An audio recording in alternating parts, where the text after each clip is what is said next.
Imagine grinding your favorite RPG, only to get straight up isekai'd right into the middle of it. Bro wakes up, but not as the overpowered hero he is, just some random background NPC. One look in the mirror has him bawling his eyes out. Why? Because staring back at him is the cursed reflection of Evan D. Sheridan, the most pathetic, hopelessly doomed side character in gaming history. For years, our guy tried absolutely everything to keep Evan alive on his monitor, but the universe straight up refused. This dude caught every single death screen imaginable. We are talking squashed flat by dungeon bosses chugging lethal poison, or literally tripping over his own 2 feet and snapping his neck. One Tuesday, a furious mage shanked him over a bad breakup. The next, a whole squad of 10 ex-girlfriends hunted him down for ghosting them. And the absolute kicker, he even caught the fade, taking a fatal hit for the actual main character during the final boss raid. That heroic sacrifice was his longest speedrun yet, giving our boy a tiny shred of hope. Maybe, just maybe, he can actually cheat death this time around. But how do you dodge fate when the whole universe wants you packed up? That sparks his ultimate master plan, to rewrite the script and become the one background character who actually survives to see the end credits. While elite knights sweat, blood-swinging swords and mages fry their brains memorizing spells, Evan realizes the cheat code is painfully simple. Just level up.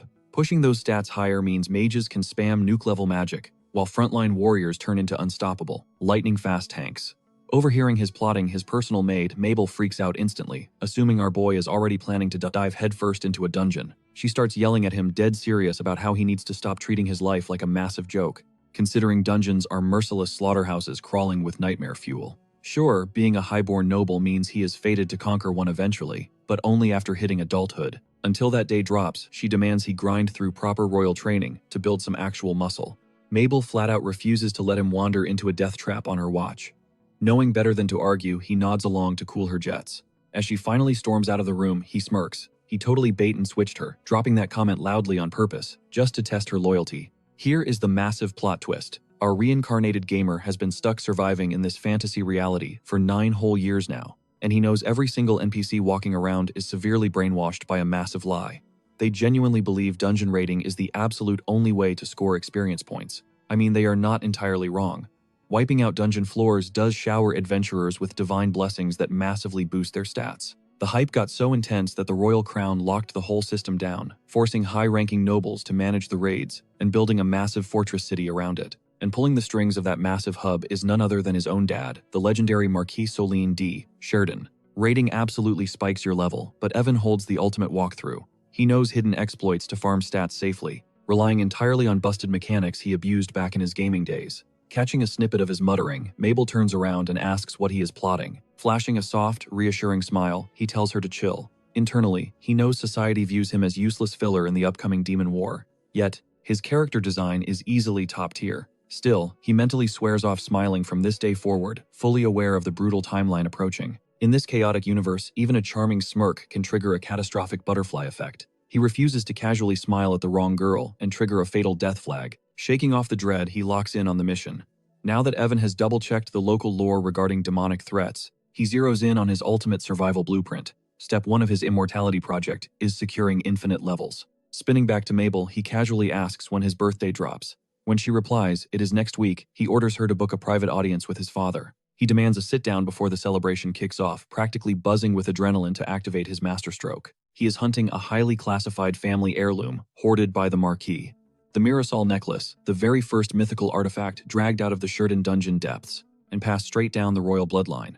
Back in the original playthrough, players could only snatch this insanely broken loot by forging a contract with Evan. And the real catch, unlocking its hidden power, requires triggering a very specific disastrous cutscene that is permanently burned into his memory. In the original lore, when our boy flooded the cursed jewelry with raw mana and chanted the activation spell, reality literally broke. Out of absolute nowhere, a tsunami of thousands of squishy slimes flooded the map.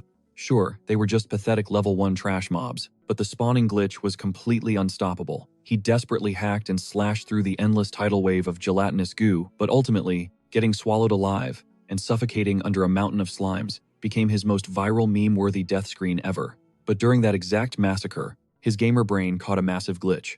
While controlling the main protagonist to slice down one of those blobs to save Evan, a beautiful glowing system notification popped up on the HUD+1 experience point acquired. That is when the $1 million realization hit him. Those infinitely spawning necklace slimes were actually a bottomless farming spot. This was completely detached from the usual buffs you snag from grinding dungeon bosses. Farming raw experience directly upgrades your fundamental stats. The unwritten law of this RPG reality is that every single microscopic action drops a reward. Gamers straight up call it grinding experience. Whether you are slaughtering goblins or doing thousands of push-ups, spamming the same repetitive loop forcefully levels you up. The clueless NPCs native to this dimension just think of it as building muscle memory or mastering a basic life skill, but the absolute truth, they are totally blind to the invisible system fundamentally hacking their bodies. Here is the raw truth. It is not just about grinding skill stats. They are literally evolving their core existence. Back when Evan D. Sheridan was glued to his screen as a hardcore player, he caught onto a massive hidden mechanic. While his standard dungeon stats spiked, his actual existence level was quietly ticking upward in the background. Our guy knew this wasn't some glitch, it was totally viable. But just like regular grinding existence levels do not just skyrocket overnight, it is an agonizingly slow burn, heavily bottlenecked by a person's raw innate talent. But here is the ultimate cheat code. Existence levels. They have absolutely zero level cap. That completely shatters the limits of normal dungeon progression. Suddenly, Mabel pops into the room, snapping him right out of his deep dive. She drops the news that his dad is waiting, and the head maid is ready to escort him. Thanks to his absolute sweatlord dedication in his past life, our MC has hoarded a mountain of invaluable game knowledge. Even rocking the bottom-tier laborer title, the existence levels he farmed meant even a total weakling could bulk up their stats. But let's be real, if he dragged his current fragile body into an actual dungeon, total disaster. We are talking instant game over, getting sliced clean in half.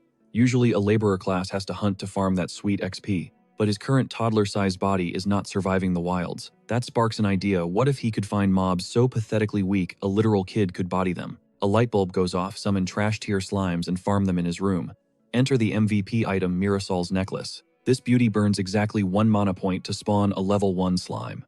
Factoring in game logic, a rookie character drops in with roughly 100 hit points and 100 mana. Do the math, and Evan has enough juice to spawn 100 of these squishy blobs. Sure, the XP drop rate from a slime is microscopic, basically zero, but starting the grind at this age, it will definitely snowball. Cut to the Marquis's grand office. After getting the green light, he struts in. As the second son, our guy totally understands the assignment, and he is ready to play his role flawlessly to finesse that necklace. He casually drops a hint to his dad, asking if he could snag his birthday present, a little ahead of schedule.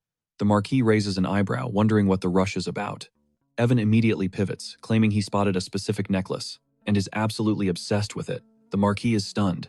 A young boy begging for jewelry instead of a badass sword or a cool pet. Make it make sense. But when Evan name drops Mirasol's necklace, the old man visibly chokes up. He drops the lore. This is not just bling, it is a sacred family heirloom. Definitely not something you casually toss to a kid. But our MC is not backing down. He deploys his ultimate undefeatable weapon, the puppy dog pout. Critical hit, the Marquis caves instantly. He is torn on one side, his adorable kid is begging. On the flip side, even though this relic does not pack any insane meta-breaking stats, it carries heavy historical weight. But then, a classic fantasy trope hits him. Artifacts have a mind of their own, choosing their masters. He figures the necklace must have called out to Evan. Defeated by destiny, he nods, and hands over the treasure early. Evan absolutely launches himself at his dad for a massive hug. Before letting him go, the Marquis drops a crucial warning. There is a hard cap on an individual's equipment slots. He explains the vast world of magical gear, from enchanted rings to legendary blades and amulets. But no matter your build, your body maxes out at exactly 5 equipped items. Any more and the sheer magical pressure would crush your physical limits. He makes Evan promise that once he levels up in life and loots higher tier gear, he will stash Mirasol's necklace back in the family vault, where it belongs, preserving their bloodline's legacy. Little does he know, our guy only plans to return it once he milks it. For every ounce of XP, he knows this slime farming strat will eventually hit a massive wall. Evan flashes an innocent smile, swearing to give it back later. But inside, his brain is already racing, trying to figure out how to actually track his progress. Without a standard RPG status window popping up, monitoring his exact existence level, and total XP is going to be a headache. Still, securing the necklace was step 1, and he is hyped to finally hold it. The second he locks his bedroom door, he inspects the loot. Suddenly, a dark, traumatic flashback hits him like a truck, the gruesome memory of his character getting absolutely devoured alive by a slime mob. He takes a breath, reminding himself of the original Evan's fatal mistake, spamming the artifact's activation before fully dominating its mana core. That rookie error triggered a deadly rampage, but our boy is not that clueless anymore. He has the wiki memorized. He knows exactly how to break an artifact's resistance, safely spawn the mobs, and dodge the death flags. He even remembers the exact incantation, the very same spell that previously led to his brutal game over. But this run, he is scripting a totally different ending. Channeling his energy, he feels the necklace sync up with his pulse, letting a pure stream of mana surge straight into his palm. With a wet pop, a slime manifests right in his hand. But do not let the cute squishy look fool you, it lunges immediately. Dodging, our guy quickly analyzes that these level 1 pests only chip away with pathetic low-tier poison damage. The only way these things could actually pack a punch is if they swarmed him in a massive wave. Hyping himself up, he remembers he is a totally different beast now. His fingers close around the slimy creature, crushing it with zero hesitation. His gamer brain kicks in, recalling a hidden mechanic where taking continuous tick damage forces a target into a highly vulnerable status effect, dubbed the critical condition. Once an enemy's HP bar flashes red in that state, it unlocks a devastating exclusive execution move, an absolute game ender that wipes out the target in a single brutal strike. The hardcore player base famously named it the final one-hit mechanic, and this slime is about to experience it firsthand. Wham! One final strike obliterates the target. After running this combat loop a few times, our guy clocks his kill speed at roughly 10 seconds per slime. Sure, if he were sitting pretty at level 20, he could completely wipe these mobs from existence with a single flick of his wrist. But hey, the grind starts at 0. Every squashed slime means stacked EXP. Recognizing that this tedious farm is his only ticket to leveling up, he locks it in as his everyday routine. But this strategy seriously nukes both his mana and his physical energy. If he just blindly spams his attacks, his current vessel, a fragile level 1, 9-year-old kid, is going to totally crash.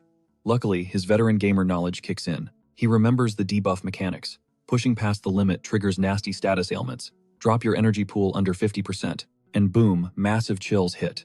Let it tank below 30% and you are dripping in freezing cold sweats. Doing the mental math, our boy calculates, he can safely keep grinding as long as he rides just above that 30% danger zone. So he micromanages his stats like an absolute pro and keeps pushing. Hours melt away, and suddenly he is wiping out these mobs way faster. Did he just secure a sneaky level up? Doubtful. Grinding early levels is rarely a cakewalk. Plus, without a floating holographic UI to track his progress, he is practically flying blind. It hits him, maybe spamming the exact same motion triggered a hidden requirement. And miraculously, he unlocks a brand new ability out of nowhere. He theorizes it stems from the insane amount of times he flexed his fists, crushing the targets. A grip-based skill sounds a bit too basic, but he will absolutely take the free buff. Interestingly, burning mana feels like a literal vice gripping his heart, yet his physical energy refuses to drain at the same pace. Something does not add up. Chain summoning should be wrecking his tiny body. He ponders, if Evan, the original side piece of this crazy storyline, was secretly blessed with a massive health pool instead of magic points. That would explain his insane endurance. But wait, a massive plot hole smacks him in the face. Evan was strictly a spellcaster in the original lore. The math is definitely not mathing. Cut to the hallway where his devoted maid Mabel catches some weird noises and bursts through the door. He instantly waves her off, claiming everything is perfectly chill, and ordering her away for the next few hours. Once the coast is clear, he throws serious shade at the trash-tier game developers. But hitting the game over screen is not on his agenda. He drafts up a hyper-optimized daily grind to completely overhaul his scrawny physique, merging his magic mob farming with legit real-world fitness routines should absolutely break his growth limits. On top of that, he starts crafting a massive lore bible. We are not talking about some quick cheat sheet either. This masterwork will document the actual creation myths, royal bloodline histories, sweaty political drama, pinpoint coordinates for insane loot, and the deep dark secrets of every major player roaming this map. Having practically lived in this game during his past life, all the wiki data is permanently burned into his brain. He fully intends to weaponize this meta-knowledge to dodge death flags and stay 10 steps ahead of the plot. Still, living the game is way different than playing it. The butterfly effect is real, so he desperately needs to track any deviation from the original timeline. Monitoring these changes is his only defense mechanism. His paranoia hits an all-time high, because a lethal threat could literally be lurking down the hall, forcing him to play this stealth mode flawlessly. Every single move he makes is strictly for survival. The ultimate workout regimen is finally locked and loaded, entirely designed to forge an unbreakable body. It merges insane gamer strats with the massive encyclopedia he is continuously writing. Blueprint secured. Evan immediately dives into the heavy lifting. Downstairs, Mabel corners the rest of the staff, aggressively pointing out that their young boss is acting super sus. She frantically mentions his recent habit of barricading himself in his bedroom and declaring a strict no-entry policy. Another maid clocks Mabel totally spiraling and tells her to check her attitude. A servant boy chimes in, dropping a reality check that acting friendly with the VIP is cool and all, but they are still strictly employees. Blurring that line is just asking for a one-way ticket to the chopping block. Still, a different maid backs Mabel up, admitting the vibes are totally off lately. The chaotic little terror who used to terrorize them with daily pranks has gone complete ghost mode. The mansion has been suspiciously peaceful ever since. The servant boy casually drops that he spotted the kid pulling some bizarre moves out in the yard. He was locked into this wild stance, almost like he was grinding a secret workout. That jogs the other maid memory, making her realize she constantly catches him aggressively, flexing his wrists. The boy just shrugs the whole thing off. He writes it off as weird kid behavior that adults will never decode. But Mabel is not buying it. She remains absolutely convinced that his nasty fever completely rewired Evan. The maid tries to talk her off the ledge, while the boy delivers a final warning about her dangerous obsession. Sticking around, this job was going to be an absolute nightmare for her. Suddenly, another staff member absolutely crashes into the dining hall, gasping for air like he just ran a marathon. He drops a total bombshell. Their tiny young master was out in the courtyard casually deadlifting a literal boulder. The other kid brushes it off, claiming the guy is just seeing things. But the breathless servant stands his ground. Sure, it was not the size of a mountain, but there was zero chance a little kid should pack that kind of raw physical strength. And the craziest part, when he confronted Evan, our boy did not even flinch, chillingly dropping that he was using a massive rock as a makeshift dumbbell. The poor NPC servant could not even process the word dumbbell. Catching wind of this absolute madness, Mabel totally panics and tries to sprint off to check on her young master. But the head maid instantly yanks her back, locking her in place. Meanwhile, the skeptical kid grills the messenger again, basically begging him to admit he was hallucinating. Nope. The servant swears on his life it was 100% real. Mabel is practically wrestling to break free and escape the room, but that maid has a grip of iron. Cut to our boy Evan, who is completely unbothered hanging out with his gorgeous mom, Redine D. Sheridan. As the first wife of the Marquess, she radiates total boss energy while they share a quiet tea session. She hits her son with a gentle, motherly scolding, pouting that he has been way too obsessed with his secret little projects to even kick back and chill with her lately. Evan smoothly covers his tracks, claiming he is just deep diving into artifact lore and getting his fitness gains in. She immediately clicks that the artifact stuff is about that mirrored soul necklace. The exact same ultra-rare item his dad gifted him, but the whole workout routine leaves her totally scratching her head. She completely thought her son was gearing up to be some overpowered magic caster. But our boy just hits her with the hardest truth: everyone has their own destiny to grind. Trying to force a build that does not match your stats is just a recipe for disaster, making everyone miserable in the process. Especially the people trying to control you. Hearing his mature take, she melts and completely greenlights him to follow his own vibe. Because let us be real, his schedule is going to be absolutely brutal starting next year. Suddenly, reality hits our young noble like a truck. The hellish nobility boot camp kicks off at age 10. He literally has one single year before he is drowning in high society history, foreign languages, hardcore math, geography, sword combat, and pure magic theory. Basically, the ultimate VIP survival guide. His mom drops a reality check. Repping the Sheridan bloodline in a hardcore dungeon-based city is no joke. He is carrying some massive weight on his shoulders. Down the line, he is expected to be his older brother right-hand man in running the empire, so he needs to level up fast. But Evan reads right between the lines. What she is actually saying is that the second he hits adulthood, he's going to be tossed into those deadly dungeons to prove his worth. She is honestly shook that her little kid already understands the dark side of their world. But obviously he knows. Our guy literally caught a game over screen because of this exact plotline in his past life. Playing the good son, he swears to grind his studies. Once the academic year drops, of course. But for now, his mom just wants him to live his best life. She practically begs him to go goof off, to roam the streets and act his age, even though the whole town is currently a total disaster zone thanks to that insane monster outbreak. Evan nods along like a sweet angel, but internally, he is already plotting to completely abuse his secret slime grinding method. He is not wasting a single second. With the clock ticking down his final year of freedom, he is determined to max out his stats and launch Phase 2 of his ultimate survival master plan. But to pull off this next-level scheme, he desperately needs the perfect sidekick. Retreating to his bedroom, he flips open his secret cheat sheet. Scanning through the absolute top-tier god-level units from the original game lore, he instantly crosses out Venom Spear and the Blood-Eyed Witch. Which is a tragedy, honestly, because the witch was an absolute powerhouse and gorgeous too. The issue? Their spawn locations are completely unknown right now. Then he locks onto a familiar name, Silent Knight. A unit so ridiculously overpowered, they basically broke the game, matching our main character perfectly.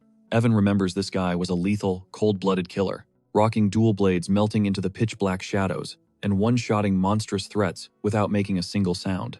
But here is the tragic catch with Silent Knight and those elite tiers. Their canon storylines ended in absolute misery. Evan smirks, fully convinced he can rewrite this dark history. This shadow assassin was actually a local Sheridan kid, who became an orphan at just 9 years old during a massive catastrophic dungeon collapse. After that nightmare, he was auctioned off to some sketchy overseas mercs, and only unlocked his insane dormant abilities after being thrown back into the dungeon meat grinder.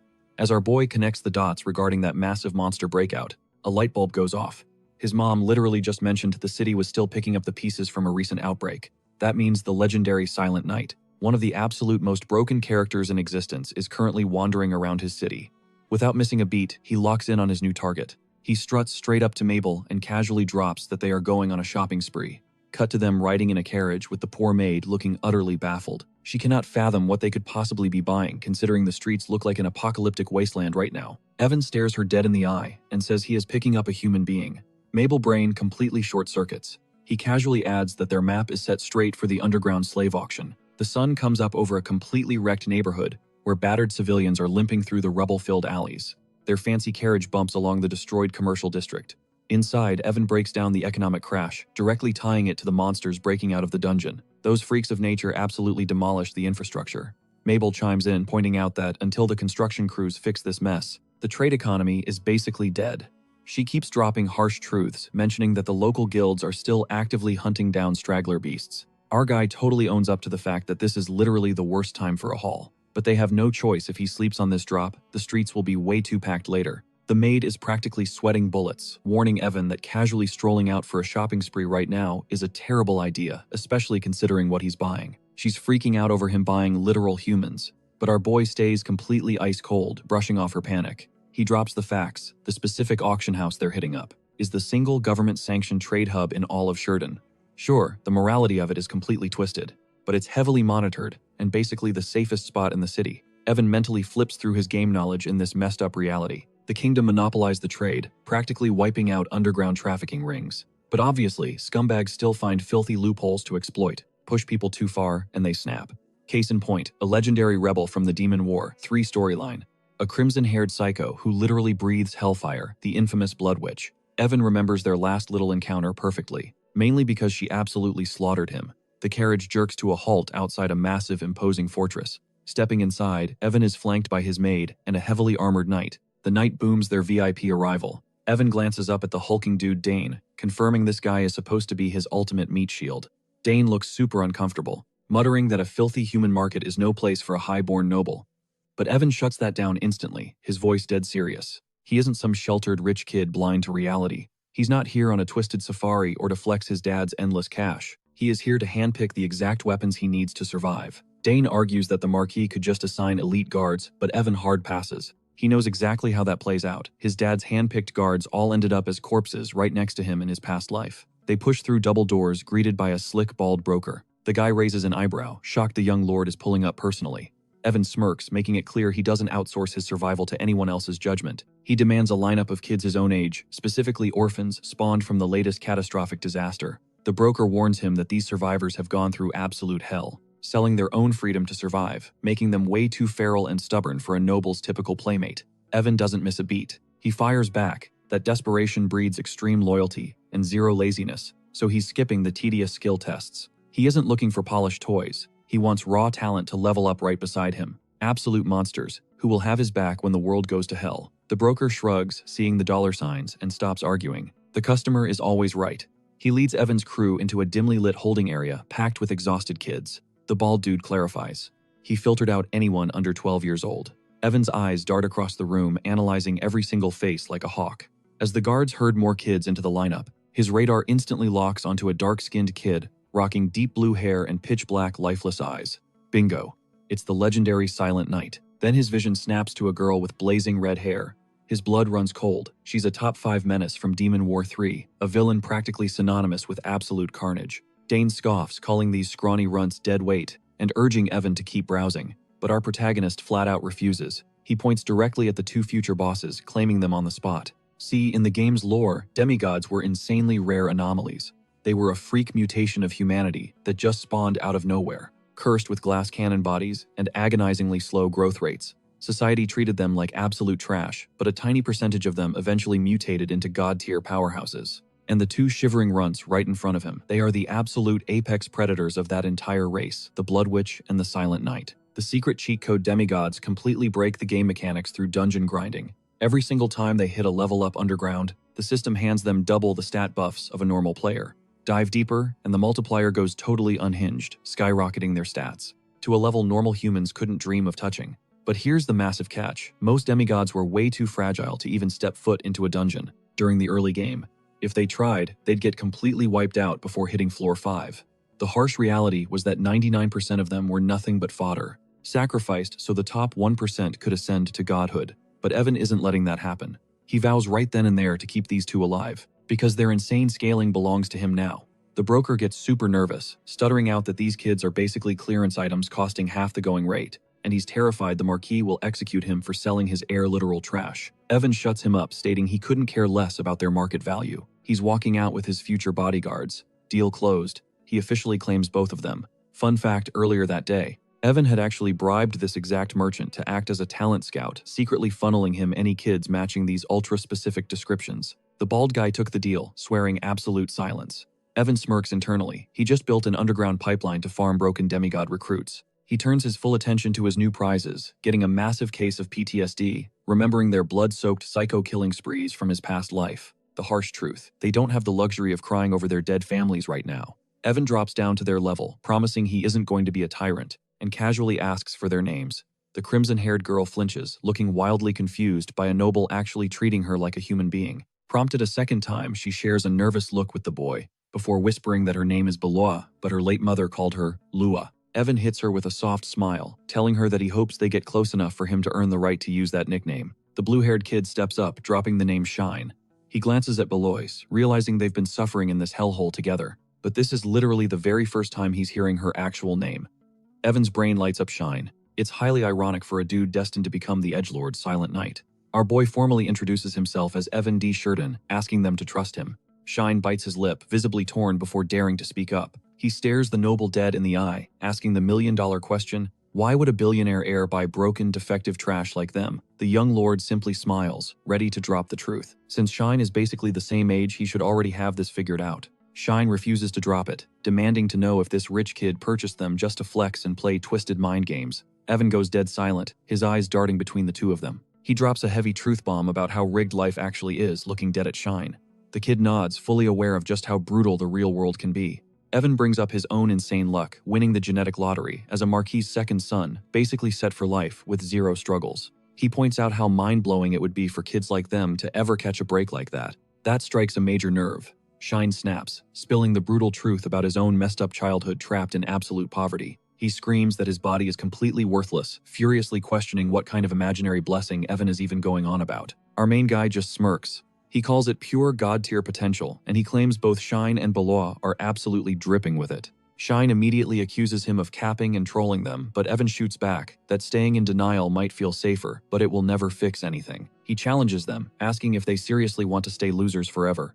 Beloa finally speaks up, totally confused, asking if she seriously possesses this hidden cheat code too. Evan doubles down. They both have the absolute juice to become absolute monsters. Hearing this triggers a devastating flashback for Beloa, remembering her own mom sobbing and apologizing for bringing such a fragile kid into the world. Shine totally gets it, revealing his mom hit him with the exact same guilt trip, but our protagonist completely brushes off that parental pity party, breaking down how their specific type of genius just flies under the radar. Shine is incredibly skeptical, demanding to know how Evan could possibly see it, when even their own flesh and blood totally missed it.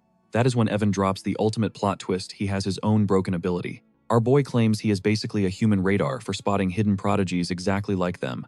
Desperate, the girl grips his sleeve, begging to know if she can genuinely level up, and he hits her with a rock-solid yes. He promises to show them the receipts, but lays out one massive condition: he needs 36 months to make it happen. If they pledge total loyalty for just 3 years, he will guarantee their glow-up. And the kicker, if they hate the results, they can literally walk away scotangent-free. Plus, as long as they ride with him, nobody will ever dare treat them like trash again. Shine instantly throws up a red flag, reminding the noble that they are literal property, but our boy puts his entire family name on the line to lock in that promise. In exchange, once they become insanely overpowered, they belong to him. Belos reads the room perfectly, realizing this rich kid is not running a charity. He bought them because he needs them for a specific mission. Evan puts the ball in their court. Are they willing to bet on his crazy vision, unlock their potential, and hand over their destinies? The damp dungeon cell falls dead, quiet, the cold iron chains still biting into their ankles. Suddenly, the boy makes his ultimate declaration: he is going to survive. There is no way he is going out like a pathetic loser. The girl matches his energy, her eyes locking in with pure determination. Evan asks one last time if they are ready to ride or die with him. Another heavy pause hangs between the kids before the boy finally bows his head softly, admitting he wants to believe the hype. The haunting echoes of his parents constantly apologizing for bringing them into a world of suffering flood his mind. Our protagonist makes a chillingly confident vow. In 3 years, they will literally thank their parents. They will be insanely proud of the fierce, unstoppable warriors they are about to become. That breaks the dam. Tears stream down the girl's face as both kids fiercely grab onto him. Right on cue, the headmaid catches this emotional scene and starts screaming for the backup crew, demanding these filthy street kids get scrubbed down and inspected immediately. Dane pulls the young master aside, questioning what the actual endgame is for these runts. With absolute ice in his veins, he states they will act as his personal shadow squad for now, but their final destination, following him straight into the most lethal dungeons imaginable. The steward completely freaks out, bringing up all the red flags from earlier, but our guy is fully locked in. Nothing is changing his mind. Dane is honestly shook, pointing out how terrifyingly well this little kid just mind-gamed 2 traumatized slaves into total loyalty. He tries to ramble on about childish whims, but the noble sharply shuts him down, making it crystal clear there was zero cap in his promise. These 2 are destined to become absolute units, and in exactly 36 months, Dane will have to eat his words. Realizing he cannot win this argument, the man sighs and gestures indoors, guaranteeing the kids will be dropped off the second they are squeaky clean. Fast forward, Evan meets his new squad.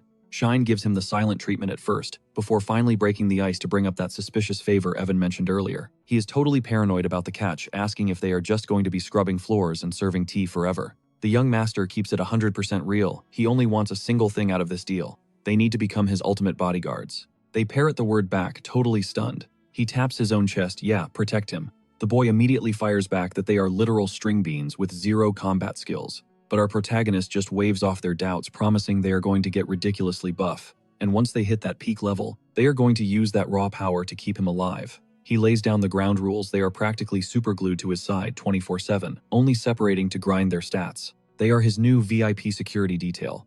Shine's brain starts working immediately, piecing together that this rich kid must have a massive target on his back coming up. Evan smirks, praising the kid's massive brain for catching onto the vibe. He straight up admits that crazy danger is coming, and he desperately needs their muscle. As the kid starts overthinking everything out loud, the young master drops the VIP info. He has a top-secret training regimen, and they are the only ones getting access to it. Sparking with newfound hype, the girl whispers that she is all in. He looks her dead in the eye, calling her by name, and swears she will eventually one-shot monsters, way more terrifying than their current nightmare. Now that his cards are on the table, he flips the script, demanding to know what they want out of this insane deal. Once again, the 2 kids echo his words, completely mind-blown. Our guy drops the ultimate deal, have his back, and he'll make their wildest dreams come true. Flexing his title as the second son of the Marquis, Evan throws down a blank check. Gold, crazy, high status, or straight-up liberty. You name it, he buys it. He challenges them to spit out their deepest desires. The young demi-human lets those words sink in his eyes, sparking with serious resolve. Then he snaps. He screams out his one true goal: absolute annihilation of every single monster breathing. 0 survivors. This kid's trauma runs deep. Just like his original video game lore, he's carrying a massive burning vendetta against those beasts. Shine locks eyes with our main character. Evan doesn't blink, promising to turn that bloody revenge fantasy into reality. There's just one catch. To get ridiculously OP, diving headfirst into lethal dungeons isn't an option, it's mandatory. The kid flinches. He completely admits he's terrified of getting wiped out down there since his stats are basically 0 right now. Dripping with absolute confidence, Evan guarantees survival as long as Shine follows his exact blueprint. The boy freezes, weighing the heavy choice. But if gambling his life means wiping those creatures off the map, he's fully locked in.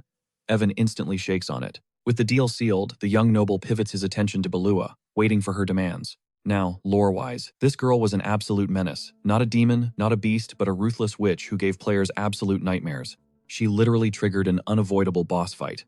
Looking at this tiny kid, Evan struggles to picture her turning into a hardcore humanity-ending villain. Staring at the floor, she confesses she's clueless.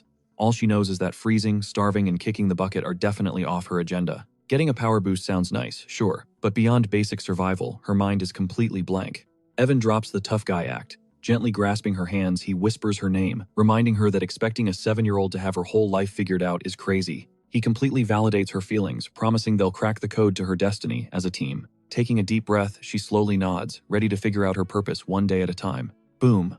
Our guy officially launches his secret hardcore training arc. Throwing them straight into the deep end would be a total disaster though. Why? Because demi-humans have insanely horrible experience point scaling. Even when they finally level up, the stat boosts are totally pathetic. But our strategist already mapped out the ultimate glitch. Their golden ticket to becoming absolute units, skill mastery. Forget the boring textbooks and theory crafting. They are diving straight into the practical grind. The rule is simple: unlocking abilities equals raw power.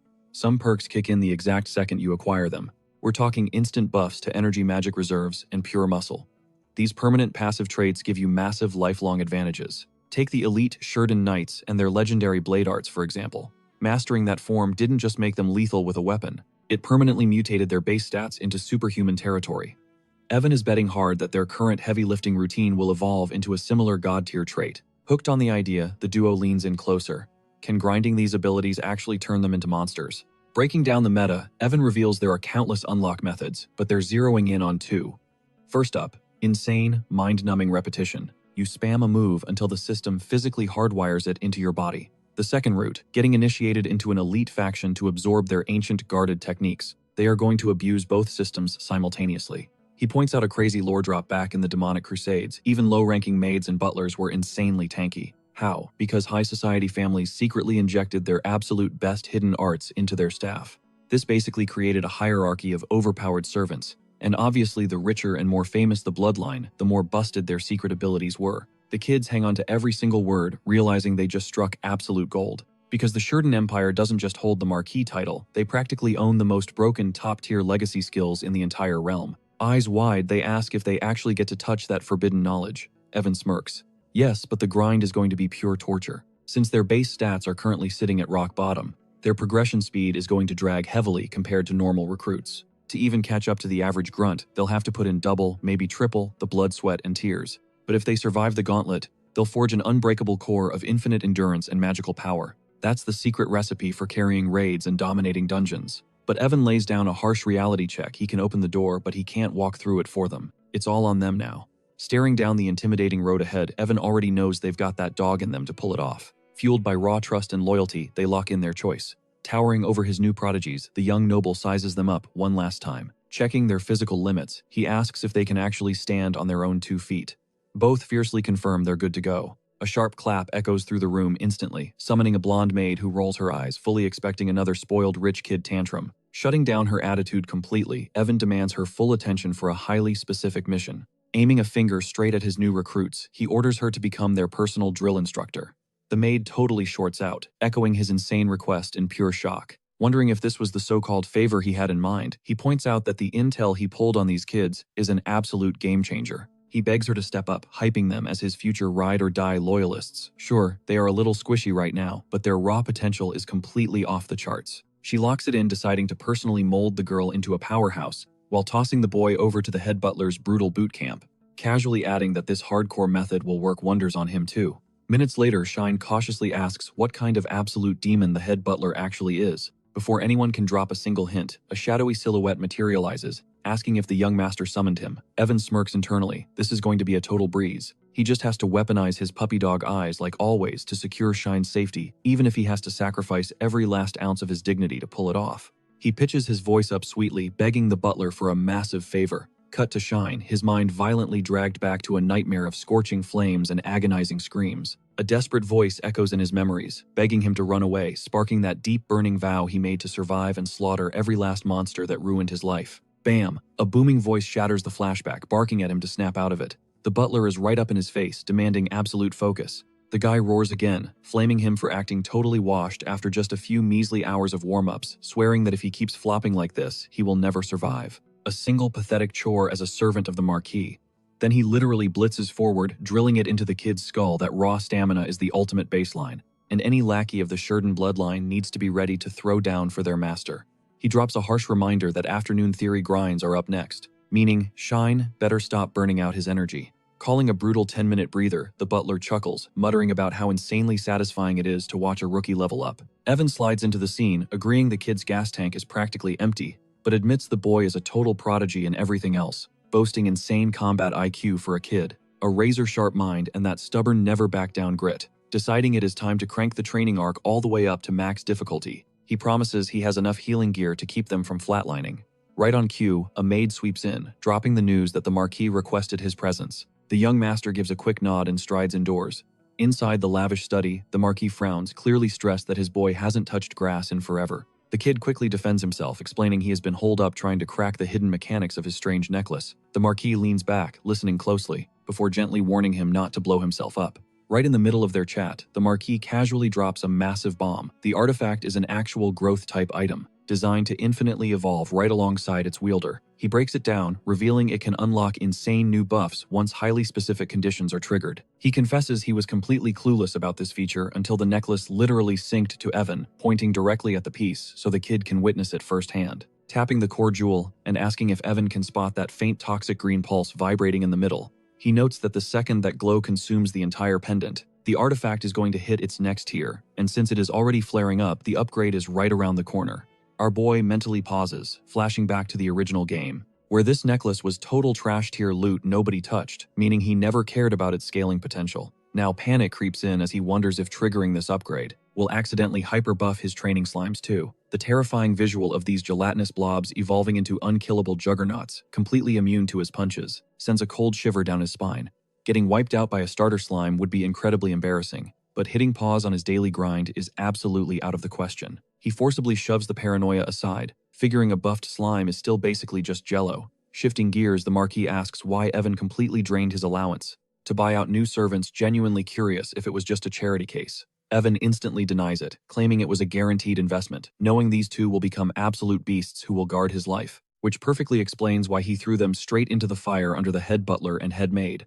The Marquis absorbs the logic, nodding as he decides to trust his son's crazy intuition, but throws down a stern warning. These two are his personal project, meaning their failures will fall entirely on his shoulders. Evan doesn't even flinch boldly, stating that they belong to his crew now. Boom. A clean 3-month time skip. Shine looks remarkably sharp, completely strapped up in a pristine servant's fit facing the young master, while Beloa rocks her flawless combat-made uniform. Evan paces around them doing a brutal visual sweep, while the head butler intensely monitors the vibe. He casually points out that while they are not quite at max level yet, their stamina bars finally match the veteran crew. The young master is genuinely stunned by the insane grind they survived, flashing back to the fact that typical rookies stepping into a dungeon are basically cannon fodder, needing at least 3 full years to stop trembling. Yet this dynamic duo literally speedran that whole process in a mere 3 months. With absolute conviction, he vows that if they ever fail, it will be a reflection of his own bad leadership. The girl quietly chimes in, insisting she poured her soul into the grind, while the butler pitches a new schedule, slice their hellish physical training in half so they can start shadowing the young master full-time. Evan immediately gives the green light, admitting that having them act as his personal shadows was the master plan from day one. He shoots a sly look, hinting at a secret endgame he is cooking up, which forces the butler to swear he will prep whatever crazy supplies are needed. Moments later, a massive crate is hauled into the room, and the noble flexes, an incredibly ornate book hyping it up as a broken VIP perk. Only he has the clearance to activate. Tearing the lid off the stash, he instantly locks in on their starter gear, a lethal pair of twin daggers for Shine, and a mystical glowing lamp for Beloa. Shine wraps his hands tightly around the golden razor-sharp hilts, while his partner perfectly balances the glowing relic. Evan breaks down the lore, explaining these are not your average basic weapons, but extremely rare artifacts, remembering how the player base completely slept on them in the original game, even though he secretly knows they are massively overpowered.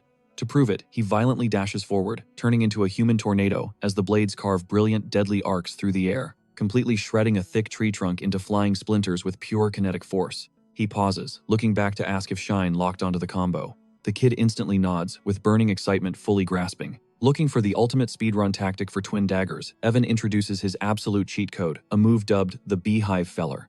Our young master physically breaks down the stance. He snaps his blades into a tight crossguard, drops his center of gravity, and lets the momentum drag the slash straight down. The real secret: frame-perfect timing.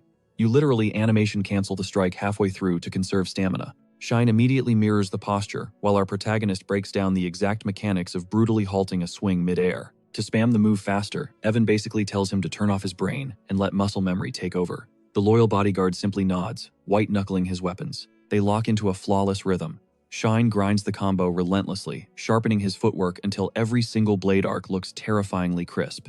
Still locked in position, this prodigy casually masters dual-wielding fundamentals in less than 24 hours. Cut back indoors, where Beloa is grinding her own magic lamp task under Evan's watchful eye. He reveals that spamming this specific artifact is literally a glitch to power level her raw mana control. And for any mage wanting to become crazy, overpowered, manipulating your core capacity is the absolute baseline. Constantly flickering this thing on and off forces the system to adapt passively, upgrading her stats. We're talking cast times, raw destructive output, regeneration rates, and maximum magic pool. But here's the craziest hidden buff every single time she sparks it. Her elemental fire affinity permanently scales up with 0 level cap. So the deeper her connection gets with the heat, the more apocalyptic her infernos will become down the line. It is basically the ultimate beginner-to-boss artifact. Just as she sparks the flame, silently measuring her progress against Shine Redeen completely catches her off guard.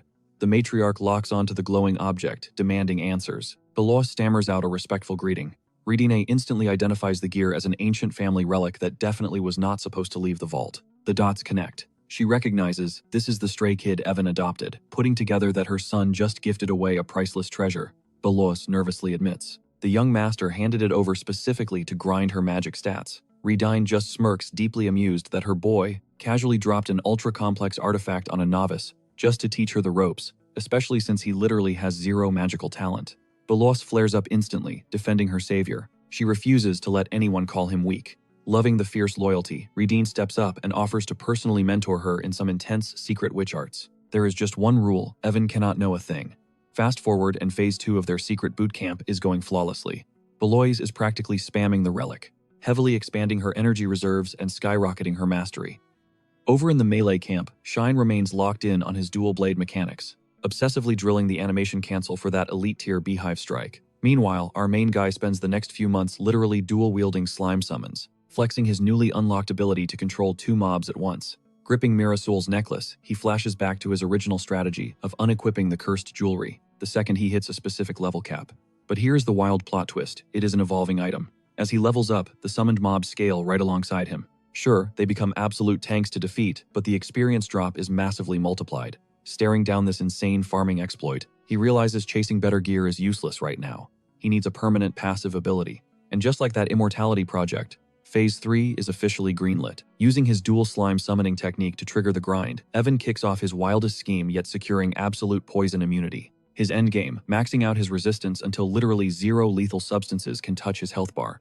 But there is a massive roadblock: the budget. The required toxins are so outrageously priced that unless the head butler gives the thumbs up, he is completely locked out of the family treasury. Mabel catches wind of this and instantly pries into his material list. Evan shoots down her weird servant master fantasies right out of the gate, offering her a legit business partnership instead. She stares back blankly, completely lost until he drops the massive bombshell that he is launching his own startup. A little while later, his older brother Eric rolls up, wondering why he got summoned. Evan skips the small talk, diving straight into the city patrol mission their dad dumped on Eric. It is basically a mandatory vibe check, where the noble heirs have to step outside and learn how the streets actually operate. The young mastermind casually offers to carry the project, and Eric bites. Sliding a heavily detailed document across the desk, Evan watches as his older brother squints at the intel. Eric assumes this was just plagiarized from some informants. Nope. Our boy states these are purely his own genius-level deductions. Blown away, Eric admits the data is flawless, realizing this single sheet tracks literally every major server event in the city over the last half year. It breaks down the exact trigger conditions of incidents, ripple effects, and flawlessly predicts the upcoming market economy. We are talking untouched niche items and easy-to-craft recipes using dirt-cheap materials. Evan straight up pitches that he wants to weaponize this meta-knowledge to launch a side hustle, secure a massive cash flow, and secretly map out the underground. Eric tells him this is way above his pay grade and drags him straight to the final boss, their dad. Standing before the marquee, our guy drops his masterclass presentation. The patriarch immediately spots the catch. This blueprint is way too massive for some cute lemonade stand. He flat out tells Evan he lacks the bandwidth to run an empire. Smirking, the kid reveals he only wants a slice of the pie. Pushed for specifics, he claims the pharmaceutical monopoly, leaving the rest of the gold mine for his dad to farm. Staring at the pages, the marquis finally gets hit with the realization this whole portfolio was a bait and switch. It was an information trade from step 1. He glares at his youngest son, demanding to know if this mastermind play was intentional. Even though Evan plays dumb and swears he just wanted to show a little hustle, the marquis looks over at Eric, absolutely terrified, and wondering if this genius monster is actually his kid. Eric fires right back, openly questioning if this kid is even his actual blood relative. Evan slams the documents onto the table, demanding an immediate sit-down with the noble vassals. The marquis drops the verdict: it is officially time to level up the enterprise Evan has been secretly running. Once the council gathers, the room splits. Half argue the blueprint needs to stay anonymous to hold weight, while the rest swear the sheer genius of the proposal speaks for itself. One suit speaks up, totally baffled, as to why Evan would target the medical trade when it generates absolute zero profit. The marquis backs him up. He flashes back to his son, breaking down how the entire industry hit a dead end purely because the holy priests gatekeep all the healing. Our boy steps up, spitting pure facts. A leader's #1 duty to their people is basic healthcare. He calls out the temple's shady hustle. By refusing to treat injuries with anything but divine magic, they practically force all the massive donation money right into their own pockets. Top-tier dungeon raiders and filthy rich elites get instant heals, while the average civilians straight up bleed out in the waiting room. He breaks down the ultimate vision. Traditional medicine is the only safety net during real emergencies. If they can mass-produce basic health potions and flood the market, prices crash, and suddenly survival in the slums skyrockets. Eyes burning with pure determination, he announces the operation is a go. The Marquis does not hesitate. He puts his own legendary title on the line, flexing that with his backing, those greedy priests wouldn't dare try to block them. Evan actually pauses. He questions if picking a fight with the literal state religion is a smart move, but his dad just waves it off like it is nothing. The powerhouse patriarch vows to take this all the way to the emperor himself, if he has to, framing the whole power play as a heroic move for the commoners. He greenlights everything: the business expansion, custom item crafting, and launching the official pharmacy. Evan bows his head respectfully. But deep down, his true massive brain agenda remains rock solid. He plans to hoard every single toxic drop and rare herb on the server, pushing his physical limits, until max-level immunity locks down his absolute survival. The second the Marquis drops, the official stamp construction crews hit the ground running. The facility pops up in record time. But there is a massive glitch. 0 pharmacists want the job, terrified of stepping on the local temple's turf. This holy interference boils Evan's blood. It triggers dark flashbacks to his past life in Demon War 3, where the church's constant sabotages turned simple herb farming into an absolute nightmare, spiked the dungeon difficulty to insane levels, and wiped health items off the map.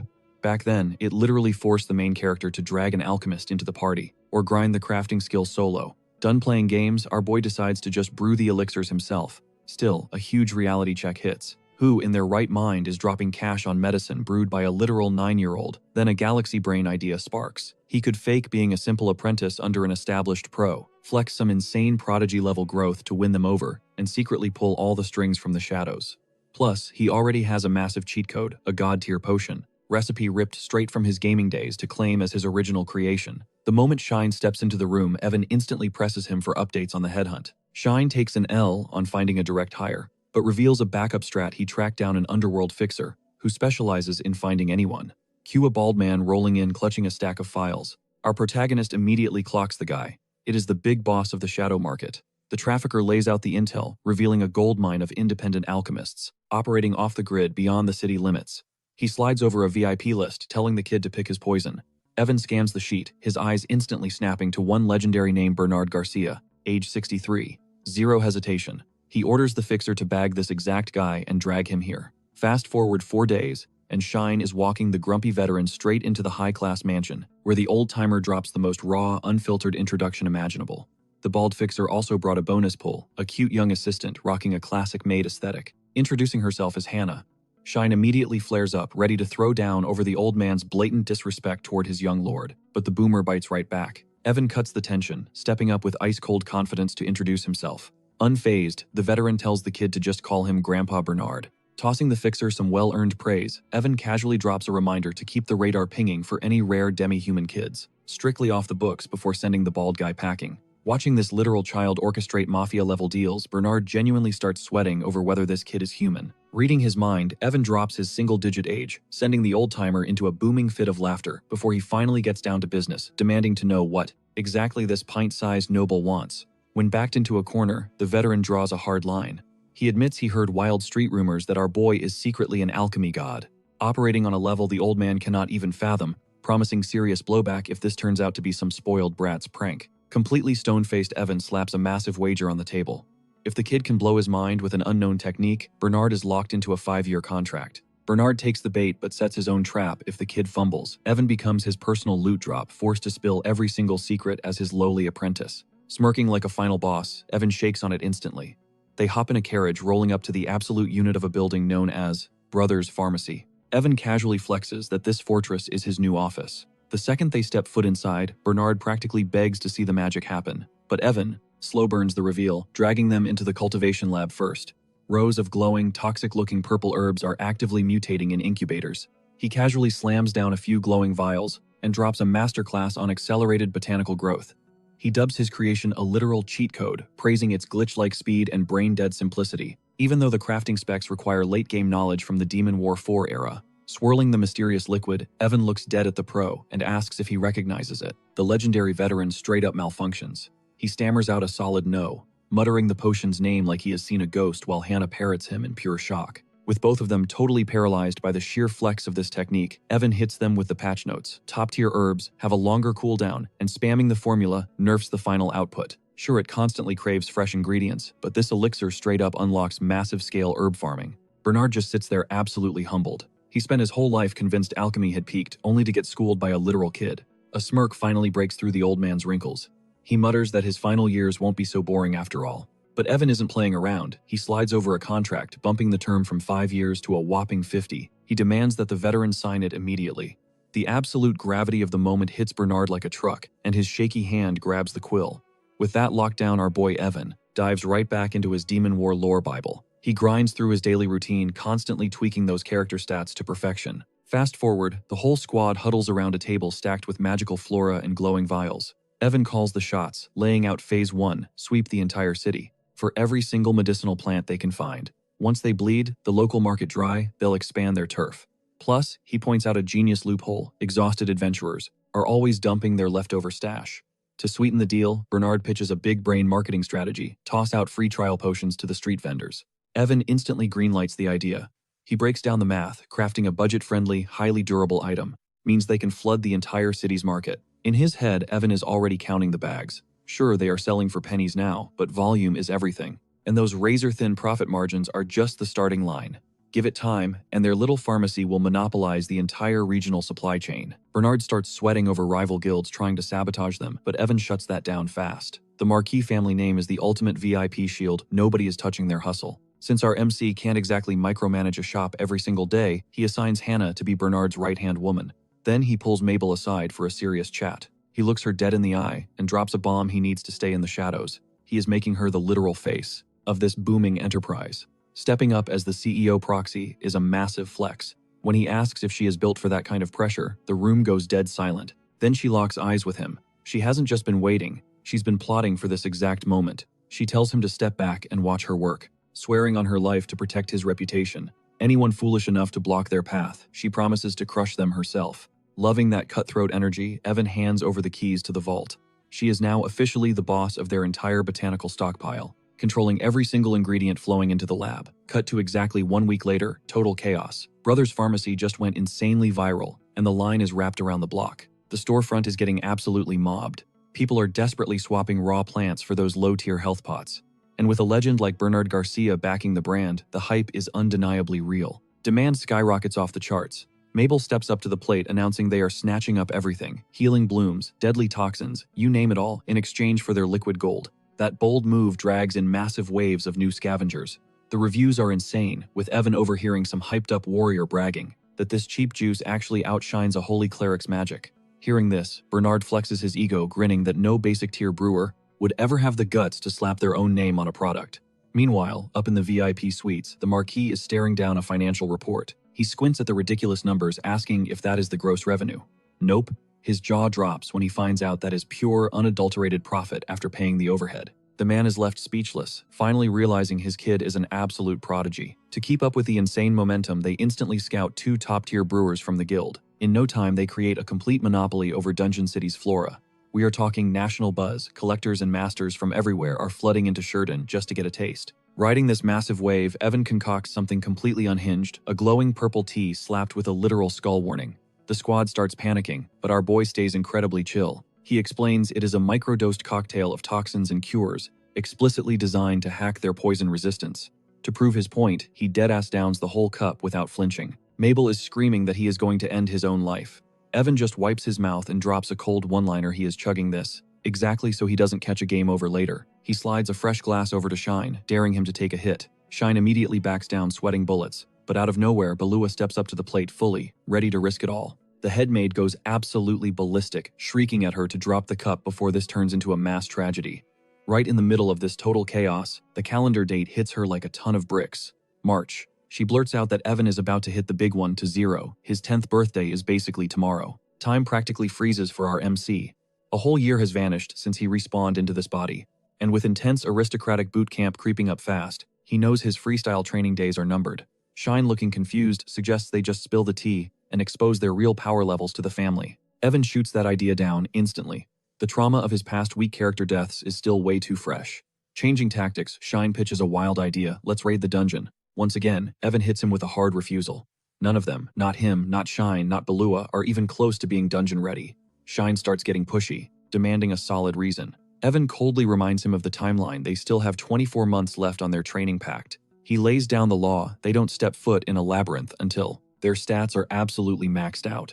Shine tries to argue back, hyping up their massive power spikes, but Evan verbally shuts him down on the spot. He warns the kid that they are nowhere near the level cap. Taking a breath, Evan gets real with his crew, validating that their grind over the last 12 months has been insane. He throws it back to day one when they were just thrilled to not be totally useless compared to normal kids, right before they started flexing on everyone else. Shine immediately gets defensive, swearing he hasn't let the power go to his head, especially not in front of his boss. Evan's gaze turns ice cold.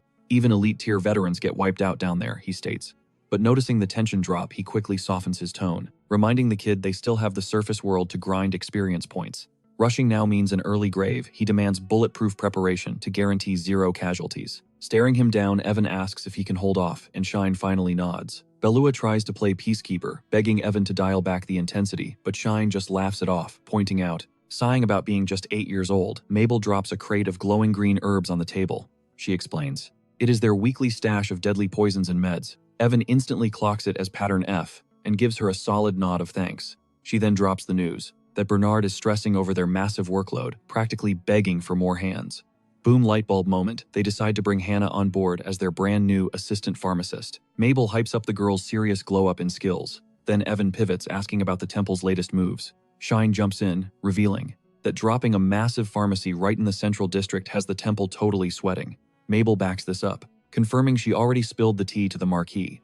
But then she side-eyes Evan, wondering if he is still obsessed with his crazy slime-crushing routine. Evan just smirks, daydreaming about popping slimes before they can even let out a squeak. To help out, Mabel pitches using a relic that massively buffs his grip strength. Shine almost brushes the idea off until a light bulb goes off. He remembers a strength-boosting artifact that should be a total breeze to snatch up. Mabel instantly connects it to the legendary Bloodstained Fist event from Demon War 3, throwing out a massive red flag about the insane conditions attached to it. Flashbacks hit Evan hard. He remembers a wild gaming event that only triggers once his bond with Shine hits a certain level. On one highly specific birthday, his loyal bro hands over a pair of completely cursed, blood-soaked gloves, swearing they offer a massive power trip. Take the gloves, bad move.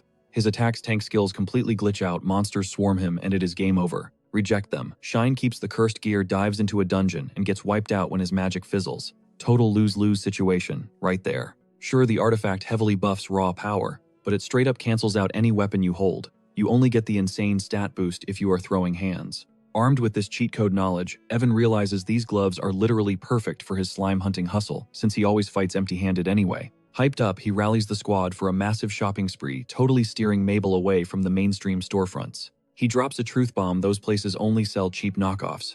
Real dungeon crawlers would never be caught dead pawning legit relics at some basic market. Shine, totally clueless, asks where the real loot goes. Evan breaks it down. Top-tier explorers either hoard the gear for themselves, flip them at sketchy, high-stakes auctions, or end up getting jumped and robbed. Pure greed runs the whole game. Shine is mind-blown that people would literally kill over one drop. But Evan hits him with the cold, hard facts. A single artifact can completely rewrite your destiny. Shine immediately flexes, swearing he would never fall for that greedy trap. Belois totally backs him up, pointing out his class makes him completely immune to that kind of corruption. Evan admits it is pretty tough to prove you are built differently in this crazy world, but gives them a genuine, heartfelt thanks for having his back, and gets back to business as the crew asks where they are hitting next. With zero hesitation, he reveals he has a few highly specific spots left on his radar. He is half expecting his target loot to be gone by now. Still, he points straight ahead, locking in their final destination. Breaking it down, Evan holds up a finger. He explains that some totally unhinged explorers actually try chowing down on raw monster corpses, even though those bodies are pumped full of deadly toxins. Outside, the dungeon borders juggling that kind of poison and wild mana is basically a death sentence. He adds that only heavily licensed pros are allowed to feast on that stuff, while the black market smuggles the rest. Rumor has it that eating mana-field beasts gives you a massive power spike, though Evan quickly shoots that down as pure cap. Shine chuckles, pointing out that if those stats were real, their hardcore young master would have force-fed them that meat by now. Evan just shrugs, hinting that digesting poison might actually stack up some insane toxic resistance. The loyal maid instantly panics, begging him not to pull a stunt like that, but our boy chills her out, swearing he will not, and makes it crystal clear that this butcher shop run has absolutely nothing to do with buying dinner. Stepping up to the sketchy dual-blade butcher shop, the owner glares out, demanding to know who is there.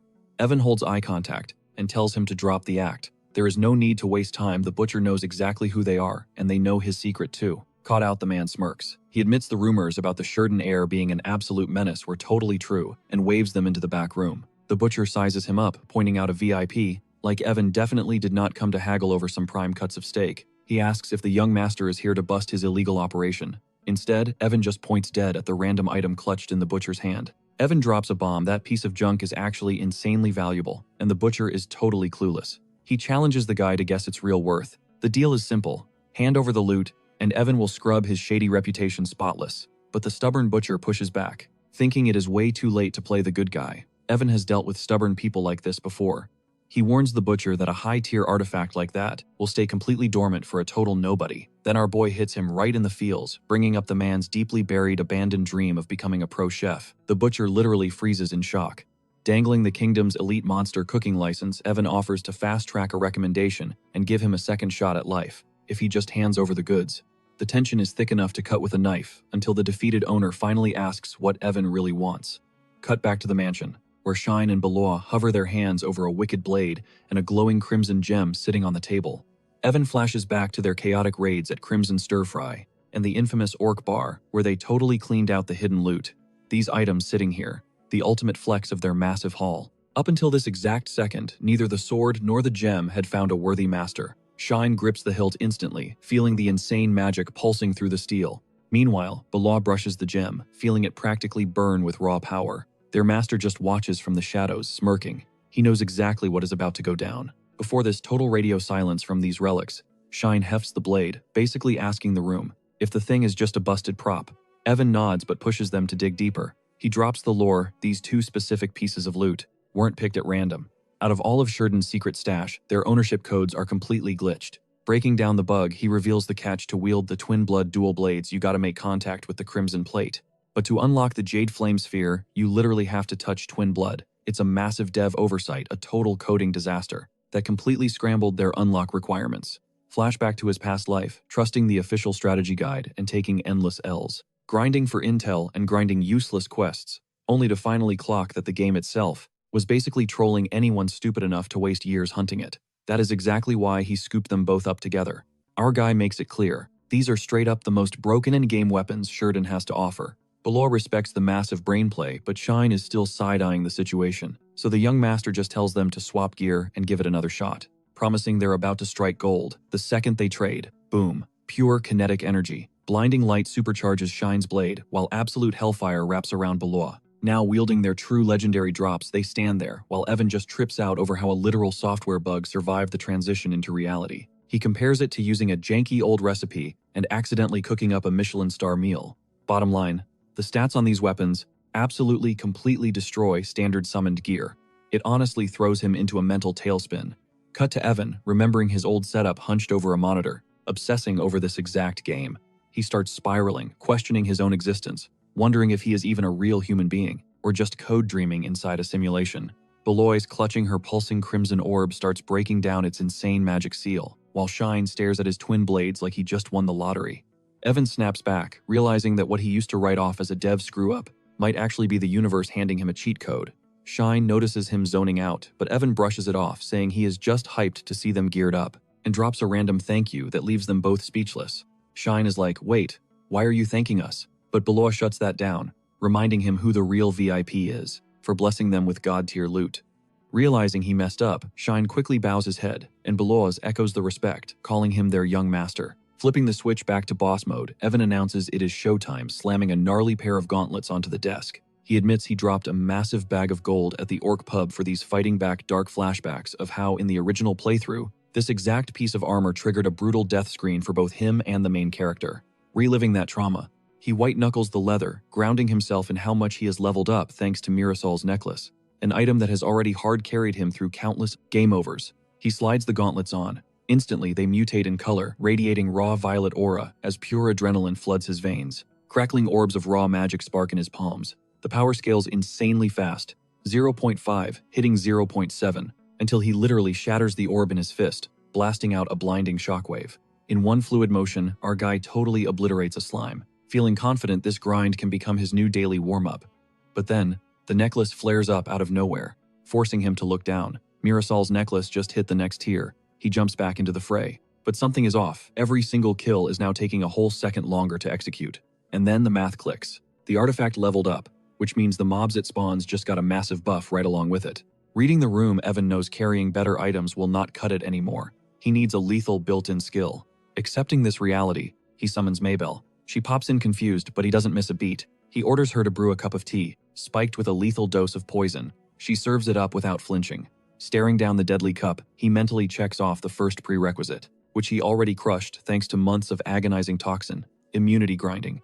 He downs the venom like a shot, feeling it burn through his system, and locks in. It is time to master Devil's Attack, the most feared absolute game-ending ultimate move from Demon War. An instant kill exploit that violently targets vital organs. Everyone treats it like a basic finisher, but his veteran brain knows the real meta. If you trigger the exact ridiculous setup, you can one-shot a boss from full HP. Unlocking it though, basically the hardest flex in the universe. Running the numbers, he tallies his checklist. Mass level gap check. Unarmed combat check. Since these cursed leather gauntlets technically do not count as a weapon. Target at max HP, check courtesy of the upgraded necklace. The ultimate bottleneck is the final rule 0 aggro. He has to jump scare the slime, landing the critical blow. The exact millisecond it spawns. Oh, and he has to be heavily nerfed with a debuff boom. The poison tea handles that. But the actual mechanics.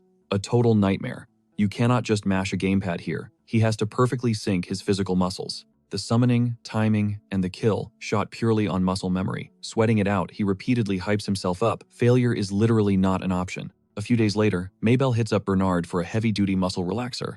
The veteran alchemist happily brews it up, proving this pharmacy is fully stocked. But he raises an eyebrow. Why on earth does the young master need something so intense? Stress practically rolls off her as she admits Evan has been totally starving himself and skipping sleep. He is grinding non-stop for some mystery goal. Bernard points out the kid has been screaming his lungs out around the clock. Mabel genuinely fears he might snap if this keeps up. Cut to the hallway, everyone is frantically pounding on his door and yelling his name, begging him to come out and prove he is still breathing. Behind that locked door, Evan just face plants into the floor, absolutely gasping for air. Rewind a few days back. Mabel hands him a bottle and a pill, totally confused about his obsession with kicking. Evan nods, validating her suspicion. He breaks it down. Devil's Attack is an insane combo where you cancel a basic strike right into a devastating finisher, using a cancel technique just like Shine does with his twin daggers. The real headache is figuring out the exact attack sequence. For now, he claims kicking is top tier since he desperately needs both hands completely free to slaughter slimes. Toss in the flawless timing required for slime summoning, and the difficulty just skyrockets. Evan even confesses that physically pulling off these insane moves is a million times harder than just mashing keys on a keyboard.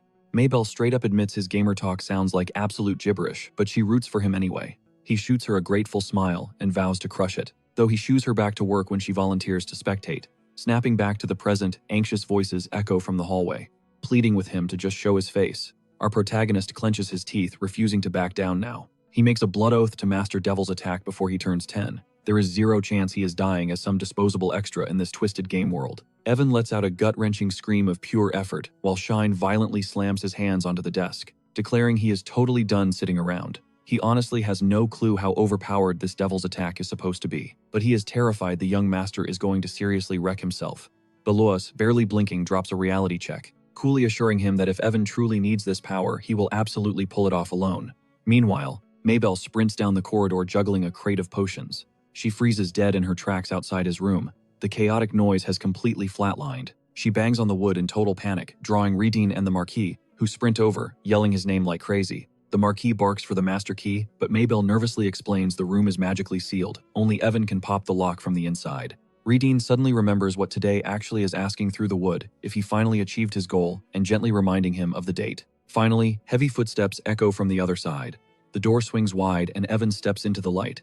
Redine immediately lunges forward with wide-open arms, showering him with massive 10th birthday wishes, while the whole servant crew watches in awe. Shine and Belois practically shout in pure shock, and Eric sprints over to double-check if the kid is actually breathing. Taking a beat, Evan flashes a reassuring smile, promising he is totally fine and staying that way. He then pivots to the Marquis, boldly demanding a specific vault artifact for his birthday haul, claiming it as his rightful bonus for making the pharmacy a massive hit. The camera cuts to a sleek little facility, marking phase 2 of his master plan, where a gorgeous pair of crystal-like earrings rests in a display case. Fast forward, and an older instructor is absolutely losing his mind with joy, hyping up Evan for being such a ridiculously fast learner. But our boy secretly sweats, admitting this stuff is brutal, even with his past life memories as Yo Banmin. He thinks about those cliché isekai tropes where the reincarnated main character is a total genius, but for him, even basic lessons feel like pulling teeth. Under the tutor's strict guidance, he completely memorizes massive noble family trees, sketchy foreign relations, and the toxic web of aristocratic drama, fully aware that slipping up here is a fast track to triggering a massive death flag. Flashbacks of Demon War 3 hit him with a million brutal ways to die, mostly thanks to these shady foreign royals. He actually considers slashing his own gorgeous face to avoid attention, though Mabel aggressively shuts down that idea. Shine questions if he seriously just wants those basic earrings, but Evan forcefully defends his top-tier loot choice. Actually super grateful for his wealthy family, he secures the Snow Mountain Spirit Earrings, a crazy rare artifact that turbocharges mana regeneration, getting fully strapped for the absolute chaos coming in the next stage. As training arcs drag on for agonizing hours, Shine casually drops that the kid is finally old enough to wield actual steel. Evan counters that he just has not found a weapon that vibes with his style yet. Plus, he absolutely cannot ditch his gloves right now, leaving one hand completely nerfed for combat. Belois hits him with facts. Raw power is the only way you survive a dungeon crawl, but he claps back, arguing that a high-ranking noble needs to min-max for utility over brute force. For the time being, he locks in on pure hand-to-hand brawling until the perfect weapon drops. He has a gut feeling he is meant for a totally unorthodox build, and promises to test drive every single fighting style he finds, setting a hard deadline of 2 years to figure it out. Meanwhile, stalking from the shadows, Knight Captain Mikhail D. Arok of the Sheridan Marquis bloodline keeps a hawkeye on the training grounds. This guy is the legendary shot caller of the Iron Wall Knights, sworn to defend this territory with his life. Evan steps up, sweating bullets. In the original game, this captain was barely a blip on the radar, but standing right in front of him, the dude radiates pure boss-level intimidation. Then the tragic lore hits him. Michael is destined to get wiped out, defending the Marquis estate when the Demon King's 4 divas crash the party. And the absolute worst part, that massive disaster drags our boy Evan right down into the grave, alongside the fallen noble house. Cut to the training grounds. Our main guy rolls up for some basic combat prep, only to get completely blindsided when the captain drops a bombshell. He is stepping into the ring too. Evan stares blankly, his brain totally malfunctioning right up until Michael literally rips his shirt off and casually announces he is taking over Evan's personal combat bootcamp. He actually hypes the kid up for prioritizing the daily grind over absolutely everything else, openly admitting he never expected this kind of hustle from him. Cue the absolute panic as our protagonist scrambles to backpedal, screaming that there has been a massive mix-up. But the veteran knight isn't hearing it, flexing that he is the top-tier instructor in the city, maybe even the entire nation, totally locking in on his decision. When Evan tries to dodge by bringing up the captain's crazy schedule, Michael instantly shuts it down, declaring his new protege is top priority. He drops a menacing smirk, suggesting they kick things off with the basics, practically stalking forward, while our poor main character desperately moonwalks away. Flash forward 1 month, Evan collapses under a shady tree, totally gassed out right as Shine drops by. Beloa glides over with a towel to gently dab away Evan's sweat, which he takes like an absolute lifesaver. Shine grumbles in the background, desperately wishing for that kind of VIP treatment, but all eyes are glued to Evan. Right on cue, Michael crashes the chill session, announcing he is going off the grid tomorrow to wipe out some dungeons before a massive monster surge hits, leaving Evan with strict orders to solo grind. Our boy instantly remembers that this seasoned knight notoriously dodged dungeon diving, but Michael confesses that watching Evan's insane glow-up literally guilt-tripped him into stepping up. Even as an older veteran, he is craving that next level of power. The kid gives him a massive thumbs up, pointing out that beefing up his stats helps him master new skills, while keeping the Marquis bloodline safe from catching strays. They get deep into tactics, with the captain breaking down trap evasion, routing, and monster slaying. Evan tilts his head, wondering aloud if all that chaos is not just another flavor of pure hard work. The veteran shakes his head, arguing that farming experience underground hits entirely differently. But our young lord taps his chest, dropping some profound wisdom. Surviving those dark depths is literally just the universe paying out dividends for the hustle. He draws a straight line between pumping iron and risking it all in the abyss, proving that banking those levels is the ultimate jackpot. Evan boldly claims the timeline is irrelevant because the man upstairs balances the scales and drops blessings with perfect accuracy. In his eyes, breaking a sweat in the yard or bleeding in a dungeon are exactly the same vibe. You always loot what you earn. He wraps up his absolute masterclass, saying God-tier dungeon runs guarantee God-tier payouts, locking eyes with the captain for approval. Michael is left completely speechless, groaning over how dumb he was for ghosting dungeons, finally trusting this magical reward system since it is delivered straight from the heavens. Before bouncing, the commander vows to pay Evan back for the epic advice, prompting the exhausted kid to beg for a softer training regimen. Big mistake. Michael instantly swears on his life to unleash every brutal teaching method in his arsenal the second he returns. Evan dies inside, realizing his grand plan totally backfired. Catching the hype, the knight commands his squad to absolutely blitz those dungeons and crank their own training up to level 100. His buddy catches the fever, hyping up the crew by shouting, "They cannot just be benchwarmers anymore." Shine immediately jumps on the bandwagon, promising to push his own limits to the absolute max. Now our boy is drowning in slime farming, endless lectures, and brutal sparring matches. Fast forward a few days to a chill Friday afternoon. Evan meets up with the merchant boss right after the commander heads out for his dungeon raid. The bald tycoon flashes a smirk and reveals he smuggled in the specific kids they talked about last time. The boy steps up, claiming the name Paul, while the girl quietly requests to go by Mary.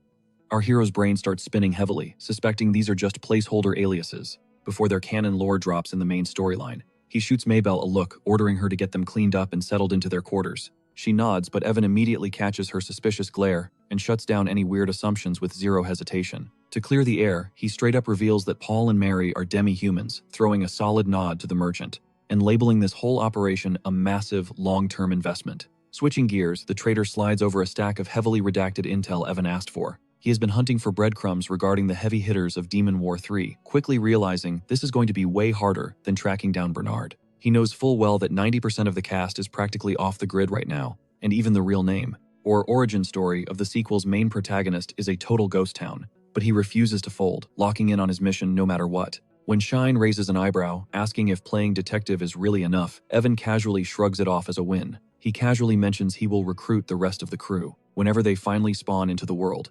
Scanning the hit list of future legends and doubling down on his vow to back the resistance against the villains trying to nuke the server, Shine cannot help but ask if Evan is planning to grab a sword and carry the front line. But Evan practically laughs out loud, shaking his head hard. He proudly declares he is literally just a background extra who plans to play the ultimate sponsor by flooding the heroes with top-tier loot and massive funding from the VIP section, keeping miles away from the actual bloodbath, right in the middle of his flex. Below shatters the mood coldly, announcing it is time to hit the books. Evan screams out loud, totally realizing he ghosted his schedule. Cut to the cranky old alchemist yelling his name. Evan is just chilling, scooping up his shaved ice, when Bernard breaks the silence, wondering if the pharmacy has hit some kind of rough patch. Ever since the summer heat kicked in, our guy just blinks totally lost and tells the old man to spill the details. Turns out Bernard is stressing over the staff uniforms. Sweating bullets in winter gear during a heat wave, he feels awful watching the crew roast alive out there. He rants about how they desperately need a wardrobe update, sneaking in a massive flex about still being the absolute best alchemist on the entire continent. Evan is not letting that slide. He shoots back that Bernard cannot just dump all the pharmacy work on him forever and actually needs to put those legendary skills to use. Right on cue, Hannah drops by with a fresh bowl of shaved ice, and Evan immediately grills her about whether her outfit is turning into a sauna. She brushes it off, but he sees straight through it. Apologizing for being so blind to the blazing heat, he swears to order a breezy summer line the second he gets back to the estate. Her eyes light up with gratitude while he makes sure she knows that his and Mabel's doors are always wide open for whatever she needs. Watching this whole exchange hits Bernard right in the feels. Deeply touched by how Evan treats the crew, he vows to pay him back for being such a solid boss. Our boy raises an eyebrow, asking if the old man is actually being dead serious. The veteran alchemist drops his guard, confessing that while his brain is a literal encyclopedia, his fading mana and aging body simply cannot keep up anymore. But there is a massive loophole. If Evan absorbs his teachings directly, they can fix that imbalance. After all, alchemy is an open book for anyone willing to grind. So Bernard commands him to show up for 1 solid hour daily. He tells the kid to grab his own textbooks and warns him not to catch any attitudes about the homework. Cut to the dead of night. Inside a massive, shadowy cathedral, a nervous nun tracks down the bishop, asking if the explosive success of Brothers Pharmacy is on his radar. The bishop absolutely loses his mind. His face contorts into pure rage as he violently slams his fist down, spitting curses at the shop for tanking their precious donation money. Blinded by greed, he accuses them of dragging God's name through the mud with cheap parlor tricks, swearing on his life that he will crush them for the disrespect. Fast forward to the end of a grueling study session. Hannah pokes her head through the doorway to check on Evan, only to find our guy completely zeroed out, face-planting into the floorboards. Bernard just smirks down at his exhausted student, casually dropping that, if his schedule was clear, he would be torturing him with lessons from dawn till dusk. Groaning, the protagonist fires back that he will be an old man in 50 years at this speed, before scrambling to his feet and sprinting out to handle some urgent business. Left alone, Bernard quietly realizes something insane. This kid could completely eclipse his lifelong legacy in a mere 5 years. Not only is his power leveling up exponentially, but the boy is basically becoming a master himself.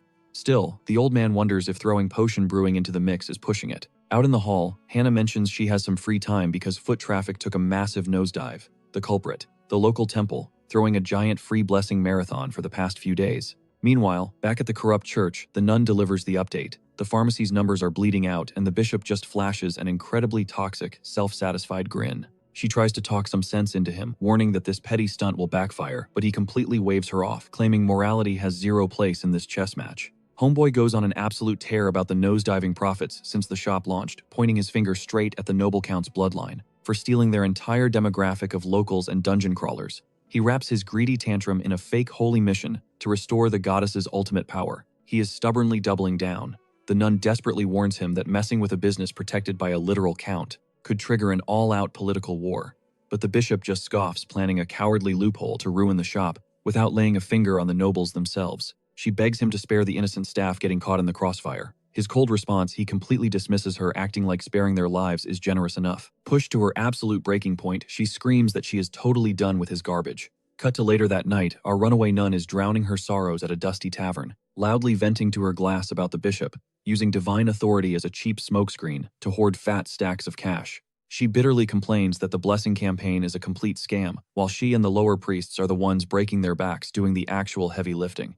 Out of nowhere, our boy slides into the scene, eyeing her massive pile of meat skewers and offering to foot the bill. She nearly chokes on her drink when he drops her full title, Priestess Servina Beline. Panicked but too hammered to care, she chugs more booze and loudly roasts the bishop.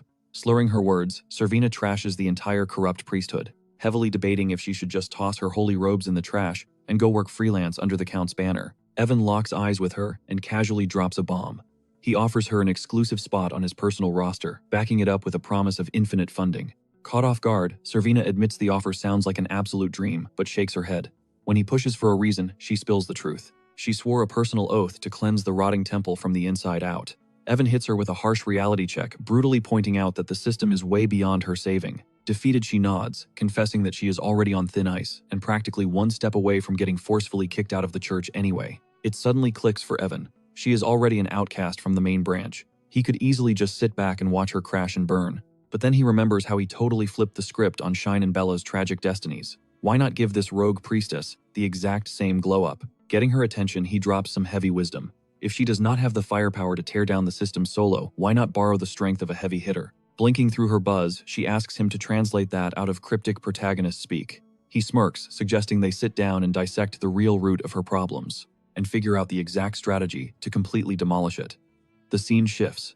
Evan is now standing shoulder to shoulder with Dane, facing their entire crew. He delivers a chilling warning about an incoming sneak attack, but immediately hypes them up, guaranteeing absolute protection. He loudly reminds the squad that, look, if you are invited into their turf, your safety is completely on the host. Dane makes it crystal clear, every single crew member at Brothers Pharmacy carries the heavy weight of the Marquis family name. You mess with them, you declare a full-blown war on the entire bloodline.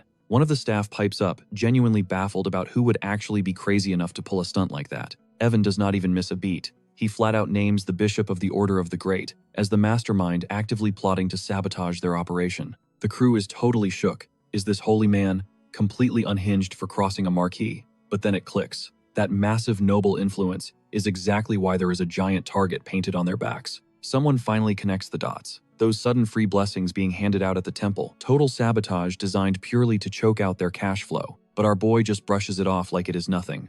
Motive does not even matter anymore because he has already cooked up the ultimate counterattack. Stepping up to the plate, Bernard spills the reality of their inventory. The rookie trainees have been grinding, brewing up a storm using leftover scraps. The massive catch, they are absolute trash by his master tier standards, definitely not premium enough to ever hit the market shelves.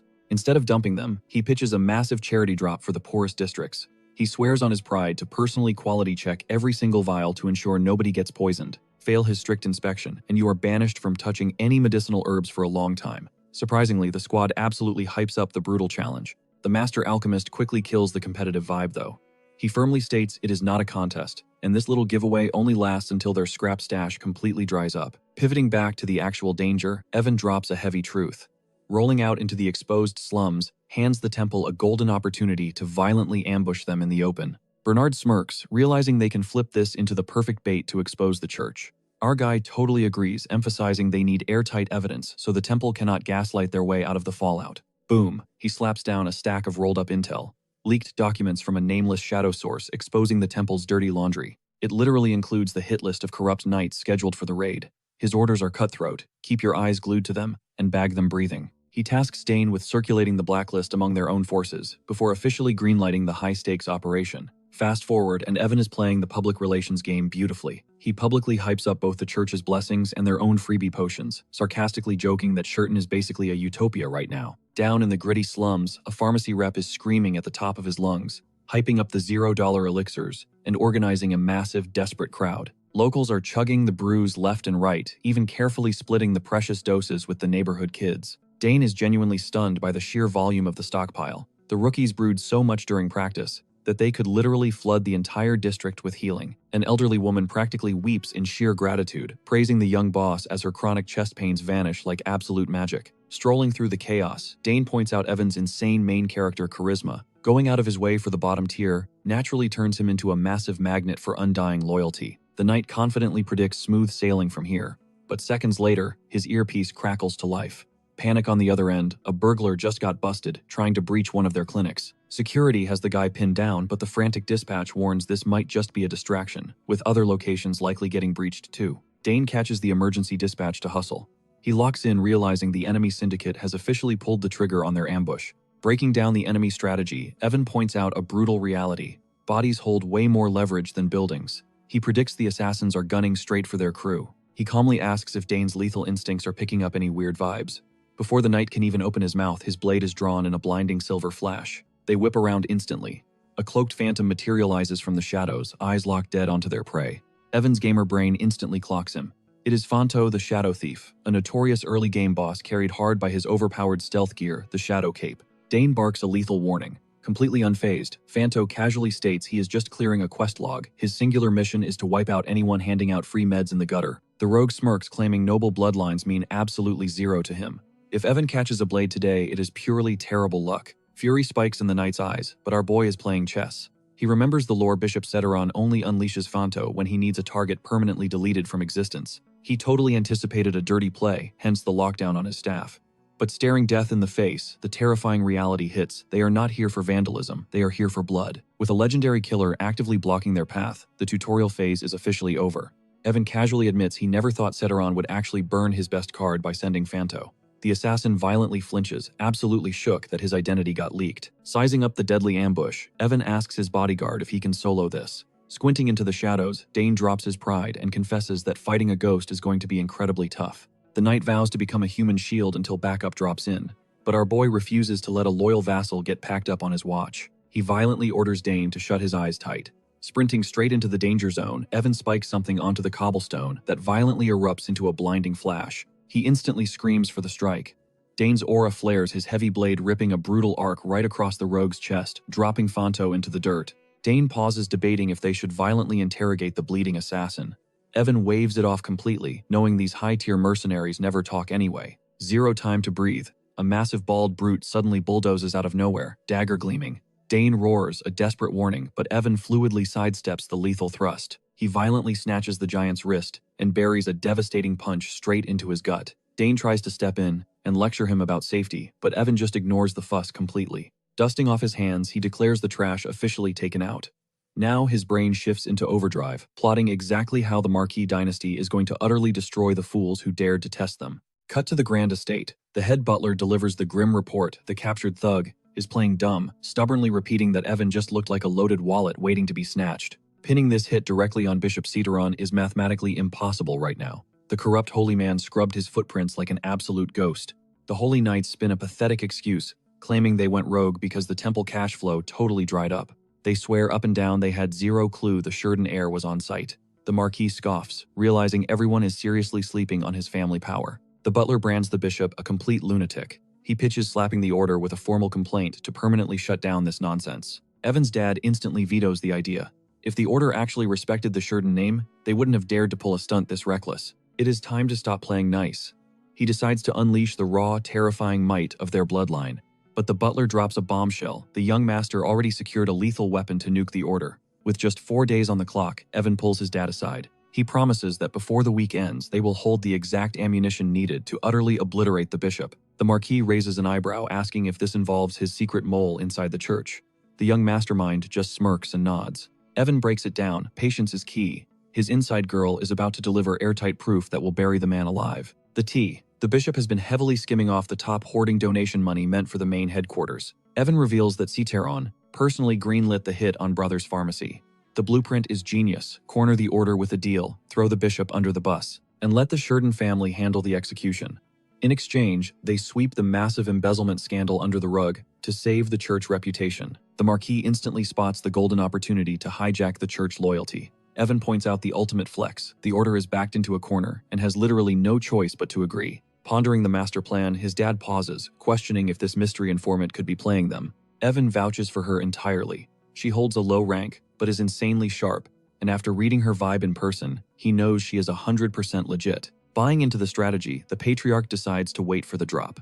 He turns to Mabel and Beloa, giving them major props for watching over his boy, and border and officially leaves Evan in their intensely protective hands. Our guy desperately protests, begging Shine to save him. He keeps thrashing around, screaming to be freed while his dad casually walks out. Fast forward 3 days, and Serpina hands over a mountain of dirt, swearing it is all for him. Staring at the massive stack of receipts, Evan realizes this is straight up lethal. She admits she had been hoarding this intel for ages, waiting for the perfect moment to totally ruin the guy. Evan smirks, noting that dropping this on the order desk will literally wipe the bishop off the map. Serpina freezes, suddenly wondering if her info is basically a death warrant. She only ever expected to cancel his reputation. Evan shuts that guilt down fast. The second the bishop messed with his business, he signed his own grave, and because of her, a ton of innocent lives are saved. This paper trail, he explains, acts as the ultimate shield, preventing a full-blown bloodbath between the Sherdans and the Order of the Great. Cetteron got way too cocky, assuming the Marquis wouldn't dare strike without hard proof. But Evan knows the original lore in Demon War 3. The Marquis single-handedly annihilates the Order.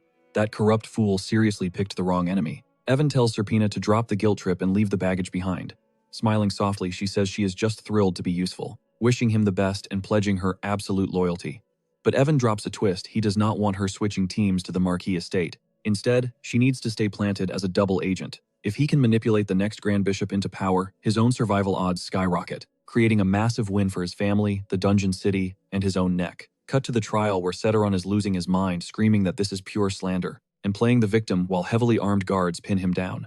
The Marquis coldly silences him, rolling out the massive laundry list of his crimes against the pharmacy, Evan, and the entire city. He instantly condemns the rogue holy knights to rot in a cell, and sentences Cetteron to be stripped of his holy title and sent straight to the gallows. On cue, guards drag the disgraced man out, while he furiously shrieks that he is untouchable.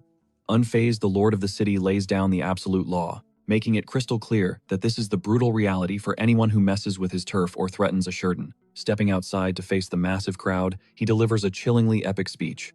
True power, he booms, demands absolute responsibility, and must never step on the innocent. Later in the garden, Evan chills out, figuring the dust has finally settled. Brothers, pharmacy is about to blow up, especially since the new bishop is already sucking up to the Marquis. Calling it a massive win, he asks his crew if there is any leftover drama to handle. Shine brings up a certain wildcard, a former secretary for the dead bishop, who just scored a major promotion based on stellar performance. Cut back to the cathedral, Serpina Beline confidently faces the new bishop, introducing herself with a flawless smile, totally ready to run the shadows. Across town, the hype around the pharmacy is absolutely unreal.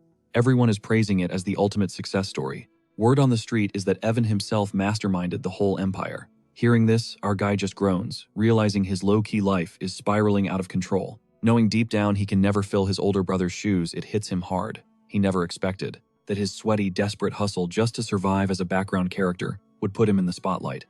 Noticing his stress, Mabel pulls him aside, assuring him he is truly one of a kind. She sweetens the deal. If he wants no part of the patriarchy, she is totally down to back his escape plan. He doesn't need to force himself onto the throne, just because he is a certified genius. Exhausted, Evan confesses he actually planned to drop that retirement bomb when he turned 12. The first inspection wraps up, and our boy drops the absolute bombshell. He is rejecting the Marquis title entirely. He is locking in on a totally different grind, becoming a knight captain. To prove his point, Evan quizzes Mabel on exactly what it means to be high society. She nails the answer, ruling the city and defending the dungeons. Spot on. Mabel instantly reads his vibe and figures out his endgame, and he gives her a nod. His mind immediately races to the dungeon knights. Their whole purpose raiding those deadly labyrinths and operating as completely rogue, independent squads. Memories of his past life playing the game hit him hard. Back then, he totally fumbled the bag, forcing his older brother Eric to step up and take the heavy burden. Not this time. He vows to plunge into those dungeons himself to keep Eric safe. Plus, he suddenly remembers the trade manager promised to deliver 3 extra demi-humans to his crew. Mentally tallying up Shine Below and the rest of the gang, he realizes his squad is already 7 deep.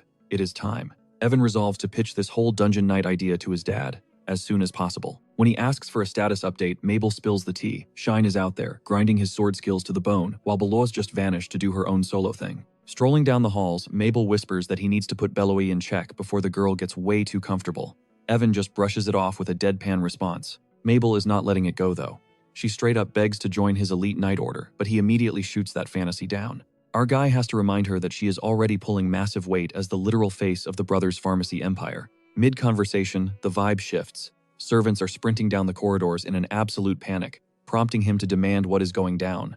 A breathless maid delivers massive news. The second lady just gave birth to a baby girl. Evan completely freezes, trying to process the fact that he has a brand new little sister. Inside the room, all eyes are glued to Miriam D. Sheridan and her newborn. The usual toxic succession drama totally evaporates, and our boy quickly realizes this is a massive win for him. It buys him crucial time before dropping his dungeon night revelation. Off to the side, Mabel playfully compares his complicated feelings to her own desperate urge to be his one and only exclusive maid. But Evan just sits there, an icy knot forming in his stomach despite the joyful atmosphere. He confesses that the math is not mathing. Back in the original Demon War 3 game, a Sheridan daughter literally did not exist. The family was heavily baked into the main lore, making this random baby completely suspicious. His brain goes into overdrive. Even a background sibling would have popped up in at least one cutscene.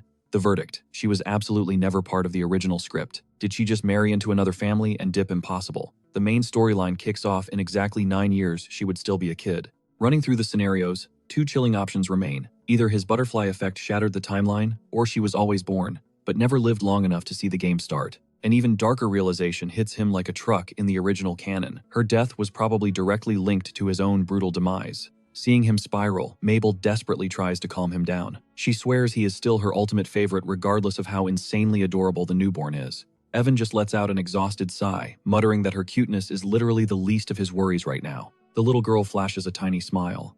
Evan flexes, claiming she is definitely smiling at him, while Eric violently disagrees, hyping up his own broad shoulders instead. Cradling the infant, Miriam shoots a heartfelt thank you to Redine for her support, though the First Lady gracefully deflects the praise right back. Watching them, Evan zeroes in on Miriam's fragile status. As the second wife going up against a first wife who already secured the bloodline with healthy sons, it clicks. Miriam had never managed to get pregnant before today. It is wild because in the game she was a straight-up menace who basically orchestrated his death. But looking at her right now, she is just a loving mom with 0 red flags. The pieces finally snap together. Her tragic villain origin story was not baked in. It was triggered by a specific trauma, and if he can spot it, he can stop it. Rerouting this timeline means he could easily prevent her from breaking bad while conveniently keeping himself breathing in the process. His mind stays locked on Miriam D. Sheridan. Was she actually a sociopath from day one like the game implied? Or did a single devastating tragedy push her into total darkness? A heavy chill runs down his spine as he realizes he knows exactly what that tragedy is. Cut to an intense sit-down with Bernard. The old veteran lays out a brutal reality check, explaining that even locked inside a fortress-like noble mansion, surrounded by elite knights and high-tier priests, a helpless newborn is not untouchable. Bernard states with grim certainty that a sudden death like that would only stem from 2 things, an untreatable disease or a lethal curse. Our protagonist mutters those exact words under his breath, before violently slamming his hands on the table. He hyperventilates, realizing baby Elizabeth is a sitting duck. The old man just maintains fierce eye contact, calmly stating that he is already aware. Bernard breaks down the tactics. Since the Marquis estate is essentially on total lockdown, looking for a traitor inside is a waste of time. The real threat is lurking outside the gates. The veteran hints that he is already connecting the dots. If his terrifying hunch actually holds up, they are not just saving Elizabeth, they are saving the entire city from a bloodbath. He lays out step 1, hit the streets and hunt down any trace of monster activity. Bernard brings up a massive dungeon outbreak that nearly wiped them out earlier this year. They barely managed to patch the leak, making this sudden threat infinitely more suspicious. Fast forward a bit, and our boy's sharp eyes lock onto something seriously messed up on the pavement. He waves the squad over, pointing dead at a nasty dark smudge. Orc droppings. Bernard nods slowly, muttering that he fully expected to find exactly this. Dane squints at it, totally skeptical. He questions if it is genuinely monster filth, throwing out the idea that maybe it accidentally got mixed into the cement during the recent city rebuilds. But Bernard shuts that down. The color is a dead giveaway. He figures the construction crew totally missed it because they were speed running the project to beat the deadline. The knight pushes back, wondering why a little monster waste even matters. His logic: if dungeon scraps were actually that radioactive, the entire city would have crumbled ages ago, considering their best weapons and high-tier artifacts are literally forged from monster parts. Bernard is not having it. He cuts the knight off cold, dropping the harsh truth that processed loot and raw festering monster biology are two completely different beasts. Bernard drops a massive truth bomb. The real lethal threat is not just the beasts themselves, but their toxic blood and guts spilling everywhere, creating a literal breeding ground for deadly plagues. He looks at the crew and drops a chilling name: Dungeon Sickness, a brutal debuff that completely drains your HP after hanging around monster territory way too long. Normally, this only wrecks squishy humans with 0 mana or hardcore explorers diving into the abyss, but the old man does not stop there. He locks eyes with them, asking the ultimate nightmare question: what if this toxic plague broke loose in the normal world? Piling up too much monster loot in one spot basically turns that zone into a mini dungeon. And since their city just survived a massive monster stampede, the toxic aura is totally lingering in the air. Sure, the outside infection rate is weaker and burns out quicker if handled right, but it is still creeping through the streets. For an average adult, it is basically a joke, but for toddlers with base stats, it is devastating, making Dane totally panic as he echoes that terrifying thought. The expert clarifies that while this creeping rot has no direct cure, it will not instantly end you on its own. The true horror drops when a second bug hits an infected victim, comboing them straight to the grave. And thanks to that recent monster wave, this ticking time bomb is ready to explode. They are staring down the barrel of a massive pandemic, meaning their only play is to hunt down the infection using nothing but breadcrumbs. Evan instantly goes into boss mode, barking orders to alert the big shot lord immediately. The goal: put every single baby on absolute lockdown before they catch it, but right as he sprints off, Servina kicks the doors wide open, screaming his name. The old-timer squints at the newcomer, prompting our boy to vouch for her as a top-tier holy healer he trusts with his life. Panting for breath, she drops the worst news possible. The patient count just skyrocketed to insane numbers, and her clerics are totally overwhelmed.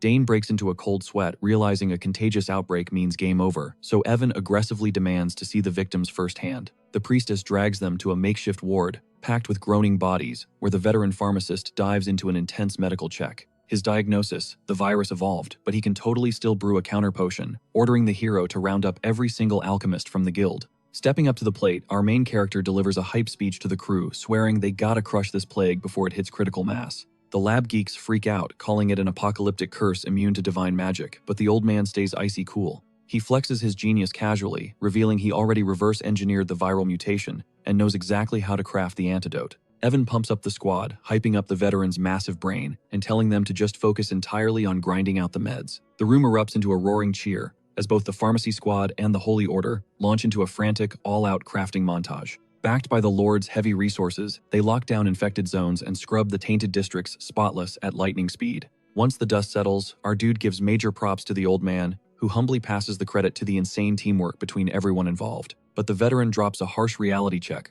reminding him that in any massive raid against a plague, 0 casualties is just a fantasy. Instead of drowning in guilt over the ones they lost, he insists they gotta look at the bigger picture. They need to flex about the thousands of lives they just carried to safety.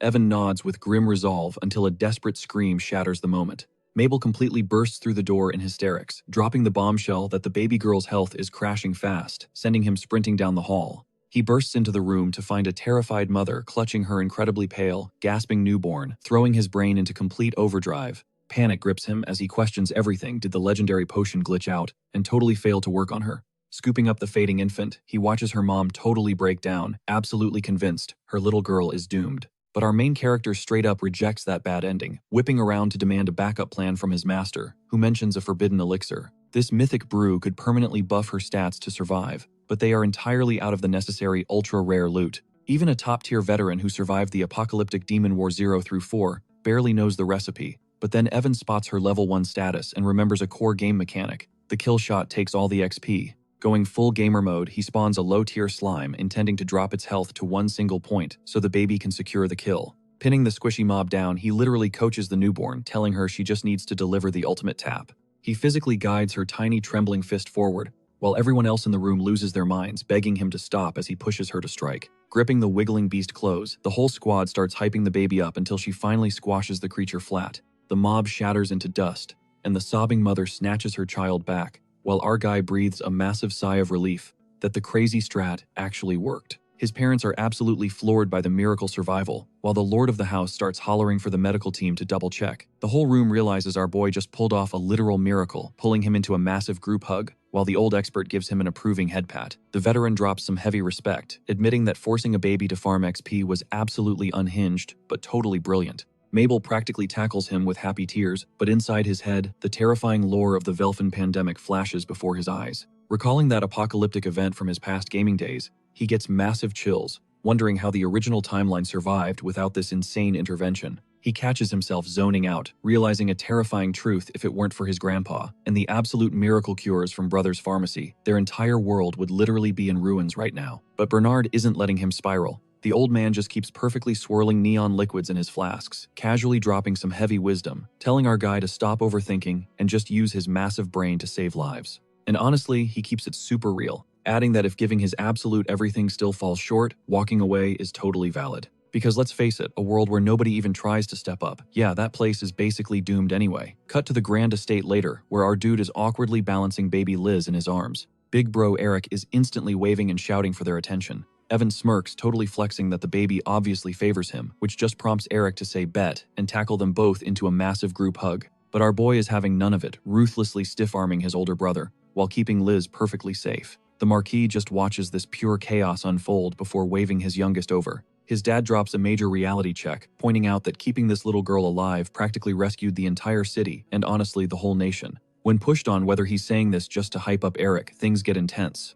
Evan locks onto his dad's gaze. No hesitation, no stuttering. He straight up announces he is going to command the Dungeon Knights as their captain. Look, Eric D. Sheridan has been grinding non-stop in the training yard. Our MC already figured his dad peeped the older brother's insane work ethic, making this the exact right moment to drop his own bombshell. So he lays it all out. He wants the top spot running the Dungeon Knights. The Marquis, he barely even blinks. Totally reading the room and realizing this is tied to Eric's grind, the old man nods. He promises to throw the family's entire vault of resources behind his son and the squad. There is just one massive catch. Evan cannot officially claim the title until he hits adulthood. Our boy groans but takes the deal. His dad hits him with that CEO mindset, ordering him to start laying the groundwork literally right now, building the base and recruiting the absolute beasts he will command. Evan bows his head in thanks. But the Marquis goes cold for a second, warning him that if the whole operation isn't flawless by age 18, the offer gets shredded. Challenge accepted. With a 7-year countdown officially ticking, our guy just flashes this knowing smirk, bragging that he already has the perfect crew name locked and loaded. Meanwhile, back at the lab, the pharmacy squad is literally throwing a party after surviving their brutal shift. They are beyond ready to scrub the scent of medicinal plants off their skin, with some ice-cold drinks rolling out as a massive group. But a few absolute legends stay locked in. Why? Because they are the only ones holding the secret recipe for the nation's lifeline. Catching the vibe, Evan slides up to Bernard, visibly stressing about the future. He points out that just because they flatlined one plague, people are going to get sloppy and complacent. He demands they upgrade their whole system to strike way faster when the next disaster hits. The veteran alchemist just shrugs, claiming the daily grind will naturally level up their speed. Plus, he drops a massive reality pill. Surviving this outbreak practically turned Brothers Pharmacy into a household name, which means the royal family is definitely about to realize these potion makers are infinitely more valuable than those useless holy priests. You can practically see the gears turning in our protagonist's head, as Bernard casually predicts the crown is going to slide into the Marquis' DMs for a royal summit real soon. The math is obvious. The king is totally going to demand they franchise this miracle pharmacy nationwide. Bernard points out that dropping a flagship store right in the royal capital is the most logical play. But there is a huge risk the ruler might try to forcefully uproot their main headquarters. Instead, a total red line that Evan's dad would absolutely go to war over. Right on cue, his dad corners him, announcing they are packing their bags for the capital because the king officially called them in. Evan instantly tries to dodge, complaining about royal manners, and begging him to drag Eric along instead. But the Marquis is not taking no for an answer. Honestly, our boy was originally plotting to hit up the royal city way down the timeline. However, his gamer brain quickly realizes this early trip is a golden ticket to speedrun looting all the hidden artifacts and secret lore from Demon Wars 3 and 4, or maybe even 2 and 1. Cut to the luxury carriage ride, where he is chilling with his loyal duo Shine and Bellois, plus his dad. Fast forward 2 grueling weeks on the road, and they finally pull up to a massive mansion. Scanning the area, Evan's past life knowledge kicks in. He remembers that Count Byron's entire bloodline is destined to be completely wiped off the map right before Demon War 3 even pops off, so he immediately flags them as walking disasters and mentally vows to stay away. A random guy nearby freaks out asking if trash talking like that might mess with the Marquis's political moves. But Evan's dad just brushes it off. He drops absolute gigachad energy, stating a father should always back his kid's instincts. And hey, even if the boy is dead wrong, their family empire is way too massive to fall. Just as he drops that flex, a terrified servant bursts into the room. Palace guards just rolled up, demanding they head straight to the throne room by the emperor's direct orders. Both father and son completely freeze. This is wild, because usually high-ranking nobles get a grace period to settle in before facing the crown. Stepping into the throne room, they drop into their formal bows, but the emperor just waves his hand entirely, tossing out the stiff royal protocols and keeping the vibe surprisingly casual. The ruler smirks, noting how the Marquis hasn't changed a bit since the old days. The nobleman smoothly fires back the exact same compliment without missing a beat. Then, the big boss shifts his gaze, asking if this tiny kid is the legendary genius of the Sheridan bloodline. Catching his cue, Evan steps up, drops his full title, and spits out some perfectly rehearsed lines about how breathtaking it is to meet the ruler. He lays the flattery on thick. The emperor just chuckles, pointing out that the apple clearly hasn't fallen far from the tree, which coming from him is basically a god-tier compliment. The Marquis dips his head in thanks, but their royal host is already over the small talk, abruptly steering the conversation straight to business. Dishing out some heavy praise for our boy's massive brain plays with the medicine, the emperor acts like he is doing them a favor. He pitches the idea of dropping a brand new pharmacy branch right in the heart of the capital. This instantly triggers the Marquis's trap card, and he dives straight into aggressive expansion talks, hinting at setting up franchises all across the map. To sweeten the pot, the emperor promises absolute royal immunity, swearing to crush any pushback from the shady Order of the Great. But as the tension spikes in the room, the real hidden agenda comes out. The crown demands full monopoly control over shipping the raw magical herbs. He claims it is just to protect their supply chains from haters. He frames it as the only way to safely expand into his city. But the Marquis goes on the offensive, hard countering that his solo success in nuking the pandemic is absolute proof that the capital desperately needs a Sheridan-run operation on their own terms. The standoff is intense. Nobody is blinking. Seeing his dad cornered, our protagonist mentally gears up to jump into the verbal crossfire. But before he can even open his mouth, the emperor locks eyes with him. He gives this weirdly chill sigh, confessing he was just way too hyped to meet the kid in the flesh. And then, out of nowhere, he casually points toward the royal gardens and literally tells our boy to go touch some grass and play.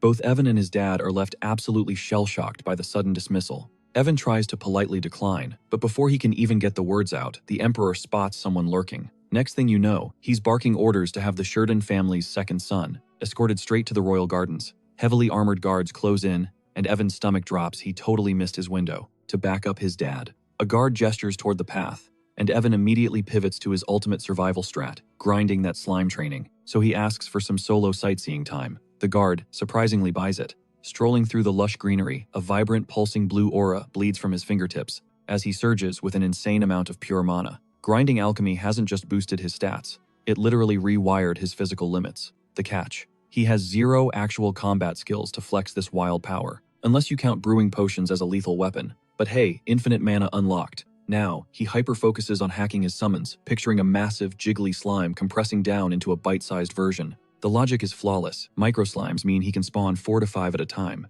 Wiping out a whole mob would literally double his EXP farming rate. Slime grinding is basically an overpowered cheat code, but mid-grind, a random voice cuts through the silence asking what on earth he's up to. Evan practically jumps out of his skin, snapping his head around to demand who's spying. Boom. He makes dead eye contact with a pink-haired girl, just chilling there, casually gripping a squirming earthworm. She closes the distance deadpan, offering him a turn to pet the slimy thing. Evan immediately hits her with a hard pass. Unbothered, she starts orbiting him like a curious predator, inspecting her prey, leaning in uncomfortably close to whisper that he's honestly just as pretty as her bug. Evan deadpans back that nobody has ever dropped that specific compliment on him before. She doubles down, defending her precious worm's aesthetic, which prompts him to flat-out label her a total weirdo. But then, a massive realization hits him like a truck. He runs through the lore of the demon wargame, filtering for chaotic pink-haired NPCs, and nervously asks if she's Serena. Bingo. She drops her full title, Serena L. Silkline, the Emperor's youngest daughter, and the walking disaster behind a massive main questline in Demon War 4. Suddenly, the Emperor's weird hint, nudging him toward this exact garden, makes perfect, terrifying sense. Serena flexes that she's 10 years old and immediately demands his age. Our guy introduces himself as Evan D. Sheridan, clocking in at 11 and claiming the title of the youngest in his noble house. She notes the age gap, then drops his name, locking him down with this crazy, piercing stare. Without skipping a beat, she interrogates him about the tiny buddies crushed in his grip, demanding to know why he's straight up executing them in her royal backyard. Serena's gaze is heavy. She drops a bombshell. Those little jelly blobs were literally crying out for him to save them. Then she steps up, demanding why he's bullying innocent creatures. Evan is totally thrown, asking what she means by saving them. She shrugs it off with zero chill, stating the voices stopped, so she guesses he wiped them all out. Alarm bells start ringing in our boy's head. He digs into his meta-knowledge, remembering how the princess got snatched by demons back in Demon War 4. In the original timeline, she was brainwashed into ruling top-tier boss monsters. A terrifying thought drops. Is this her hidden, overpowered ability? She's been sheltered in the safe zone of the palace her entire life. She literally had zero clue she was a natural-born beast tamer. Denying his own magic is completely off the table. Homegirl already caught him in 4K, spawning them. Evan drops the mask and spits pure facts. It's all about survival. He has to grind, kills to level up, and getting insanely buff is his only ticket to staying alive in this nightmare world. To prove his point, he spawns another slime and insta-pops it. Serena, entirely unfazed, flatly states he's not allowed to die. Confused, he pauses, and she casually begs him to just spare a single mob. After double-checking exactly which one she wants saved, Evan feels his Mirasol artifact heat up, radiating a strange energy. She guarantees the creature won't aggro if he lets it loose. But Evan isn't taking any chances. He immediately insists they tactical retreat to the fountain for backup safety. She nods along, and the duo ditches the crime scene. Posted up by the water, our protagonist dumps pure mana directly into the artifact, triggering a bright flash that spawns a tiny, fiercely glowing fire slime. Serena is absolutely starstruck by this rare elemental variant. He hands the fiery blob over, straight up admitting he can't tame the thing. She snatches it up like a shiny toy, cooing over how adorable it is. He hits her with a massive hazard warning, but she brushes off the danger flags like they're nothing. While the burning jelly wiggles in her palm, she asks if it's seriously a pacifist. Watching this insane interaction, Evan mutters that his EXP farming routine would be a total nightmare if every single mob acted this chill. Serena drops some deep monster lore explaining that most mobs are completely brainless. They run purely on violent instincts, swinging at anything that moves, meaning his guilt-free grinding is totally valid. Shook by her sudden wisdom, he asks who dropped that massive lore bomb on her. Without blinking, she credits the fiery blob, casually revealing she already named it Ruby. She flexes that she's literally reading its mind, proving they just casually forged a tamer's contract. Evan breaks down the mechanics. If she grinds affinity by hanging out with it, it'll eventually level up into her personal bodyguard. Her mind instantly jumps to her favorite bug, asking if she can buff a worm the same way. Evan brutally shuts it down. Taming mechanics only apply to actual monsters. Taking the loss on her bug dreams, she cuddles Ruby close to her chest. As they chill back in the garden, Evan volunteers to break down the exact stats and limits of her newfound tamer skill, but she completely derails the convo obsessively, asking one more time if she can contract a literal earthworm. Evan is left totally speechless, the awkward silence dragging out. Fast forward to family dinner, and the Marquis drops an absolute nuke on the table. The king is pushing a hardcore marriage pact between Evan and the crazy pink-haired princess. Evan instantly slams the brakes on that idea, shouting a hard pass, while the rest of the table loses their minds over the royal bombshell. His dad quickly waves his hands, swearing he already rejected the royal decree, but drops a heavy warning that the king is ruthlessly stubborn. Evan is massively confused, trying to figure out why the monarch is so insanely obsessed, especially when the kingdom is literally overflowing with elite noble heirs. The Marquis spills the real tea. It's not about political clout. The king is fiercely targeting the specific genius kid who built the Brotherhood pharmacy empire from scratch and single-handedly wiped out a massive plague. Knowing he's basically a high-value target just makes Evan want to dodge the altar even more. Terrified this hyper-focus will blow his cover and expose him as a totally irrelevant background mob, he desperately begs his dad to lie to the king and frame him as absolute trash who doesn't deserve the royal bloodline. But his dad pushes him to just own his real feelings. Evan freezes up, flashing back to that bizarre, chaotic moment with Serena and Ruby. In his memory, she's tightly gripping the fiery slime, bossing him around to drop the formal act when they're solo. The absolute kicker. She straight up confessed she vibes with him almost as much as her precious bugs. Breaking the silence, Evan admits the rumors were right. She's gorgeous now and is going to be an absolute stunner when she levels up. But he makes sure to add one brutal detail she'll never top below. Evan straight up admits her vibe is entirely unreadable. Dealing with her is pure exhaustion, and he would honestly rather just ghost the whole situation. When his dad double-checks if he is actually dodging the engagement, Evan does not hesitate. He explicitly states he never wants to cross paths with her again. The Marquis physically exhales relieved. He was low-key stressing that Evan might actually catch feelings, especially with the king constantly pushing them as the ultimate power couple. In Evan's mind, His Majesty was basically holding him hostage, forcing him into mandatory bonding time with the royal daughter. His dad shifts gears, mentioning a massive 4-day summit kicking off tomorrow regarding Brothers Pharmacy. He drops the bomb that the king specifically requested Evan's presence. but he quickly offers an out, saying the kid can totally skip it and let the adults handle the boring stuff. That way Evan can just roam the capital and chill. But cue the chaos. Serena suddenly crashes the scene, screaming his name and begging him to hang out. Our boy literally turns to stone. He slowly pivots toward her, then shoots a deadpan glare at his dad, who sheepishly shrugs, admitting his foolproof evasion tactic completely flopped. Cut to the bustling streets. Evan questions why a literal royal VIP is wandering around outside. Serena brushes it off, totally unbothered. She flexes the fact that she has 2 ridiculously overpowered bodyguards trailing her. Evan tries to shut it down, claiming his schedule is absolutely packed today, leaving 0 room for playdates. But she flips the script in a heartbeat, declaring she will just tag along on his errands. Our main guy frantically swears there are absolutely 0 worms involved in his plans. He pauses, catching himself, and cryptically tells the royal to just use her imagination, spinning around to face Shine and Belos. He barks at them to gear up. Evan pitches a quick shopping spree, pointing out they need to ditch the stuffy uniforms and move incognito for the next 3 days. Shine raises an eyebrow, asking if he makes the cut.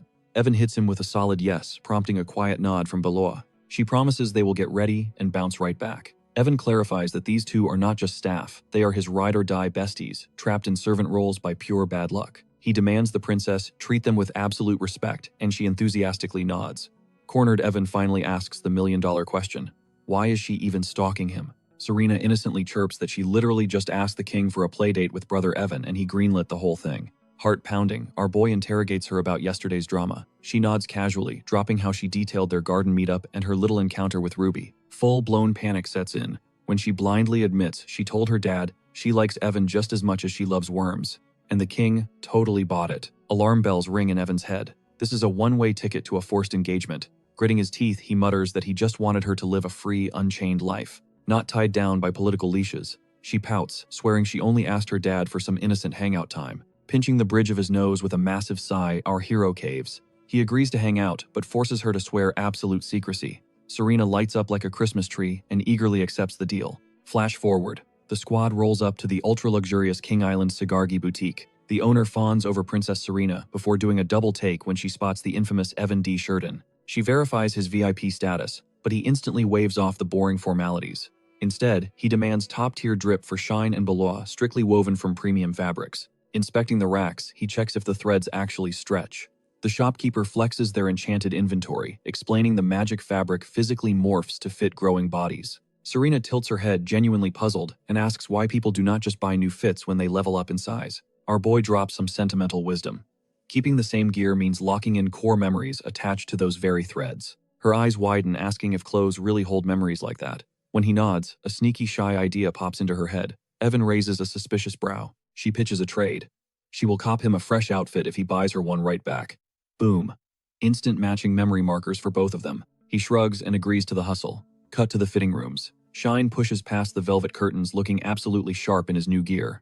Evan steps out right behind him, completely iced out in a pristine white suit dripping with gold accents. Moments later, the princess emerges, rocking an overly ruffled pink dress, hitting a cute twirl, and fishing for compliments. He gives a flat but honest compliment, calling it pretty. Then his voice drops. He asks if she is seriously rocking that massive thing outside today. She blinks, saying yes, and wonders what the big deal is. He quickly shuts down his concern, pretending it is absolutely nothing. Meanwhile, Belois hits a deep, grateful bow, thanking him for the gorgeous new aesthetic. Serena totally fangirls over Belois, wildly claiming the maid is even more stunning than a majestic worm. The boutique owner bows out, thanking Evan for dropping bags at her store, and gushes about how much fun she had styling the crew. Our boy returns the polite nod, but then his eyes darken. He requests one final, highly specific purchase, the twisted crimson garment hanging in the back. He demands it be wrapped with intense security. The owner laughs it off, saying it is literally just another stretchy dress, but his eyes are dead serious. He orders it sealed up tight, completely blocking it from prying eyes. The dark truth. That piece of cloth is straight up cursed, and literally summons a world-ending kraken. Our protagonist smirks internally. Snagging this demonic dress was his absolute main quest for the day. It is a hidden treasure from the original game, and snatching it now shatters a massive future death flag. With the world saved, Evan casually sifts through the shiny jewelry displays, noting that the capital's bling completely outclasses their hometown trash. Shine snickers, instantly calling him out for acting like a diva. Our boy claps back with a razor-sharp whisper meant just for him. Changing the subject, Shine asks how he is dropping this much cash, guessing the pharmacy hustle is printing money. Belois chimes in, reminding them that the Marquis also funds his fat allowance. The protagonist flexes that his bankroll is fine, and hints at hitting up a few more spots, but declares they need to fuel up first. The squad shifts locations, eventually rolling up to a massive, imposing piece of architecture. Shine aggressively squints at the facade, questioning if this massive fortress is actually just a fancy cafe. The young master casually drops that it is a completely renovated estate. Shine nods, admitting the aesthetic goes hard, though he still looks visibly skeptical. Since they have a literal princess rolling with them, this spot better be the absolute peak of capital city dining. But our guy just smirks, claiming his real target is hiding right behind those doors. The second they step foot inside, the owner practically rolls out the red carpet for Serena. Meanwhile, the regular patrons start whispering, completely convinced this squad must be some elite foreign royalty. A few sharp-eyed locals actually recognize Evan as the crown jewel of Sheridan. Fawning over them, the owner instantly offers up the best seats in the house. But Evan shuts that down, pointing straight to a sketchy room tucked into the right corner of the second floor. The manager instantly sweats, stuttering about how regulars absolutely despise that space, claiming it is completely abandoned. Our boy is not taking no for an answer smoothly, flicking a solid gold coin right into the dude's palm. Boom, the manager scrambles to get the VIP treatment prepped. We are talking top-tier silverware and pure luxury plates. Once the feast drops, Evan treats it like a ritual, tackling the soup first, then sliding over to the salad and fresh bread. He meticulously polishes off the fish, completely ignoring the heavy meat until the very end, finally slicing into that juicy steak. Ordering the squad to follow his exact lead, he tells them to grab some cake and sip their Earl Grey tea. But he catches Shine looking totally spooked, and casually asks if the menu is not hitting right. Shine frantically shakes his head, swearing the weird eating order is fine, but there is this insane freezing vibe creeping through the room. Reality clocks him right in the face as he realizes they might not be alone. Belois just shrugs it off, telling him to chill out. She calmly drops the fact that whatever is lurking in the shadows will not actually pop out until they clear their plates. Like clockwork, the second the dishes are empty, the phantom of a little girl materializes in thin air. The trio just watches in dead silence as her glowing form slowly melts away. Evan mutters about the event being a massive success, barely stopping himself from dropping full-on gamer slang. Serena just hits him with the most confused side-eye. Pivoting back to the crew, he gestures to where the ghost just vanished, casually explaining they just helped a lost soul cross over. In his head, he knows this exact meal triggers a crazy hidden quest. Crushing all the ghost's favorite foods unlocks an insanely rare permanent buff. We are talking a massive spike in baseline stats and skill progression for the entire squad. Serena asks if the Phantom dropped any loot, but Evan brushes it off as just a totally harmless blessing. Beloy is already flexing her fresh energy boost, but Shine looks like he just saw a demon.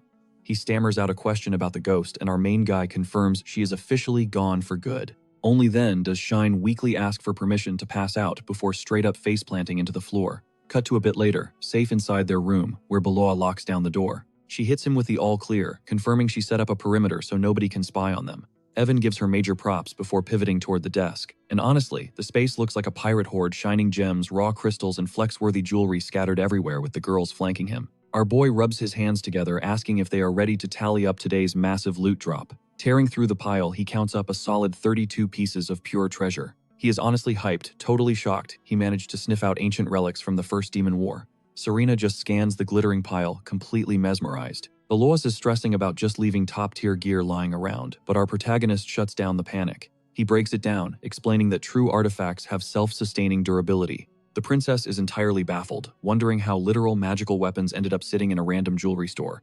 Evan just casually snatches up a violently glowing ring. He drops some hard truth normies, literally cannot see the magic. Not every legendary item looks like something out of a myth. Some of this gear only turns into true artifacts after centuries, their latent magic slowly waking up, while others just carry massive, untapped potential. But they will stay entirely useless if you do not handle them right. Plus, he mentions how some relics absolutely refuse to activate until they lock onto a worthy master, or until you pump them full of pure mana. That sparks a memory for Serena, who remembers the royal palace actually keeps a dedicated mage just to babysit their cursed stash. Evan laughs, pointing out that an average citizen could stare at a god-tier weapon for 10 hours and just see a rusty spoon. And pulling that kind of intense staring contest in a high-end boutique would just get you thrown out on the street. Belois suddenly does the math, realizing the shop owner just took a catastrophic financial hit. Evan grins and totally agrees.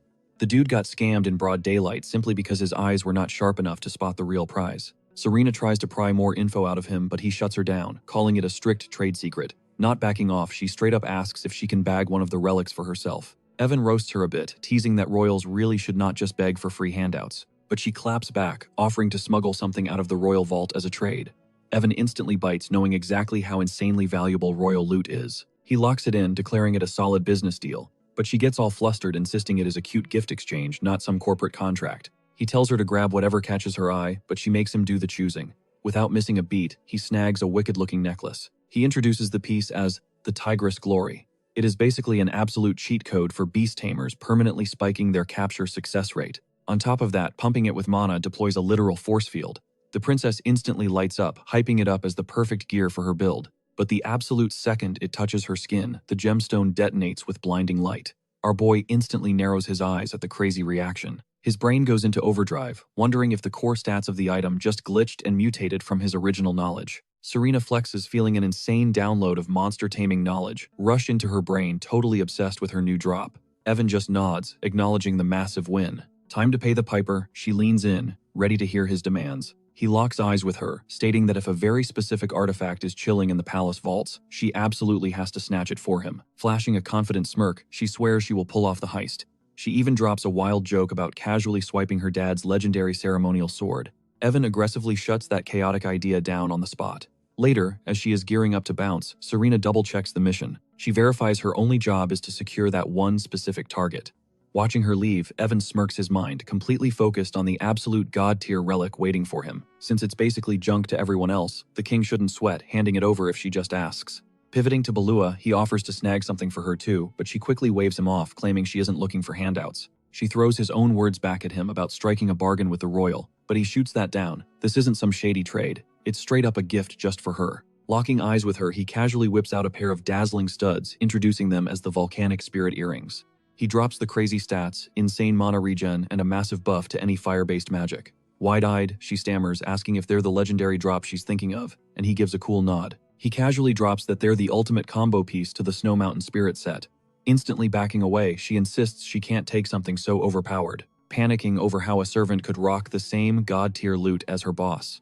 When he raises an eyebrow at her refusal, she straight up admits she doesn't deserve it. But our guy isn't taking no for an answer. Grabbing her hand, he firmly presses the blazing red gems into her palm, telling her to stop bottling everything up and actually vent once in a while. Flushing, she warns him that unleashing her full emotional baggage on him might seriously backfire. Our main character smoothly tells her to just voice her struggles, flexing that he's the guy who fixes things. Defeated by his charm, she gives in and slides the earrings on. Blushing with gratitude, she shyly asks him to call her Lua from now on. Cut to day 2 and Evan kicks off a massive loot run, hunting down any gear that guarantees his survival, ditching the snobby noble districts to dive straight into the sketchy hidden black markets scattered around the capital. Glancing at Shine, he smirks, warning him that the grind is about to get real, and casually drops a prayer that the royal pain in the neck packs her bag soon. But mid-sentence, our boy freezes, narrowing his eyes at his buddy's totally blank zombie-like face. Catching the weird vibe, Evan immediately demands to know what's eating him, pointing out the dude literally blacked out the day before, even though he seemed totally fine once they hit the mansion. Our MC cracks a joke roasting him for looking like a guy who just got dumped via text. Barely whispering, Shine groans that his whole body feels like lead. Evan tilts his head, wondering if the magic buff totally missed him since he personally felt like $1,000,000 right after. Shivering, Shine admits the blessing definitely hit, but this icy chill just won't fade. He flexes his arms, complaining that they feel like they're strapped with concrete blocks. A light bulb suddenly flashes in the young master's head. Without skipping a beat, he tosses over a slick pair of silver wristbands and tells his bro to just slap them on for the time being. Catching the accessories, Shine looks skeptical, asking if this is just some basic jewelry. Evan quickly drops the lore. They're the phantom bands totally stacked with a 15% boost to both movement and strike speed. He shrugs, admitting he wanted to hook him up with broken loot, but these babies will easily carry him all the way to the 60th floor of the raid. Jaw-dropping, Shine stammers, the 60th floor. Our boy just smirks, reminding him that the absolute tryhards in the current server have only hit floor 45. But Evan quickly steps in with a reality check. Don't get too comfy with them because down the line he's going to need heavy-duty artifacts maxing out both tank stats and DPS. Checking in, Evan asks how the stats feel, and his sidekick dashes forward a few paces, totally amazed that his agility spiked. But that concrete feeling is still there. Suddenly the temperature drops, as a pitch-black shadow materializes right over his shoulder. Evan's blood runs cold, staring in pure shock, as he freaks out, demanding to know what kind of cursed magic his buddy just triggered. But totally clueless, his bro shrugs it off like it's nothing. Then the phantom maid slowly floats into view, and both guys absolutely lose their minds, screaming their lungs out because they were dead. Sure, she crossed over. Floating there, she just yawns, casually mentioning she thought the exact same thing, claiming she just took a nap and randomly woke up tethered to this dude. Connecting the dots, Shine totally loses it, screaming at the spirit to back off since she's the literal deadweight dragging him down. Hovering playfully, she admits she already tried dipping, but the exit is bugged. Leaning in with a creepy smirk, she totally trolls him, asking if he's officially possessed, sending the poor guy into a full-blown panic attack. Cutting through the chaos, our MC points out that the Phantom mentioned something looking super cozy a minute ago. Flashing a wicked grin, the spirit points a translucent finger straight at the new silver bands, purring about how they give off major luxury hotel vibes. She asks for permission to move in, promising it'll instantly clear up his icy debuffs. Not even hesitating for a split second, the terrified teen screams at her to just get in the accessory right now. And chirping a happy thank you, she completely ghosts Evan's frantic warnings and dive bombs straight into the glowing metal. The main character's mind starts racing. This is totally unscripted, a wild wildcard event that 0 players ever triggered back in Demon War 4. Popping her head out of the silver band, she squeals about the 5-star comfort. Hearing that the puzzle pieces click for our gamer boy, the Phantom Band was literally coded to house a spirit from day one.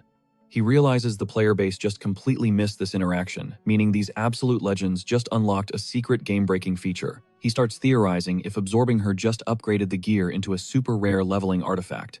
Staring at his wrist, his sidekick argues that the metal literally looks exactly the same as when he equipped it, but Evan slaps his back, telling him to stop complaining and take the massive win. The poor guy wildly disagrees, gesturing to the literal poltergeist chilling on his arm, though she just hums a happy tune about her new apartment. Suddenly, a sharp knock echoes through the room, snapping their focus. The door swings open to reveal Balua and Serena fully geared up and ready to hit the streets. Keeping his cards close to his chest, the boss totally refuses to drop the map coordinates for today's raid, giving his cursed buddy a signal to stay quiet for a sec. Stepping into the spotlight, Serena shoves a sleek box into his hands, acting coy as she delivers her promised pre-quest loot. Popping the lid, he's greeted by the gleam of a short blade and his jaw practically hits the floor. It's the legendary Limit Breaker. Flashbacks hit him hard. This is endgame gear straight out of Demon War 3 that normally forces players to grind infinite reputation points with the royal faction. Peeking over his shoulder, Serena innocently asks what the big deal is, and he drops the mic. It's a blade that literally shatters stat caps. He totally dodges, giving her the full wiki breakdown. But internally, his brain is exploding with this cheat code. He can bypass the strict system limits and stack infinite artifacts, which is the ultimate lifesaver for a guy carrying this many death flags, who could still easily get one-shotted despite rocking max armor. Securing a 6th artifact slot is an absolute must. Raising his blade, our boy whispers one word: limitless. A massive shockwave of energy explodes as a glowing golden lock materializes over an empty inventory slot. Ghostly chains violently shatter, ripping the seal wide open, completely annihilating the barrier.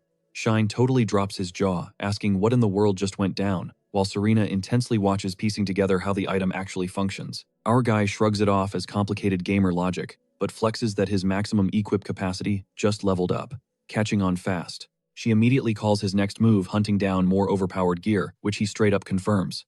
But hitting the streets again, Evan is practically dragging his feet. Serena hits him with a reality check, wondering why his shopping bag is so light after 4 straight hours of grinding through the market. Honestly, he is starting to think that pendant he gifted her has some secret infinite stamina buff.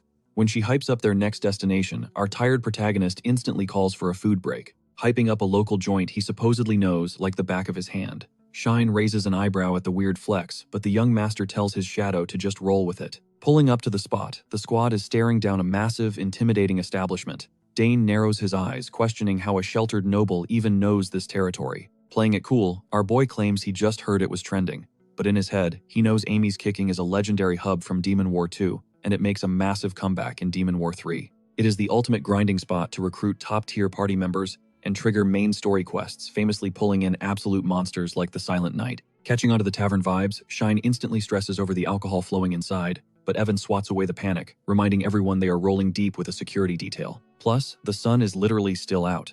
Dane gives the green light, but while the crew relaxes, our protagonist is already locking onto his real target, the elite mercenaries crowding the room. The captain barks at his squad to keep their heads on a swivel, in a room packed with absolute savages. Pushing through the swinging doors, Evan commands a massive table and instantly drops an order for 7 plates of the house special.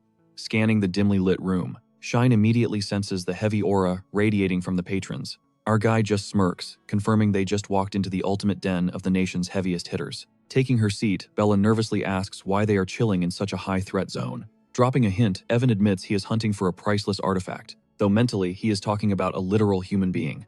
Trying to calm her nerves about the shady crowd, he casually drops her secret nickname, throwing Shine into absolute shock. Serena immediately latches onto the cute name and begs to use it, but Lua shuts that down with zero hesitation, leaving the princess visibly pouting. While the boys silently judge the chaotic energy, a mountain of hot food slams onto the table, and Evan gestures for the entire crew, even the knights, to feast. The guards bow their heads in gratitude. Shine goes goblin mode on his plate, while Lua nibbles her food like a mouse. Meanwhile, our mastermind's eyes dart across the tavern, hunting for iconic character models from his past gaming days. Right in the middle of a bite, his radar pings, locking onto a lone dude slumped at the counter. With his glowing blonde hair and flowy robes, the guy looks like a classic healer straight out of a church. But looking closer, the heavy glint of steel armor peeks through the fabric. Evan's brain instantly fires up, identifying Ryan Drukus, the legendary unbreakable shield, an absolute wall from Demon War 4, famously known for his god-tier defense and infinite health regeneration. Sprawled out on the bar, Ryan catches Dane's sharp gaze too. The captain nods, recognizing a name that holds some serious street cred in the underground world. Spilling the lore, the captain reveals that this guy was once a child prodigy, blessed with insane holy magic, but stubbornly threw away the healer route to become a frontline paladin. The tragic part, he was totally missing the physical stats to brawl, leading to a massive downfall, forcing him to either quit his dream or waste 10 years grinding for a rematch. Crushed by reality, he drowned his stats in cheap liquor. Evan mentally bookmarks this tragic backstory. With Serena hyping him up, he struts straight over to the counter. Hearing the approaching footsteps, the washed-up knight glances over, locking eyes with our protagonist, who smoothly introduces himself and asks for the seat next to him. Sliding into the stool, Evan watches as the knight's eyes blow wide open after hearing a high-tier noble's name. Ryan instantly shoots out of his chair, totally baffled why a VIP is breathing his air. Not holding back, our guy roasts him, asking why a dude aiming for the commander title is wasting away in a tavern. Slamming his mug onto the wood, Ryan spirals into a flashback about his sacred oath. He swore to become a holy knight, dive headfirst into the bloodiest wars, and stack up divine karma. Spilling his guts, he reveals he was trained by a ruined noble from across the sea. Born with a massive mana pool, but exactly zero talent for casting, pushing everyone to force him into a boring priest role. But after nearly dying to shield someone, the heavens dropped a unique blessing on him totally hard, wiring his brain to chase the paladin dream. The brutal reality, even after insane grinding, every weapon felt clunky in his hands. He confesses he is not just trash with a sword, but a complete joke in actual combat, catching nothing but hate from his trainers. The whole academy screamed at him to quit, but he fiercely stood his ground, arguing that a literal gift from God was meant for tanking hits on the front line, not throwing weak band-aids from the rear. Sensing a massive opportunity, our boy leans in, asking for the exact name of this skill.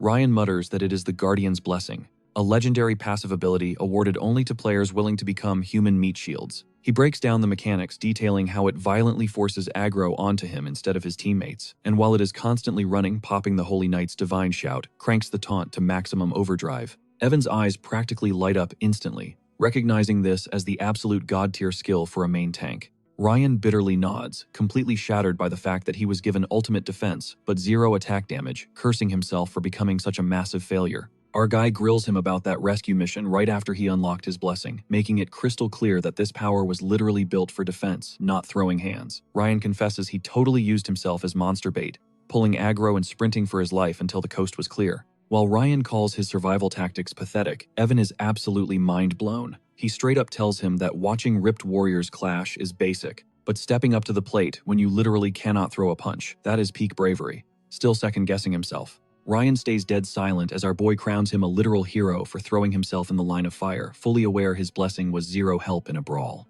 Ryan chokes up, admitting no one has ever gassed him up like that. Our main character crosses his fingers, waiting for the classic declaration about becoming an epic holy knight. When checking the vibe, Ryan admits a massive weight just lifted off his chest. Evan doubles down, hyping him up as top-tier holy knight material, swearing he sees the vision. But Ryan just shakes his head, dropping a massive plot twist by saying none of that title stuff even matters anymore, leaving Evan utterly shook. He spells it out clearly: he is officially done living for other people's approval, because Evan's pep talk just locked in his ultimate goal. From this second on, he is putting on blinders, swearing to act as a human shield for the innocent, regardless of the haters.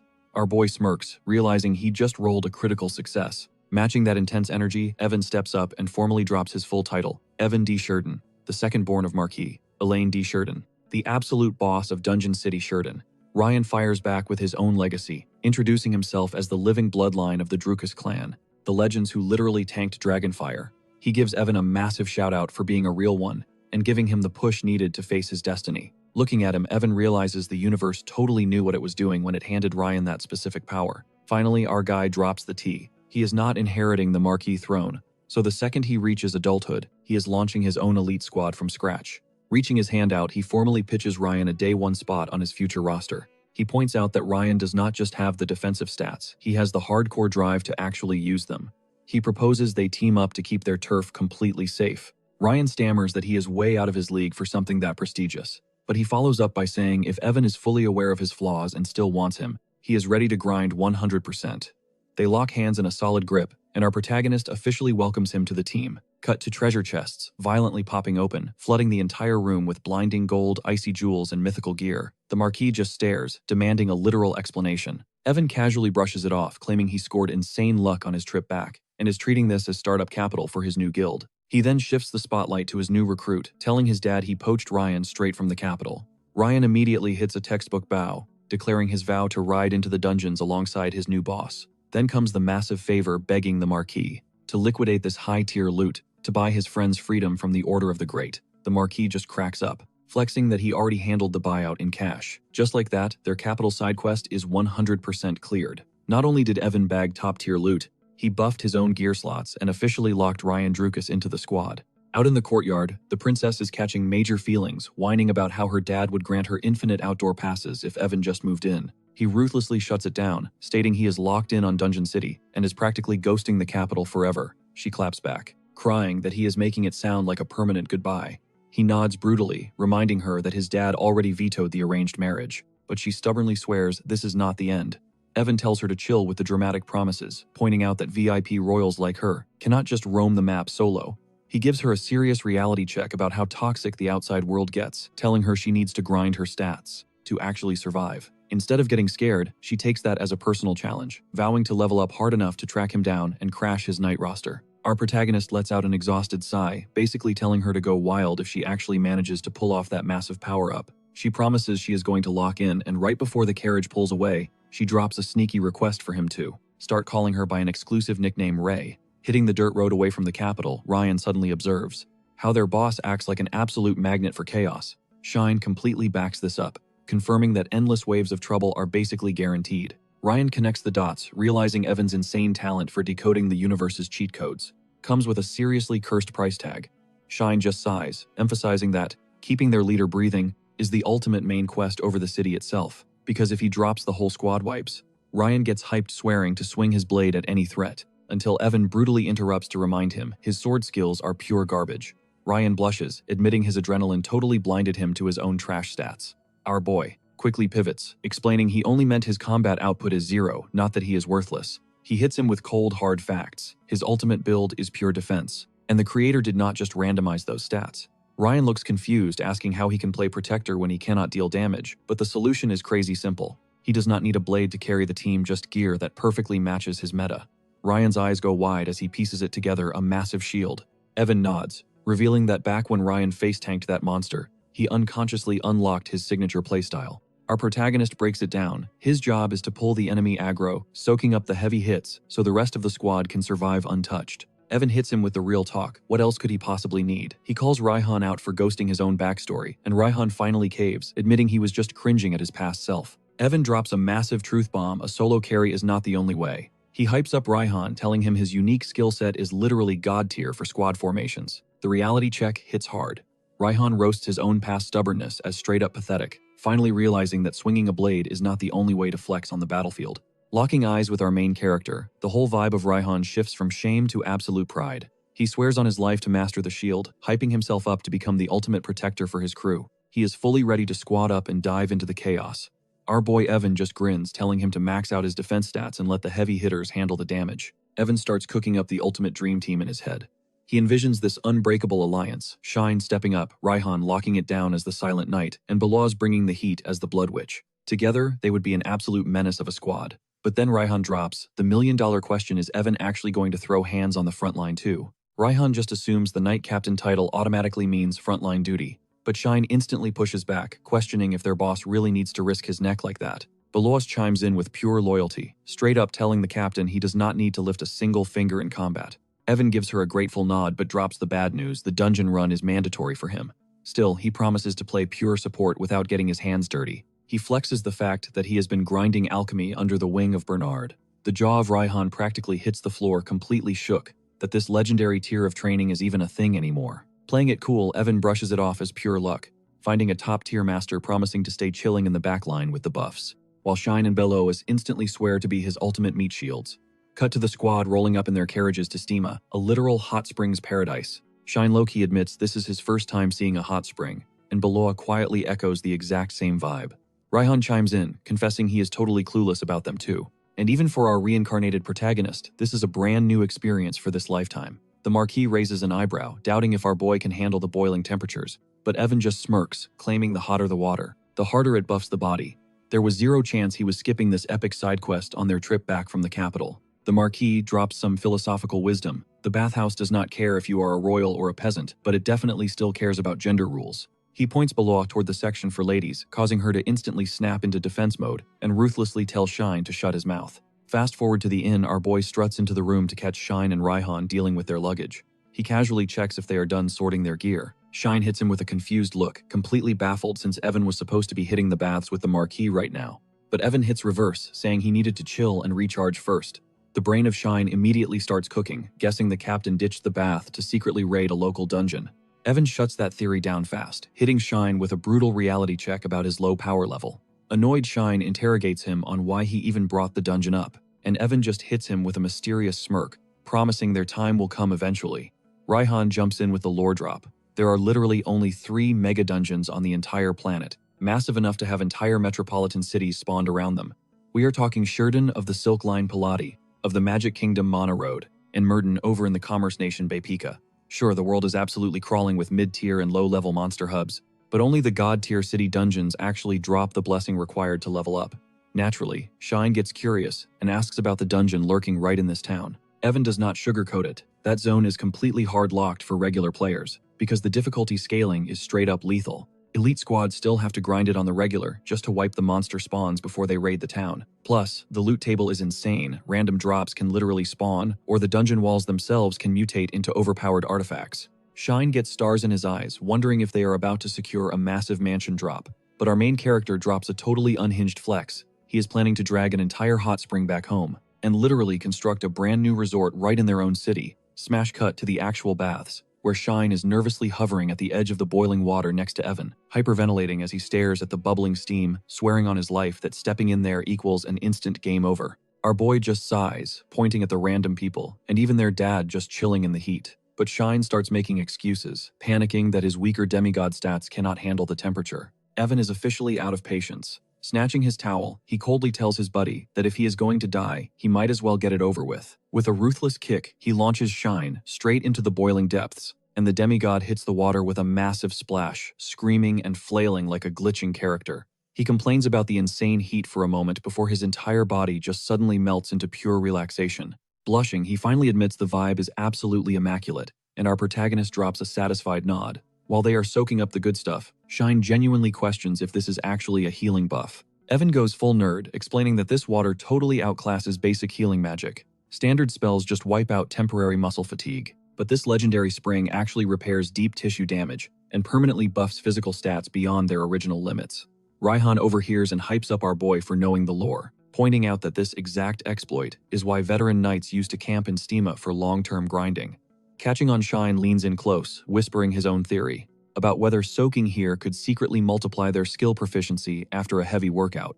Evan flashes a knowing smirk looking over his shoulder to ask if Shine is finally hyped about dragging a hot spring home, and Shine nods like an absolute maniac. Fast forward, and the trio steps out flexing matching blue robes. The gamer brain of Evan instantly recognizes the outfit as a perfect match from his past life playthrough. He remembers the toxic forum drama, where players raged that the original designs felt way too Japanese, forcing the developers to patch them into a broader East Asian aesthetic. He zones out, realizing this fantasy dimension has zero connections to the history of Earth, making the actual origin of these outfits a total mystery. But then, Raihan casually drops a bombshell, noting that the threads look exactly like the traditional gear of his homeland, hinting that the original founders of this town probably migrated from his region.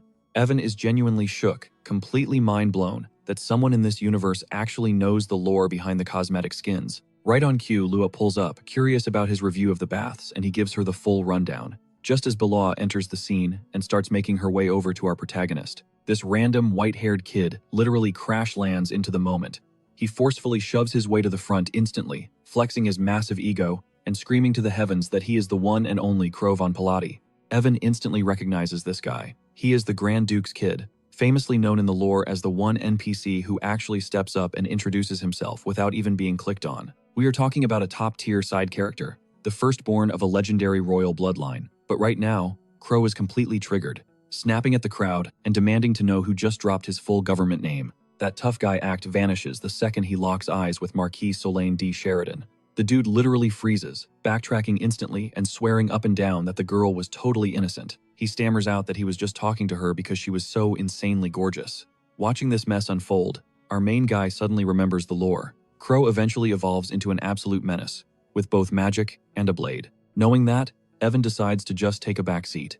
He figures it is way safer to let his dad handle the heat rather than catching a humiliating loss right here. The Marquis does not miss a beat. He agrees that Bella is stunning, but then his hand clamps down hard on Crow's shoulder. His voice drops, asking if the kid laid a single finger on her, which Crow desperately denies. Looking completely rattled, Bella murmurs an apology for all the drama. Evan just hits her with a gentle reassurance, casually mentioning how pretty she is, and instantly gets a shy, grateful smile in return. Finally stepping up, the Marquis officially introduces Evan as his second-born. Crow looks absolutely shook by this plot twist, while our boy just hits him with a flawless, polite greeting. He drops a respectful bow, claiming his title as the second son of the Sheridan household. Still recovering, Crow shoots him a wild look and asks if Bella is basically Evan's personal companion. Evan shuts that down, confirming he personally hired her, then coldly asks if Crow still has an issue to settle. Not backing down, the young noble admits he absolutely does. He straight up declares she is the most breathtaking girl he has laid eyes on in his entire life.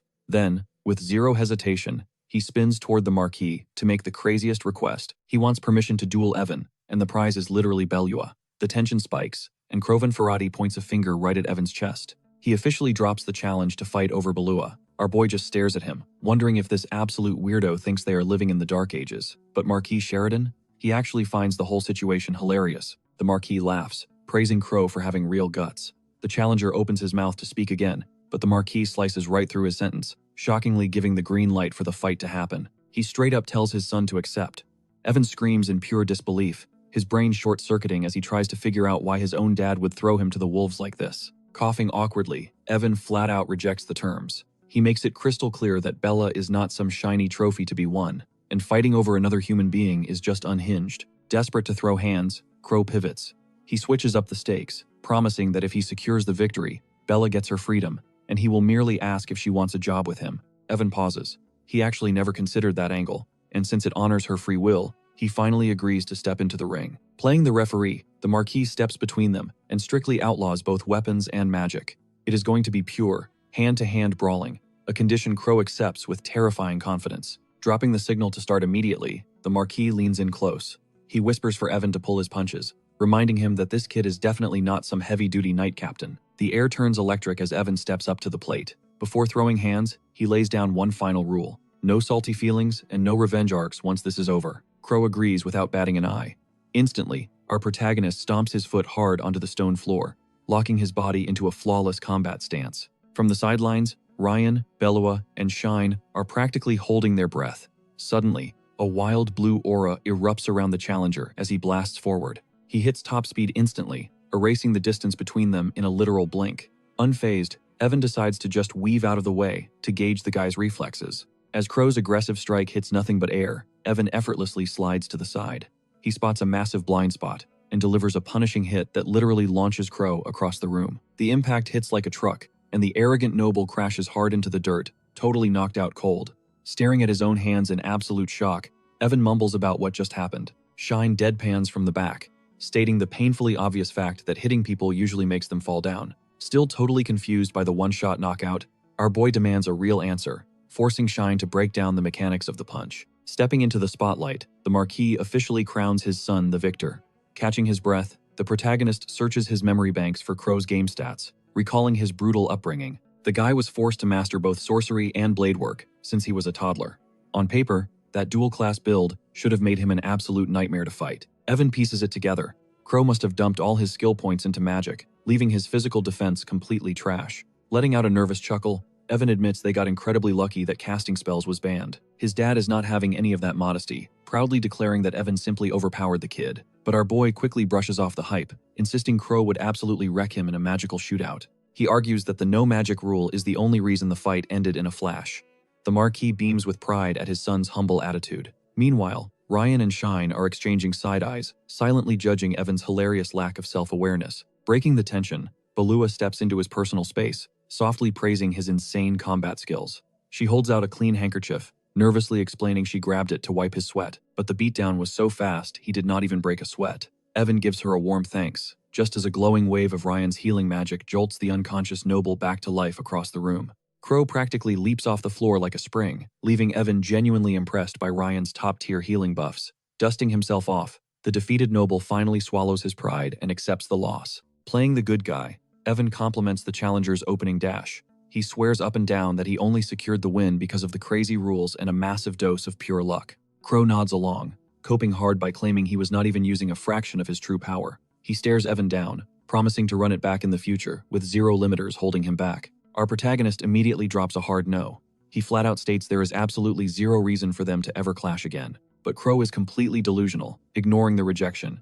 He swears on his honor that the second he levels up his power, he is coming straight back for a rematch. Looking back, Evan realizes he basically gambled his entire life away by taking that bait.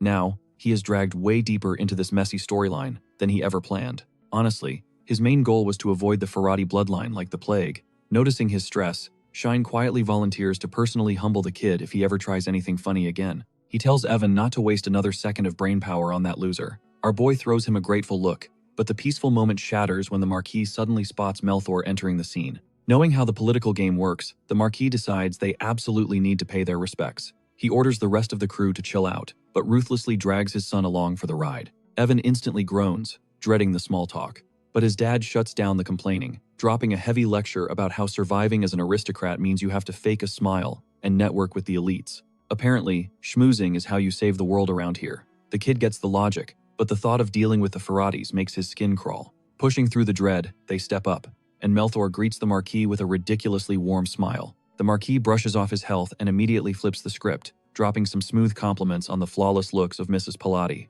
She eats it up, then locks eyes with our boy. She is totally stunned by his major glow-up, playfully asking if he even remembers her. Playing it cool, he drops a polite but vague yes. But the moment he tries going full formal, she cuts him off, insisting he just call her Mrs. Palati. The Marquis points out that Evan totally inherited his intense eyes. Hearing his age, Mrs. Palati gasps he is the exact same age as her daughter, Arisha. Cue the dramatic entrance. She calls her daughter over, and as Arisha steps into the spotlight, Evan freezes. His brain goes into overdrive, remembering that while this girl never landed the killing blow herself, she was straight up the catalyst for every single one of his past deaths. The Marquis praises her elegant vibe, earning a sweet thank you. Suddenly, Melthor leans in, throwing a knowing look at the Marquis, asking if he remembers their old pact. Flashing a sly grin, the Marquis brushes it off, saying the eldest heir has to run the family, so he is completely off the hook. But he totally remembers the backup plan, locking in a marriage between their second or third kids. Melthor busts out laughing, teasing our protagonist for freezing up like a deer in headlights. Stepping up, Arisha delivers a flawless, high society intro, while Evan awkwardly stammers out his full name. As they exchange those stiff, formal bows, reality hits him like a truck. This is Arisha von Palati, his literal betrothed. According to the game lore, she moves to Sheridan for their arranged marriage, only to cross paths with the actual main character of the Dungeon City. Spoiler alert, she brutally backstabs her fiancé to become the ultimate supporter for the hero. That massive betrayal shatters her fiancé, driving him to absolute despair and an early grave. Yeah, she is basically the Grim Reaper of his past lives. Sure, his past self was a total trash-tier playboy, but if the storyline follows the original script, Arisha is a walking, talking death flag. Oblivious to his internal panic, the parents are practically squealing over how perfectly matched the kids look, calling it absolute destiny. Fast forward to that evening, the Marquis asks for a review of the local hot springs. Evan plays along, saying the vibe was top tier, but internally sweats, remembering a hidden game route where soaking too long literally boils your health points to zero. When his dad suggests squeezing in one more dip post-dinner, Evan pivots hard, casually dropping the ultimate wildcard. Why do they not just build their own in the city? The room pauses. His dad blinks, totally caught off guard, before admitting a hometown hot spring would be an absolute game changer. But there is a massive catch. The Marquis shuts it down, explaining that spawning a natural spring takes miracle-level geography, making it basically impossible. Sure, you can boil some tap water, but that legendary, stat-boosting mineral soak? You cannot just fake that. Our boy nods, playing dumb, and smoothly shifts the topic to how dungeons warp the earth around them, pushing for the gritty details. Catching the spark of curiosity, the Marquis goes into full professor mode. He explains that when an artifact radiating insane energy drops, or an absolutely terrifying boss monster claims an area, a dungeon naturally spawns. Even a max-level mage flexing their ultimate aura can accidentally warp reality and birth a dungeon, though the exact science behind it is still a massive mystery.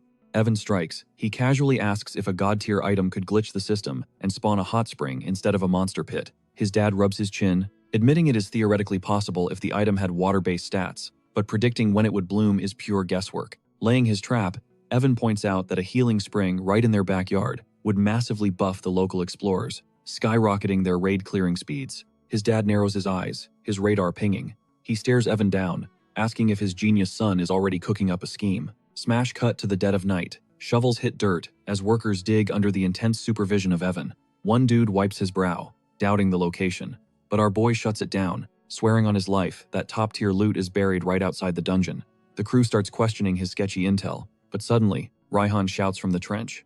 He struck something solid. They clear the dirt, revealing a colossal, ancient stone slab. Skip ahead 1 month, and Evan is back in town, flipping the script with his explosive bathhouse pitch. His dad forces Eric to grab a notepad and pay attention, as the mastermind lays out the blueprint. Rule 1, location is king. This spa needs to be practically hugging the dungeon walls. Rule 2, keep it kissing distance from the pharmacy, right on the main drag. He demands a massive plot of land, refusing to settle for tiny franchise chains.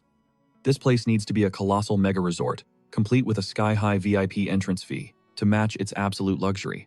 Analyzing the play, the Marquis chuckles, noting that the pharmacy of his older brother covers the broke rookies, while the resort of Evan will siphon gold right out of the elite explorers. Evan defends the paywall, arguing the insane healing buffs are worth every single penny, since full health means diving right back into the grind.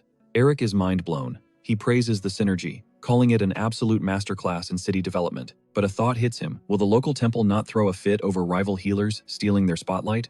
Our protagonist just smirks, brushing off the drama. He claims they are tight with the Holy Squad, and the priests will probably be their best customers. In his head, he is already counting the cash. He knows this place will totally eclipse the legendary Stema Springs from Yoma Great War 3. Having a hyper-healing safe zone dramatically drops his own death flags. Plus, he has the ultimate cheat code.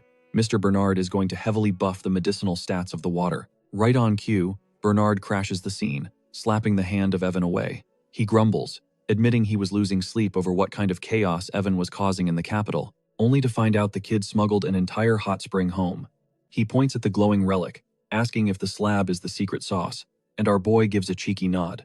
Bernard sighs, explaining that this chunk of rock is actually a shattered dungeon core, packing enough raw magic to terraform the land, but too broken to spawn deadly monsters. Evan flashes a wicked smile, completely agreeing.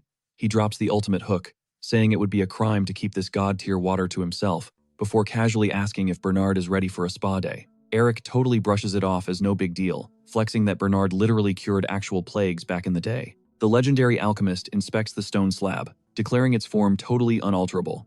But he flips the script, hyping it up as the pulsing heart of their new hot spring. This thing is going to supercharge the water's healing buffs. Dripping with absolute confidence, he assures Evan that elite alchemy and rare plant magic will cover the rest. Bernard throws down the gauntlet, swearing their new setup will completely blow Steamer's pathetic bathhouse out of the water. The catch? He wants a lifetime VIP pass for himself and the brothers' pharmacy crew. Evan instantly greenlights the deal, pivoting right back to his dad. Our guy casually demands some prime real estate next door to build a hardcore Dungeon Knights training camp. The Marquis raises an eyebrow, demanding the logic, but Evan pitches his master plan. The squad can grind out their stats and instantly crash at the springs to recover. His dad is absolutely sold on the genius move, while our boy secretly schemes. He knows juicing up the Knights' power levels is the ultimate way to beef up his own plot armor. Bernard kills the silence, hyping them up to break ground immediately, dragging Evan right into the grind. Our protagonist is totally down for it. Cut to the chaotic build zone, muscular dudes hauling massive timber logs and hammering away at the skeletal framework, with Evan directing the whole symphony of chaos. Two workers lug a heavy wooden beam right past a glowing pillar, heavily etched with intricate magical runes. Bernard critically scans the clunky, man-powered machinery. He drops a harsh truth bomb. The monostone's current output is literally choking and cannot power the whole grid. Our main character steps in, making it crystal clear that they need this place hitting the ground, running at maximum capacity on day one. The old man preaches about building a rock-solid foundation, shutting down the current blueprint because it is totally doomed to crash. He explains they desperately need a top-tier relic to run parallel with the mana stone. The blueprint requires a massive mana aggregate, a beast of an item capable of generating infinite energy to keep the core alive. The kicker? They need at least 5 of these bad boys. Never missing a beat, our boy instantly connects the dots, calling out the infamous mana tank theory. Bernard is actually shook, admitting that while the tech is ridiculously overpowered, he heavily regrets pawning off his legendary stash. When Evan presses for a location, the old master sighs, confessing his epic loot is lost to the wind. Without breaking a sweat, the youth pulls out a massive stash of shiny relics from his personal inventory. He casually flexes the ultra-rare loot he hauled back from the royal capital. Bernard squints in absolute disbelief, half expecting the kid to admit he robbed the royal treasury blind. Unbothered, our protagonist smirks, revealing he just swept the local city markets, mostly scamming high-end jewelers. Finally, the master alchemist gives the green light, confirming the gear is legit, and our boy jumps right into the trenches, hyping it up as the ultimate hands-on alchemy grind. Cut to the sun-baked training yard later that day, where the intensely serious knight captain pulls up on Evan. He strictly warns the kid not to slack on his combat grind, preaching that his current teenage years are the absolute golden era for leveling up. Evan nods along, but the captain immediately drops the leaked rumors of the crazy brawl involving the Ferrati family's arrogant heir. The veteran points out that our young master has already racked up insane street cred in the martial arts underworld. Because of that, an army of sweaty tryhards will be gunning for his head. Evan plays it totally cool, swearing it was a fluke, but the captain is not buying that humble act for a second. To protect the kid's hype, he offers to pass down a lethal dungeon tier ability. Zero hesitation, he drops the lore on a devastating martial arts strike, literally designed to nuke the entire battlefield, titled Heaven's Weight. Right in front of him, Evan witnesses raw, crackling aura funneling directly into the captain's clenched fist. The guy's entire body gets engulfed in a suffocating, dense pressure. The veteran breaks down the mechanics. The whole point is to weaponize gravity, packing astronomical weight into every single twitch. He hypes Evan up, claiming the young prodigy could min-max this ability even better than him. Our boy looks skeptical, heavily doubting you can just casually teach an ultimate move like this, but the battle-crazed captain totally ignores the question and blitzes him, forcing the kid into desperate parry mode. Fast forward, our absolutely wrecked protagonist is slumped over a desk until Mabel barges in to drag him to his high society manners class. Gasping for air, he begs for just 1 minute to regenerate his health bar. She instantly hits him with the ultimate guilt trip, whining that Shine scored a flashy bracelet and Beloa got shiny earrings, leaving her empty-handed. Sweating, he swears on his life he did not forget her, he was just waiting for the perfect cinematic moment.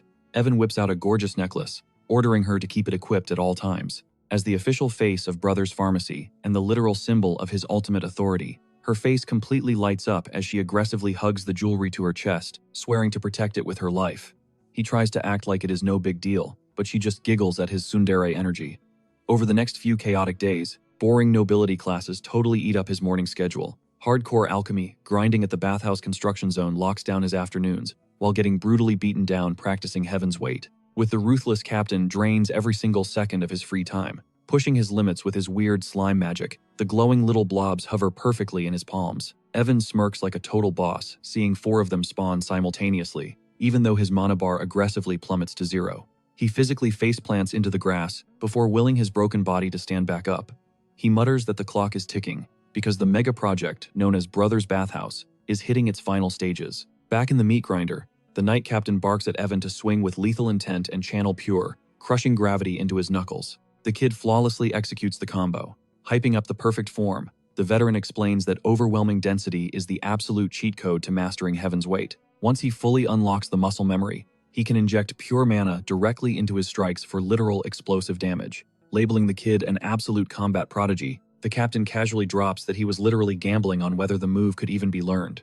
Our sweaty hero violently complains that using him as a guinea pig is insane, just as Beloa glides over to save him with a fresh towel, which he snatches with extreme gratitude. Cut to the grand finale. The highly anticipated Brothers Bathhouse officially launches to the public. While the marquee flexes the incredibly sleek architecture, our protagonist secretly observes how their rival steamer totally ripped off a classic, traditional Eastern aesthetic. Evan breaks down his vision, flexing a completely Western aesthetic for the architecture. Shine locks onto a bizarre metal box sitting right there. Stepping up to the futuristic vending machine, Evan drops a quick tutorial, sliding a single silver coin into the slot.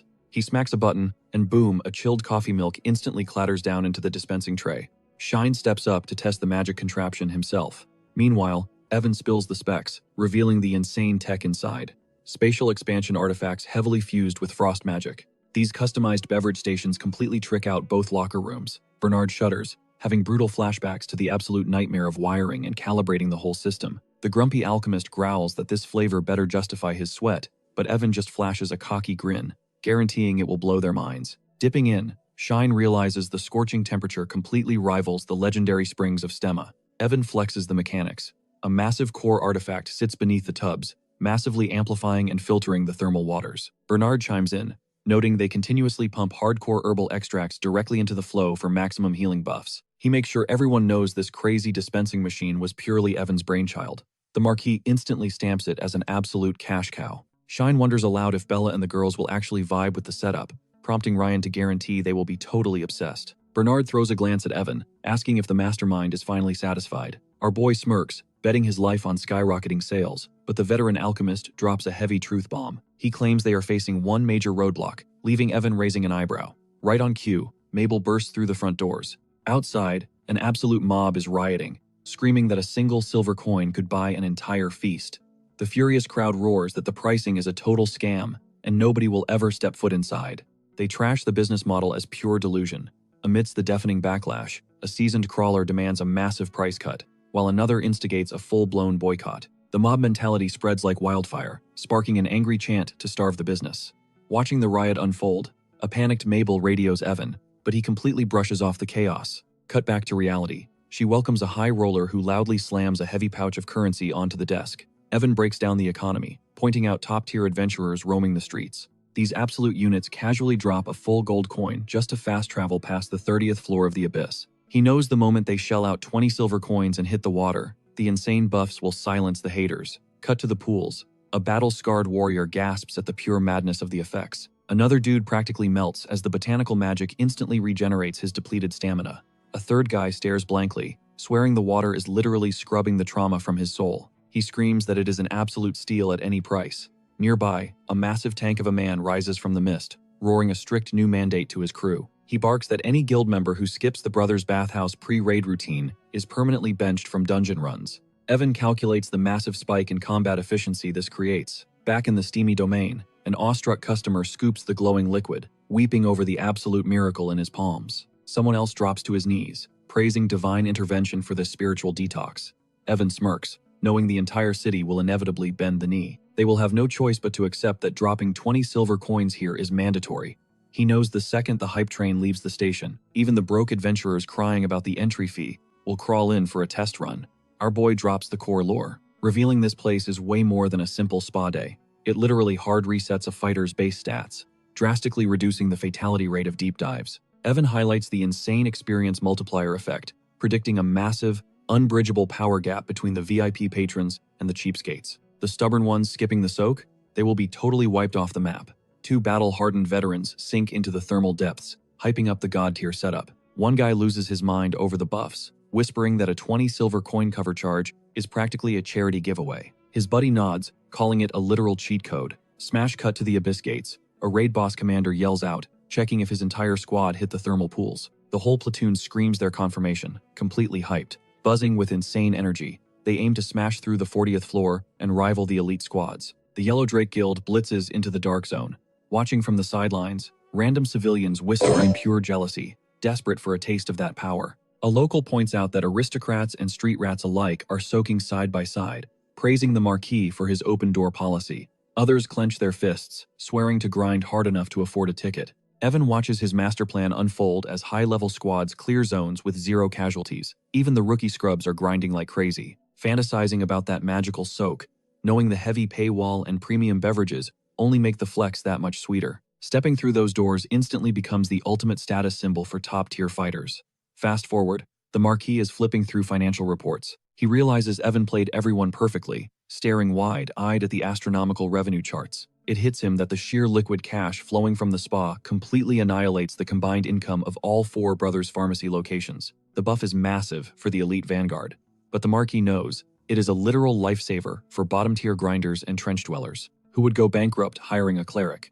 Since the potion shops target a totally different demographic, the insane financial gap makes total sense. He also spots that the massive budget dumped into building the spa dwarfed the pharmacy startup costs. The Marquis has to break it down, showing that all this heavy funding had to be pulled personally.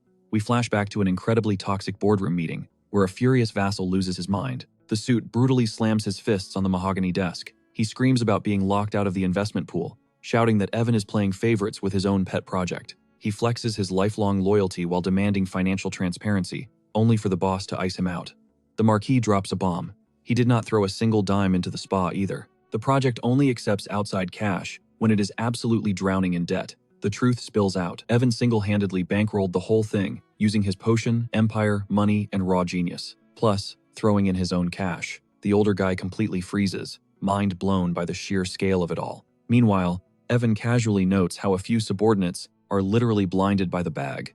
Right on cue, he points straight at Randolph, the ultimate poster boy for pure greed. Stepping up, the Marquis officially hands over total ownership of the spa to Evan, locking everyone else out. He warns that vultures always swarm where the money flows. Still, he gives the kid massive props for leveling up so fast. But breathing out a heavy sigh, he worries Evan is carrying way too heavy of a burden for his age. Our main guy plays it cool, swearing he has everything under control. Deep down though, he knows every single flex is just a desperate cheat code to dodge his own Grim Reaper. Catching his breath, he tweaks the business model and drops his next massive brain blast, an exclusive VIP program totally scaled by dungeon raid stats. He spreads out these slick, tiered access cards, breaking down how locking perks behind high ranks will basically force adventurers to grind like crazy. It is a total win-win, buffing both the spa profits and the entire kingdom.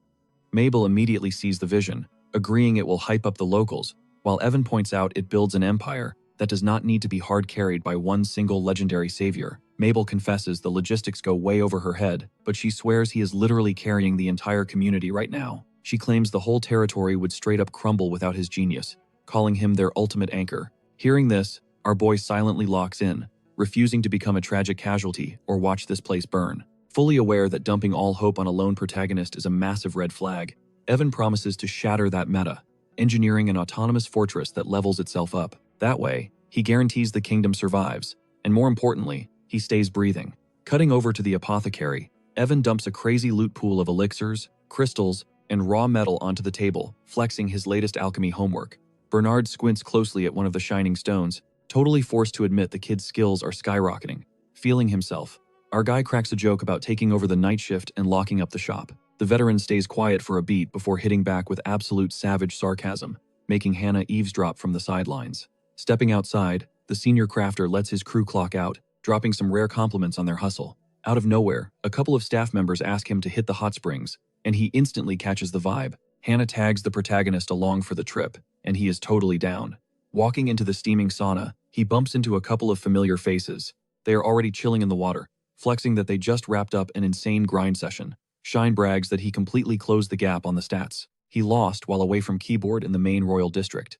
Evan glances over at Raihan, who confesses his build is still lagging, though he is leeching mad strats off Shine. The blade user chimes in, insisting he is still picking up major hacks from watching the paladin sweat it out. Raihan sighs, explaining his raw power is maxed, but his actual combat mechanics are trash. The young boss immediately shuts down the negative talk, hyping him up by saying his skill tree is just built different. He drops the ultimate cheat code, telling Raihan to just spam defensive mastery since barrier styles are totally broken. The rookie's eyes light up as the strategy clicks. Sealing the deal, our alchemist promises they are launching the hardcore tank tutorial tomorrow morning, with all the gear locked and loaded. But right as he turns to bounce, a super recognizable voice echoes through the steam. He spots Serpina and Hannah waving him down, reuniting after what feels like forever. He says what is up to Serpina, asking if she is a regular around here, to which she totally nods. He admits the mineral water is goated for recovery, but roasts her by saying chugging cold brews will straight up nerf the healing buffs. She then shifts focus to the absolute unit, standing guard, prompting Raihan to bow like a total professional. He formally announces he is grinding night and day, just to be high enough level to protect his lord. Changing topics, Hannah drops that she is employed at the potion shop, while Serpina flexes her holy status at the sanctuary. Fast forward to the combat arena. Our boy drags out this massive beast of a barrier he dug out of the vault. Raihan is practically glowing with gratitude, swearing an oath to tank every single hit for his boss with it. Our main character violently shakes his head, instantly rejecting the vow, deadpanning that the item stats are absolute garbage. He clarifies this is strictly a practice dummy item, dropping a massive red flag warning never to equip it in a real boss fight. Raihan freaks out, crying that he should have read the fine print first. Evan casually drops that. If he actually blocked with it, they would both get instantly wiped out. Visibly sweating, the knight demands answers, so Evan casually asks if he is familiar with hexed loot, causing Raihan to totally flinch. Evan breaks down the lore of dark relics, explaining they literally drain the user's health points. The rookie panics, asking if he is holding a literal death trap, but the boss just smirks. Evan explains that sometimes god-tier items get trashed because beginners misread their effects. He reveals this heavy chunk of metal is something else entirely, and while he secretly memorized its broken stats from his past life as a gamer, he admits appraising gear in reality is a massive gamble. Refusing to let it go, Raihan begs to know the secret buff. Evan finally spills the tea. If you parry a strike using the echo technique, the attacker gets clapped with double the recoil damage instantly. Raihan screams that that is literally the definition of a cursed relic. Evan rolls his eyes, clarifying that deflecting one hit glitches the system into registering 2 blocks, making his experience bar skyrocket twice as fast. Better yet, the training multiplier absolutely shatters the ceiling, spiking by 4, the second he equips the Iron Wall Knight's heavy gear. He even teases that locking in a specific pendant boosts the total grind speed by a massive 8 times, though Evan tells him to chill out and just focus on the muscle memory for now. The reality? That crazy trinity of gear is completely glitched, their codes scrambled by some chaotic magic. Forced to test drive the setup, the tank hesitates for a split second before ripping a massive war cry and full sprinting forward, eating heavy strikes straight to the metal. Evan watches the insane reflexes kick in, hyping him up but screaming that his flank is dripping blood, ordering him to spam his recovery spells mid-brawl. A blinding yellow aura swallows Raihan as he drops a prayer to the war deity, literally stitching his flesh back together. Without stepping back an inch, the neon green shockwave erupting from his barrier goes totally supernova. Catching the vibe, Evan goes all in, his own figure igniting in a storm of pure, violent energy. Cut to Raihan. This cursed chain was supposed to suck his mana and blast wind arrows at enemies. Instead, it's turning him into a literal target practice dummy, rapid-firing arrows straight at his face. The crazy part? It barely drains his magic reserves. Plus, it's a scaling item, meaning it levels up right alongside him. His chest piece is just as glitched. Thanks to some busted system coding, the game registers this bulky armor as a literal shield. Instead of tossing it in the trash, they kept it locked away. Rocking it normally just bleeds HP, but if you lock your stance, like you're bracing for an impact, boom, instant barrier. Equip an actual shield with it, and suddenly you're dual-wielding defense. Your blocking power literally doubles. Throw the Echo Shield skill into the mix, and his training grind hits overdrive, effortlessly tanking that relentless arrow barrage. It's the ultimate boot camp for maxing out his shield arts. Evan nods, completely hyped about the setup, and leaves his tank to solo grind. Next up is Shine. Evan locks eyes with him, announcing playtime is over. One look, and Shine knows he's about to endure pure hell, not just basic knife tricks. Evan hypes him up, dropping the facts. 2 solid years of grinding have already molded him into a beast capable of throwing hands with actual knights. Shine instantly claps back. He never asked for that smoke. Those armored dudes literally jumped him while he was minding his own business, leveling up. Evan just smirks, pointing out how those surprise beatdowns low-key maxed out his divine sight and battle IQ. Shine just grumbles under his breath, salty about the butler's OP transcendent sight. Getting real for a second, the young master confesses his original goal was just keeping his squad alive, but now, they're totally stacked enough to raid a dungeon. Deep down, Shine is dealing with some major imposter syndrome, knowing his power levels still aren't hitting the required cap. Sweating through his drills, Shine finally confesses he's still too weak. Evan totally validates him, dropping the lore that scaling up as a demigod is just built different. Our dual-wielding rogue unsheathes a blade, showing off a brand new combat art he unlocked, the seriously edgy Bloody Shadow. The mechanics are wild. The heavier his blades are drenched in blood, the faster his agility stats skyrocket, completely refilling his stamina bar in the process. Evan instantly recognizes the meta.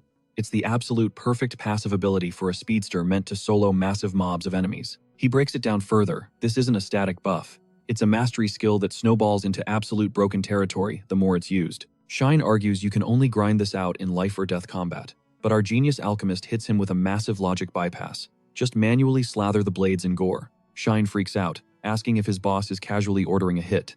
Evan shuts that down instantly, pulling out a stash of suspicious glass vials filled with crimson liquid. Wide-eyed, the rogue asks if that's legit human plasma. Evan shakes his head, revealing it's pure, harvested monster essence. Specifically, a heavy dose of goblin juice, though every single bottle rocks a totally different monster's DNA. Here's the catch. Bloody Shadow absolutely redlines your physical stats, but the recoil tears your muscles apart, making it a super risky grind. Back in the day, Evan's roadmap had Shine hitting the dungeons first to level up safely. But honestly, this demigod's raw growth completely shattered his expectations. Shine nods, giving a massive shout out to the city's healing spots for carrying his stamina regen. With those buffs, he can speedrun this skill mastery way faster. Stepping into teacher mode, Evan drops a crucial hint. Drowning the daggers in buckets of blood isn't the cheat code here. The true hack is variety. It's all about splashing as many unique monster types onto the steel within a strict time limit, while spamming movement abilities like crazy. Suddenly, the massive stash of diverse files clicks perfectly in Shine's brain. The young master lays out the routine. Apply the biosamples in an exact sequence, then sprint a brutal 100-meter dash back and forth between every single coat. It's mathematically the most cracked way to min-max his XP. Shine is utterly paralyzed, nervously admitting his biggest fear, that sprinting around, dripping crimson, is going to get him flagged as a literal psycho. Unbothered, Evan offers him an ultimatum. Go back to his agonizing old routine. Faced with that nightmare scenario, the rogue visually panics and instantly locks in, swearing allegiance to the bloody track and field strat. Flipping the perspective, our guy's mind wanders to Beloa. She always ghosts him the second her shift wraps, supposedly off grinding her lamp magic, but his radar is going off. She's absolutely hiding something. Evan used to let it slide, figuring it was harmless side quest stuff, but with a massive dungeon raid approaching, team synergy is everything. He needs to stat check her progress and vows to expose her little secret. Flash forward 2 agonizing hours. He's swept every single shadow and hidden corner of the estate, coming up completely empty-handed. It hits him if she's protecting high-tier intel, she wouldn't stash herself in a basic hiding spot. Suddenly, Madame Miriam's voice cuts through the silence, standing there with her entourage of maids while holding Liz. Catching Evan sprinting around like a madman, she demands to know what's going on. He hits her with the formal greetings, but she's not breaking eye contact. Folding instantly, he apologizes for the chaos and asks for Belos's coordinates. Spilling the tea, he claims it's a code-red emergency, but his favorite mage is completely MIA. The noblewoman blinks, looking genuinely thrown off. She drops a massive truth bomb. Did nobody tell him Redine has been locking Beloa in high society boot camp? We're talking hardcore tea ceremonies and floral design, and strict etiquette classes. Evan's jaw literally hits the floor. Why on earth is his mother forcing a combat mage into princess training? Miriam doesn't hold back. She straight up admits the matriarch is grooming the girl to be his future side piece, making sure she's got the aristocratic polish to match. Evan violently glitches out. He starts screaming, reminding everyone he doesn't even have a main wife yet. And oh yeah, the kid is literally 9 years old. But Miriam coldly fires back. She lectures him that elevating a lowly servant is a massive societal taboo.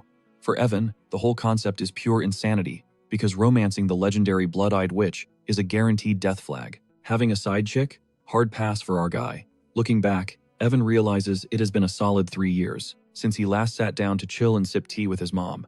But something feels off. Belos is leveling up her abilities way too quickly. He suspects she is unlocking some hidden talents while shadowing his mother, exactly like how the head butler leveled up his own stats. In this universe, grinding consistently for months actually grants you tangible skills, and pushing past your limits unlocks ultimate mastery. So, her mana spiking just from basic etiquette lessons? Evan practically calls cap on that whole theory. Striding right up to the room, he knocks aggressively and announces his arrival. His mom pulls the door open, with the maid hovering quietly in the background. Pulling zero punches, Evan demands to know why Redine is masking her true status as a mage. She locks eyes with him, completely unfazed that her cover is blown.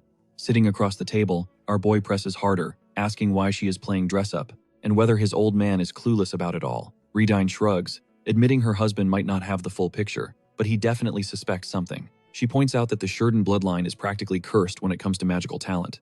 He fires back that, somehow, Eric defied the genetic odds and became an absolute prodigy. Stepping up to the plate, the protagonist drops 4 massive clues he picked up on. Clue number 1, the specific brew they were sipping totally gave them away. Number 2, that sketchy journal on the table is absolutely a magically locked artifact. Number 3, a dusty antique lamp was still leaking residual mana, even after being flicked off. It basically screamed that she was casting spells, seconds before he walked into the room. And number 4, Beloa getting insanely strong does not just happen from staring at a glowing rock. He drops the mic, stating Redine has been secretly tutoring the girl off the grid. Completely impressed, she praises his crazy observation skills, hinting that he is hiding his own wild secrets. He goes for the finishing blow, pointing out that his dad keeps getting older, but she literally has not aged a single day. Dropping the casual act, she steps up close and commands him to pay attention. She aggressively pushes the narrative that she merely looks youthful, ensuring he buys her story. Once he nods along to keep the peace, she shifts the vibe entirely, asking what he knows about witches. He answers that society labels any female magic user a witch, and she smirks, glad he is completely in the dark. Our boy locks in as Redine spills the actual underground lore. Turns out, witches are not just a job title, they are a heavily guarded, all-female demi-human race. Their insane mana reserves and flawless elemental control are totally genetic. She drops a piece of ancient mythology, claiming God crafted them to act as humanity's hidden guardians, though even she is missing the full patch notes on that history. Evan is basically internally screaming, realizing these beings are straight-up demigods. Redine then confesses she roamed the globe, incognito, until she absolutely fell head over heels for his dad. Once they tied the knot, she completely vanished from the supernatural underground, choosing a basic human lifestyle under the alias Redine D. Sheridan. Behind his blank stare, Evan is losing his mind. He grinded through every single demon wargame and expansion pack in his past life. He is a walking wiki, but since he was just a player and not the developer, some lore escapes him. He remembers the franchise never once classified witches as a separate demi-human species. Questioning how he missed such a massive plot hole, a horrifying thought hits him: the unreleased sequel. That theory fills in all the blank spaces. Unless the real world went up in flames, the studio dropping another title in the franchise was inevitable, though waking up inside the game's universe was definitely not on his bingo card. Redine keeps talking, revealing she never gave birth to another pureblood witch. She drops the bomb that Evan actually inherited a tiny fraction of her magical DNA, but because he is a guy, the genetic mismatch totally crashed his magical potential. Then she brings up Belaw, claiming the kid has insane latent talent to awaken as a witch. Evan already knows she is a demigod, and his brain races trying to link demi-humans, witches, and ultimate beings together. He realizes Belaw is about to unlock a busted skill tree she never even had in Demon War 3. Wrapping it up, Redine says that is the whole truth behind their sketchy meetings. She checks if her story satisfies his curiosity, and while he somewhat buys it, she hypes up his massive brain before demanding he cough up his own hidden agenda. Knowing it is bad form to keep his cards hidden after seeing hers, he gambles on the fact that Demon War 5 lore is at play here, leaving him totally blind. He figures allying with a sequel, exclusive character like his mom, is the smartest survival play. Trying to map out his route without triggering any absolute doom flags, our guy starts weaving a story about a prophetic dream. Cutting to the courtyard, Evan strolls through the estate while the staff secretly gossip behind his back.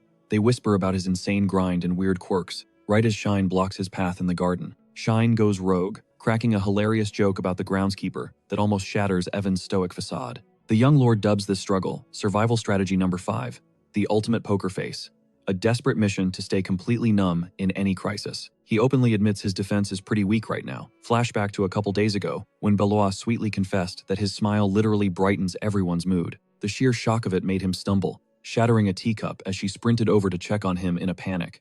That exact memory triggers a massive wake-up call. His 12th birthday bash and high society debut are creeping up fast. He realizes that handing out free smiles to everyone could literally ruin everything. Bro, that is literally a one-way ticket to the grave.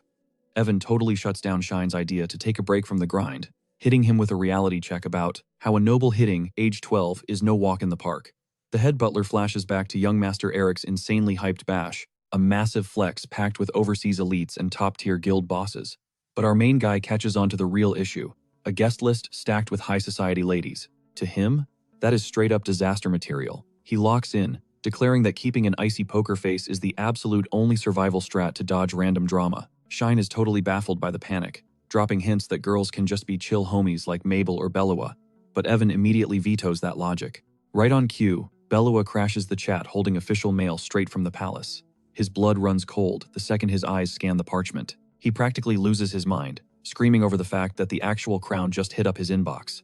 Belaw quickly breaks down the details, mentioning the Marquis personally screened the drop before handing it over. Sweating bullets, Evan begs her to confirm this is not from his ultimate nightmare. No dice, she admits, shooting down his hopes right as the massive bombshell drops. The literal king is crashing his birthday bash. Cut to the Marquis, absolutely blowing up about dodging the monarch's shady agenda, but still getting boxed in.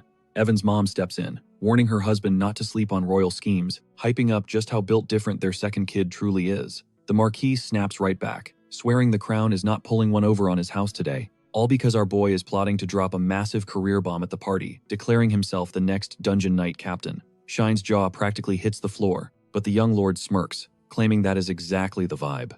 Our dude has completely cracked the code. The king is totally baiting him into an arranged marriage with the royal princess. By snatching up that hardcore knight title, he plans to completely ghost the engagement trap, swearing to absolutely shatter this doom scenario. Back at the crib, the staff is in absolute hyperdrive, while Evan runs a vibe check on the event layout with Mabel. She spills the tea they are ripping up the whole playbook, and starting fresh just for His Majesty's grand entrance. He immediately pitches the idea of pushing the spotlight totally off the throne, but she fires back, arguing that the birthday boy has to stay the main character no matter what. She tosses him the fresh blueprints. He sweeps his eyes over the ink, double-checking if this insane lineup is for real, and Mabel just nods, instant spark in his eyes. The realization hits him like a freight train. Absolute top-tier beauties are flooding into his venue.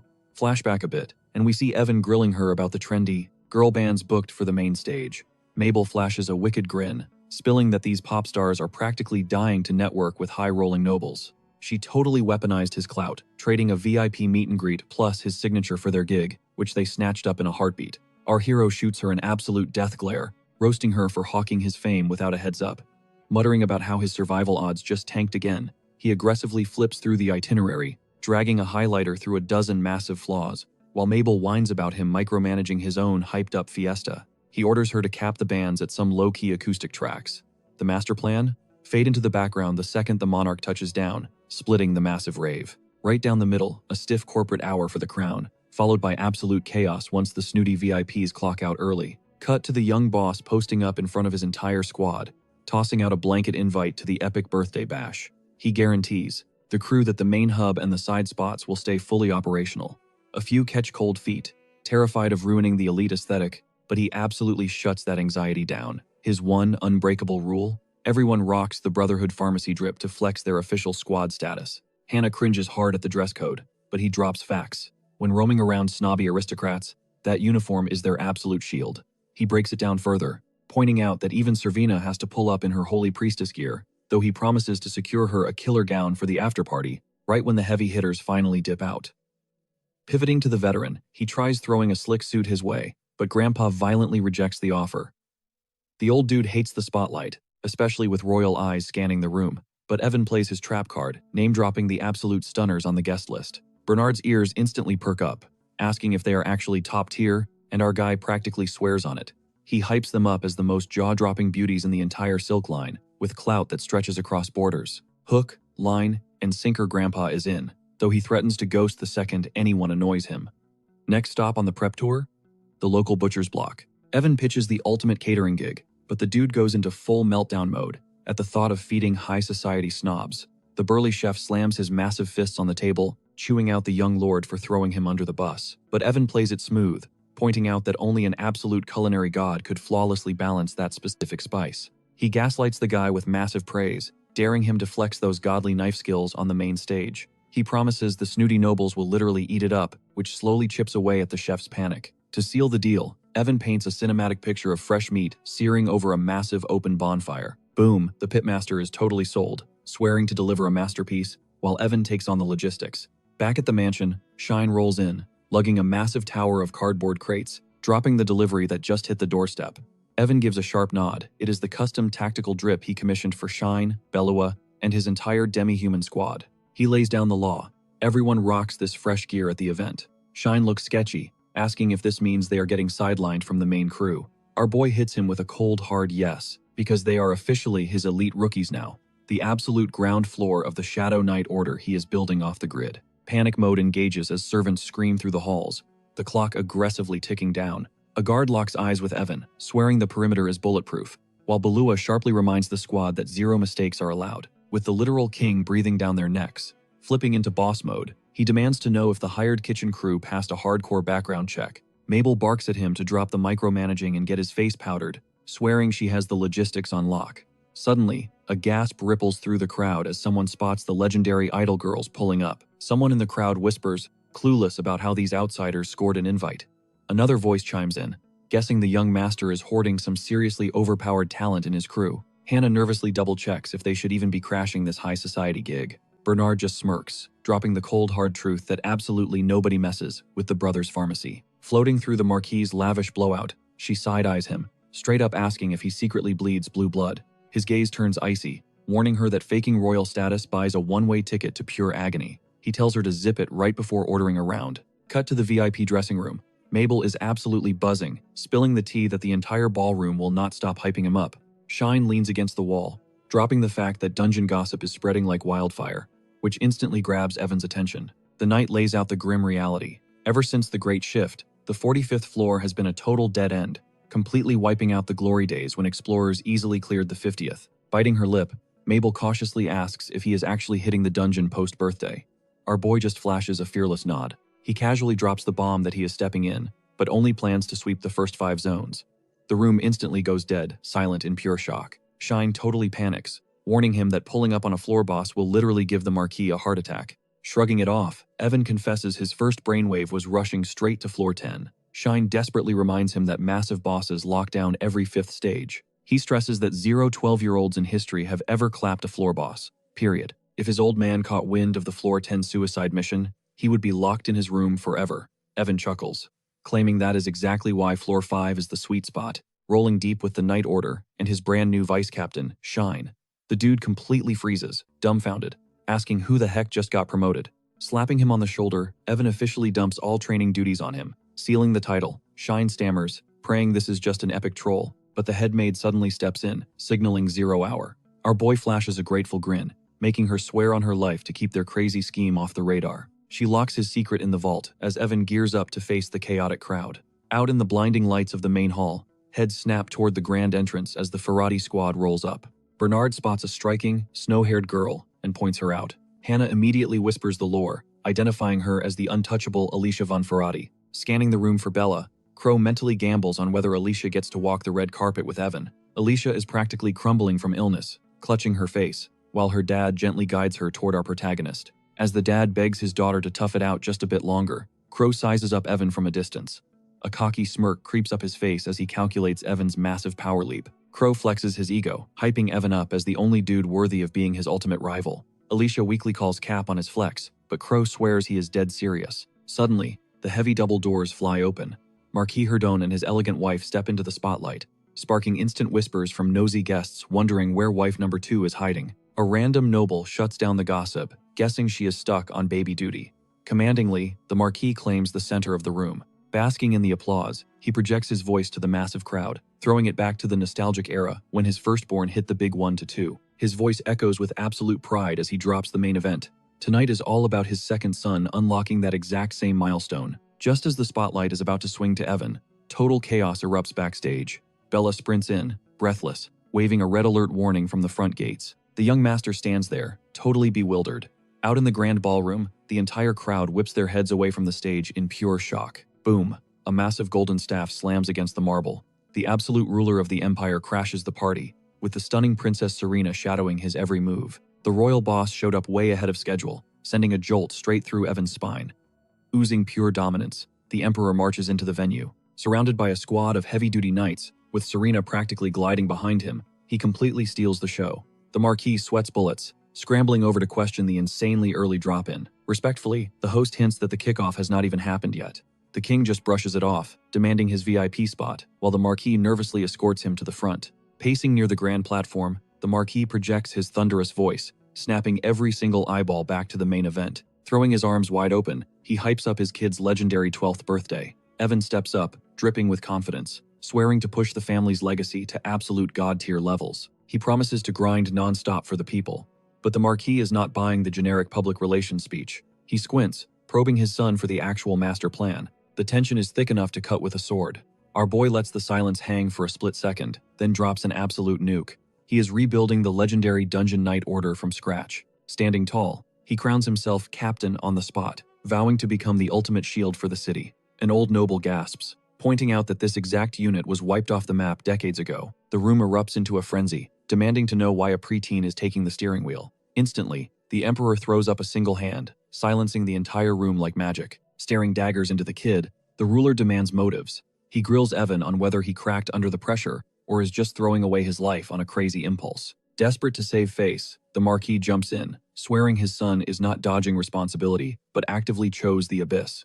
He shoots Evan a frantic look, begging him to back up the claim. Without missing a beat, Evan locks eyes with the king. He bluntly confirms he is 100% locked in for the brutal grind of a dungeon knight captain. He casually reveals his secret drafting phase, gesturing straight at his newly minted squad of absolute monsters, Shine, Ryan, and Belua. Haters in the back row start mumbling that he needs to wait until level 18 to even step foot in that hellhole. But our main character is not having it, declaring he is about to silence every single doubter. His crazy flex? He is charging straight into the darkness, with his elite trio backing him up. And he is not just going for a sightseeing tour. He makes a blood oath to drag the severed head of the 5th floor boss right back to this very room. Hearing this suicide mission, his dad's jaw literally hits the floor. Panicking, the Marquis shouts that he is still 6 grueling years away from legally holding a captain's badge. Unfazed, Evan just smirks, fully embracing the madness. Our boy doubles down, insisting he has to earn the crowd's respect and flex his true resolve. But before his dad, the Marquis, can even shut him down, Mikhail completely hijacks the moment, swearing by Evan, Shine, Raihan, and Beloa. The whole room instantly recognizes this absolute legend, Mikhail D. Arok, captain of the Ironwall Knights. He drops the bombshell that he has personally trained this squad for years. He guarantees they are absolute units, more than ready to throw down with full-fledged guards, hyping up their insane mechanics and crazy potential to completely clear the 5th floor. Across the room, the Marquis absolutely loses it, furious that an elite captain would actually greenlight sending his youngest son into a literal death trap. To settle the beef, Mikhail challenges the royal guard to a live showdown, just to flex the kid's raw power, leaving the final call to Evan's dad. But the king? He is totally hooked on the drama, ordering our boy to step up and back up his talk right then and there. Evan doesn't even flinch, locking in as the royal guards step into the arena to face the squad dead center. Mikhail lays down the law for the brawl. No holds barred, swords and magic are totally fair game. He throws his hand up and drops the signal, kicking off the absolute chaos. The MC grabs the mic to hype up the clash, pitting 3 elite veterans against Shine, Belois, and Raihan. Reconfirming that anything goes, the buzzer drops, and the brawl officially explodes. The veterans rush in hot, but our trio is already dialed in for the clash. Raihan plants his feet like an immovable tank and pops his guardian's blessing. Instantly, the enemy's blades glitch out, snapping wildly toward his shield before he parries hard, sending 2 guards stumbling backward. Then Shine speed blitzes into the mix, slicing through the air way faster than anyone can track. One guard tries to anchor down and fight back, only to realize his boots are completely iced over, just as Belos charges up a massive, blazing fireball right at his face. The ref completely panics, rushing in to kill the match and calling a total ceasefire. He crowns Raihan and the squad as the undisputed champs. Someone in the crowd points out Raihan's insane aggro pull, admitting a top-tier tank like him is basically a cheat code for any raid. He totally respects the crazy stats on the rest of the crew too. The king wraps up the showcase, openly dropping his jaw at the Sheridan family's ridiculously overpowered secret weapons. He is literally sweating over how broken these kids are. While the king gives Evan major props for carrying as a mastermind tactician, he starts doubting if the kid can actually fight for himself, throwing our boy into a total panic as he shoots Mikhail a desperate look. The princess is screaming her lungs out for him, while Evan realizes that dodging this fight will instantly delete his chances of ever stepping foot in the dungeon. Mikhail casually strolls up, declaring he will be the final boss. The crowd totally backs this move, knowing the captain has the skills to keep the kid from getting wrecked. Meanwhile, the other guards are whispering that fighting the young master is a straight-up death sentence anyway, and Arisha locks eyes on the arena, totally invested. Squaring off under standard combat rules, our boy and the legendary captain drop into their aggressive stances. The moment the round kicks off, they both blur across the floor. Mikhail deletes the gap in a millisecond, pushing Evan to the edge until the kid digs his heels in and fires back. But the captain brutally sinks a knee into his ribs before they explode into a crazy rapid-fire combo. Bernard shoots down the rumors of any pay-to-win artifacts, swearing this is all raw, unadulterated talent. Our main character's footwork is unbelievably crisp, throwing laser-accurate jabs that actually push the veteran back. Bernard breaks it down for everyone, explaining that while magic gear can buff your base stats, you cannot fake that level of god-tier muscle memory.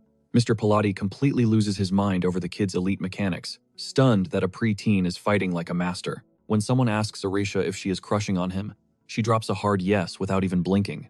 And when the crazy idea of an arranged marriage gets tossed around, she actually thinks it over before giving it a thumbs up. She smirks, claiming it could be a wild ride if he is down, while her dad immediately schemes to pull every string to guarantee the Sheridans cannot say no. Back in the ring, our boy makes a micro mistake, leaving his guard completely open.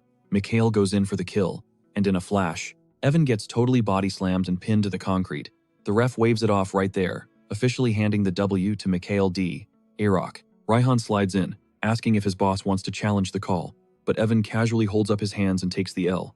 Mikhail hypes up the match, giving massive respect to the kid's insane level up. He drops some mentor advice, telling him to focus on his physical conditioning to maximize his stats. Finally, they lock hands, wrapping up the intense sparring session with zero bad blood. Watching from the sidelines, Mr. Pilati is insanely jealous of the Marquis' gene pool. He points out that the oldest brother, Eric, was already a massive flex, and now this younger prodigy is casually stealing the spotlight. Pilati admits that the Shurden Empire is basically about to skyrocket in power, all thanks to Evan's crazy potential.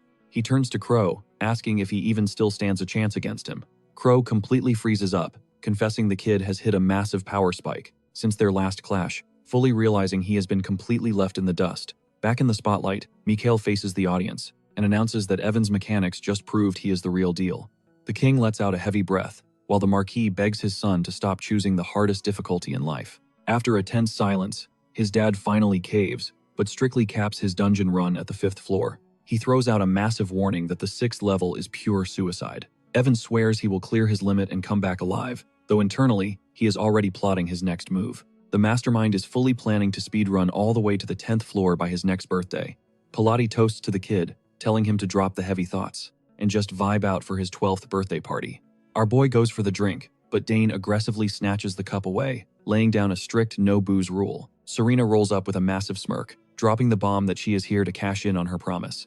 Evan totally freezes, looking like a deer in headlights, flexing her crazy new strength. All thanks to his tips, she casually announces her plan to infiltrate his dungeon night order. Right on cue, Arisha crashes the chat, coolly dropping that she is also signing up for the exact same squad. Evan mentally flatlines, screaming on the inside as he realizes the 2 massive death flags he dodged just came crashing back into his life. Shine slips through the crowd to whisper some intel, revealing the big leagues, the king, the Marquis, Count Pilati, and the top nobles just vanished for a secret VIP chat. Seizing the moment, Evan completely flips the vibe, cueing the stage lights and signaling the idol group to kick off a killer live performance. Hannah smoothly pulls Ryan onto the dance floor, just as a totally breathless Serpina bursts onto the scene, stressing out over a wardrobe malfunction making her late. Our boy promises her the next track, but Serena has zero chill. She instantly claims Evan for herself, aggressively snatching his wrist and dragging him into the spotlight. Caught in the rhythm, Serena teases Evan about his insane fan club, admitting she never saw another high society girl eyeing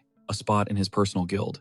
He quickly clears the air, explaining Arisha is literally dungeon royalty from the magic kingdom of Pilati, swearing they have only crossed paths exactly one time. He watches Serena shrug off the drama, hype up his footwork, and immediately demand an encore.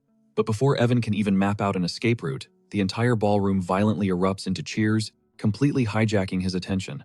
The absolute legend from the butcher shop just rolled in, balancing massive trays of steaming street food. Whispers ripple through the elites as they spot the iconic brothers' skewers, mind blown that the Shurden family actually booked a street vendor. Panic briefly spikes over the rumors of toxic monster meat, but Evan just flashes a wicked, knowing grin. Serena wildly bites in and is instantly obsessed. Seeing this, the royal princess intensely eyes the stick before taking a leap of faith and absolutely losing her mind over the flavor. She immediately demands this on the daily castle menu, forcing Evan to drop the reality check that she is chewing on actual monsters, making her totally freeze. Mid-chew guilt hits her hard, but Evan smoothly talks her down, promising that the Marquis family put their ironclad stamp of approval on it. Suddenly, high-class snobs are hoarding meat sticks left and right, while commoners flood the buffet.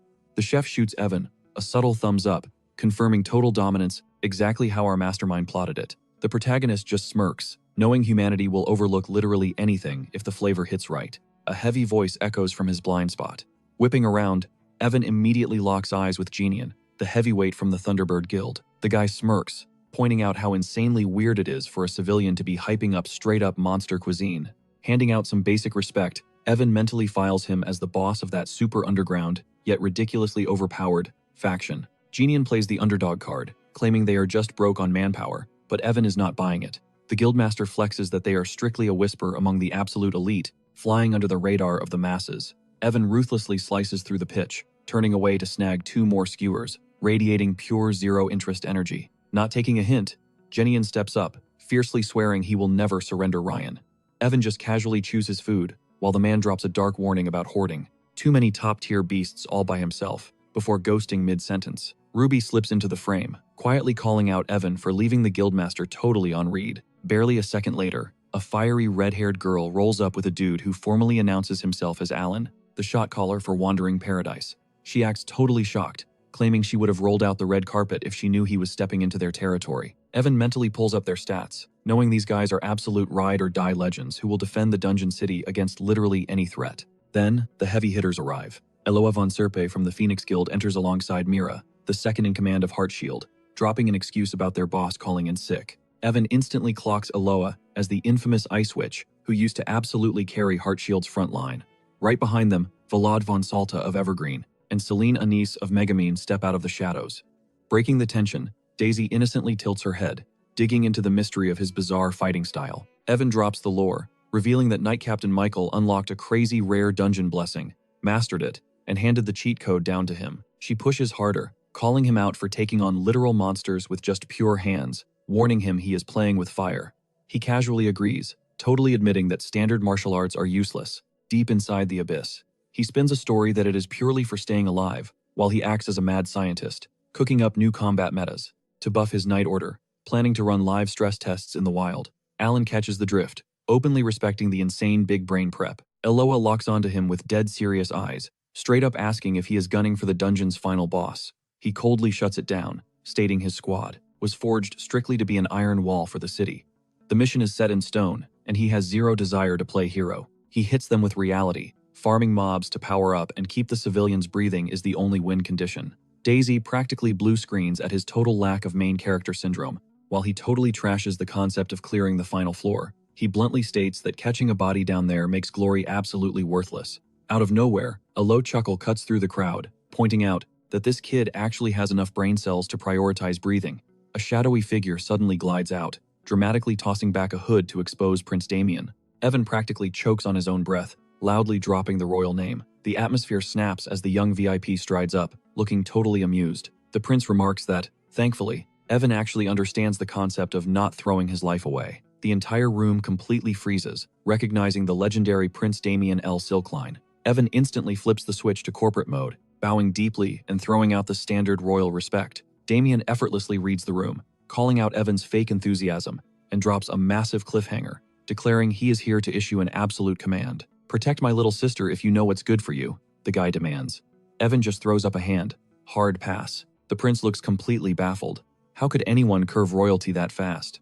"What, do you actually hate Serena or something?" he snaps. Evan totally brushes off the drama, stating this isn't the time or place for a feelings check. Instead, he drops a massive bombshell. He's going straight for the top spot, as the Dungeon Knight orders captain. And here's the catch. Whoever marries the captain is permanently locked into living inside the monster-infested city. If a girl doesn't have that hardcore level of commitment, she's absolutely off the table. Basically, dragging a literal royal highness into that gritty lifestyle is just not going to happen. Without missing a single beat, Serena steps up and proudly announces she's joining the order right alongside him. Damien flips out, instantly accusing Evan of brainwashing her into this crazy scheme, but our guy shuts that rumor down immediately. Furious, the prince straight up unsheathes his blade and challenges him to a trial by combat. The stakes? If Evan takes the loss, he has no choice but to marry Serena.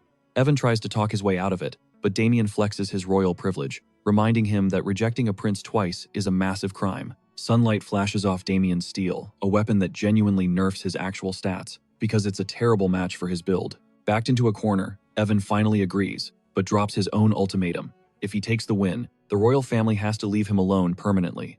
Damien confidently accepts the terms and signals a guard to toss Evan some steel, but our protagonist completely waves it off. Who needs a blade when you've mastered Heaven's Weight? It's a ridiculously overpowered martial art specifically forged to tank the lethous claws and fangs of mutant dungeon monsters. He squares up with absolutely empty hands, while the arrogant royal glares, desperate to put this commoner in his place. Tension spikes. The ultimate showdown kicks off as they lock eyes, one gripping cold iron, the other just clenching his fists. Screaming his opponent's name, Damien rushes in for the kill. Evan doesn't even flinch. He just casually throws a single, devastating punch, and the high and mighty royal instantly crumples to the dirt, completely out cold. The fight wraps up in literally 1 second. Standing over the body, Evan is honestly bewildered. How did one tap completely fold him? Does holding the wrong weapon seriously tank your defense stats that severely? Michael suddenly slides into the scene, pointing out the insanely dense aura still smoking off Evan's knuckles. He breaks it down. Heaven's Weight packs a hidden passive skill that shreds enemies with brutal internal damage. "Bro, I literally just gave him a love tap," Evan argues. Michael just chuckles, praising our boy's god-tier technique, while quietly roasting the first prince for being incredibly fragile. Looking down at his defeated rival, our victor drops some solid advice. He flat out tells Damien he's completely trash with a blade and desperately needs to respec his loadout. "Maybe try swinging a hammer," he offers. Blinking through the concussion, the royal looks confused. "Wait, why not a spear?" Evan keeps it completely real with him. "You have to pick gear that matches your physical build. Otherwise, you're just begging to get yourself killed." It's a bitter pill to swallow, But Damien actually tunes in, absorbing the harsh truth that a sword is only as lethal as the person holding it. The beaten royal stares at the ground, letting the wisdom marinate in his head before finally nodding and limping away. Fast forward, and Serena is literally clinging to Evan like glue.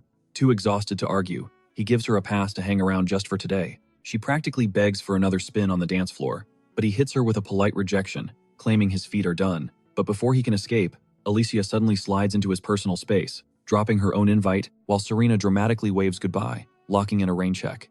Alicia smirks at his ridiculous harem protagonist energy, admitting she kind of hates it, but hey, it doesn't even matter anymore. Why? Because she casually drops an absolute nuke out of nowhere.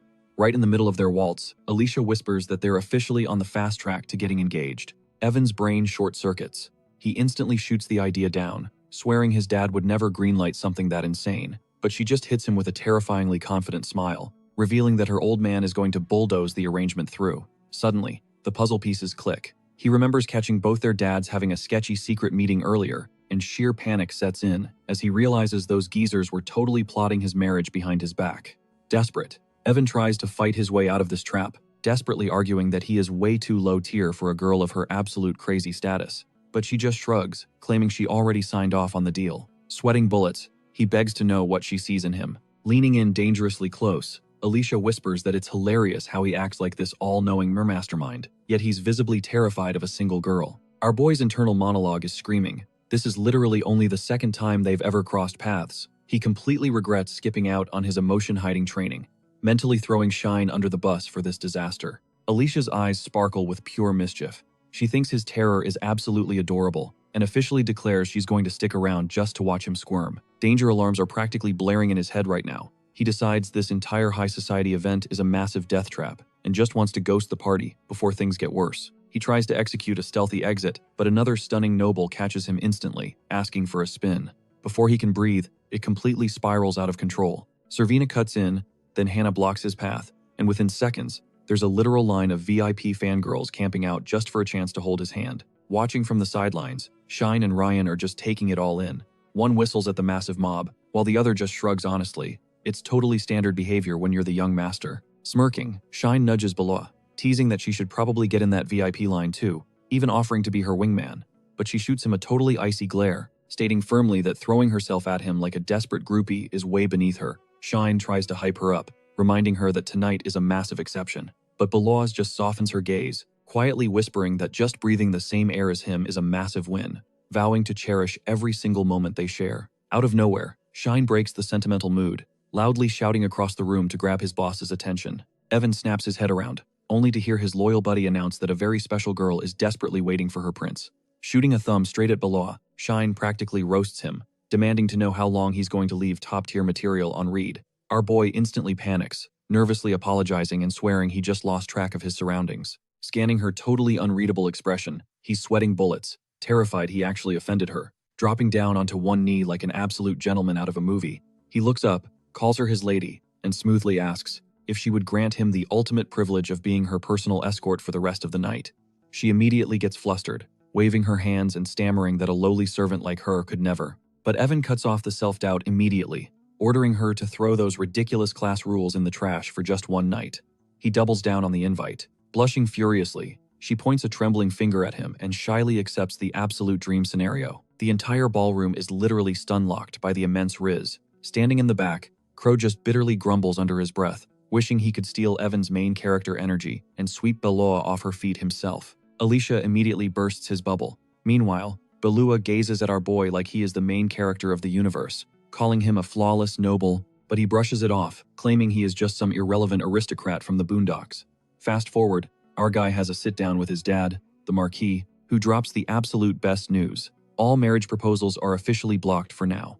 Evan hypes up his dad for the clutch move, and they share a victorious laugh until the Marquis points out a brutal fact. The king would never surrender his precious princess to a mere dungeon knight. Wait, scratch that, not just a regular knight, but the actual captain of the dungeon knights. By using that loophole, they managed to hard pass on the royal engagement. Hearing this, our boy breathes a huge sigh of relief, thinking the Princess Serena drama is finally dead and buried. But his dad hits him with a reality check. The king is totally relentless and will keep plotting even with an empty hand, so Evan needs to watch his back. Evan silently prays. Some ultimate Chad sweeps the princess off her feet soon, so he can live in peace. Then, the Marquis pivots the conversation. He reveals that while they dodged one bullet, Count Ferretti's daughter just locked in a brand new target. The Marquis drops the bomb that the Count is forcing her into Evan's Dungeon Knight squad as a reserve recruit. The news hits Evan like a truck, making him scream out in pure agony. His dad ignores the meltdown, calmly adding that if she grinds through the rookie hazing, she will inevitably become a permanent fixture. The implication is crystal clear,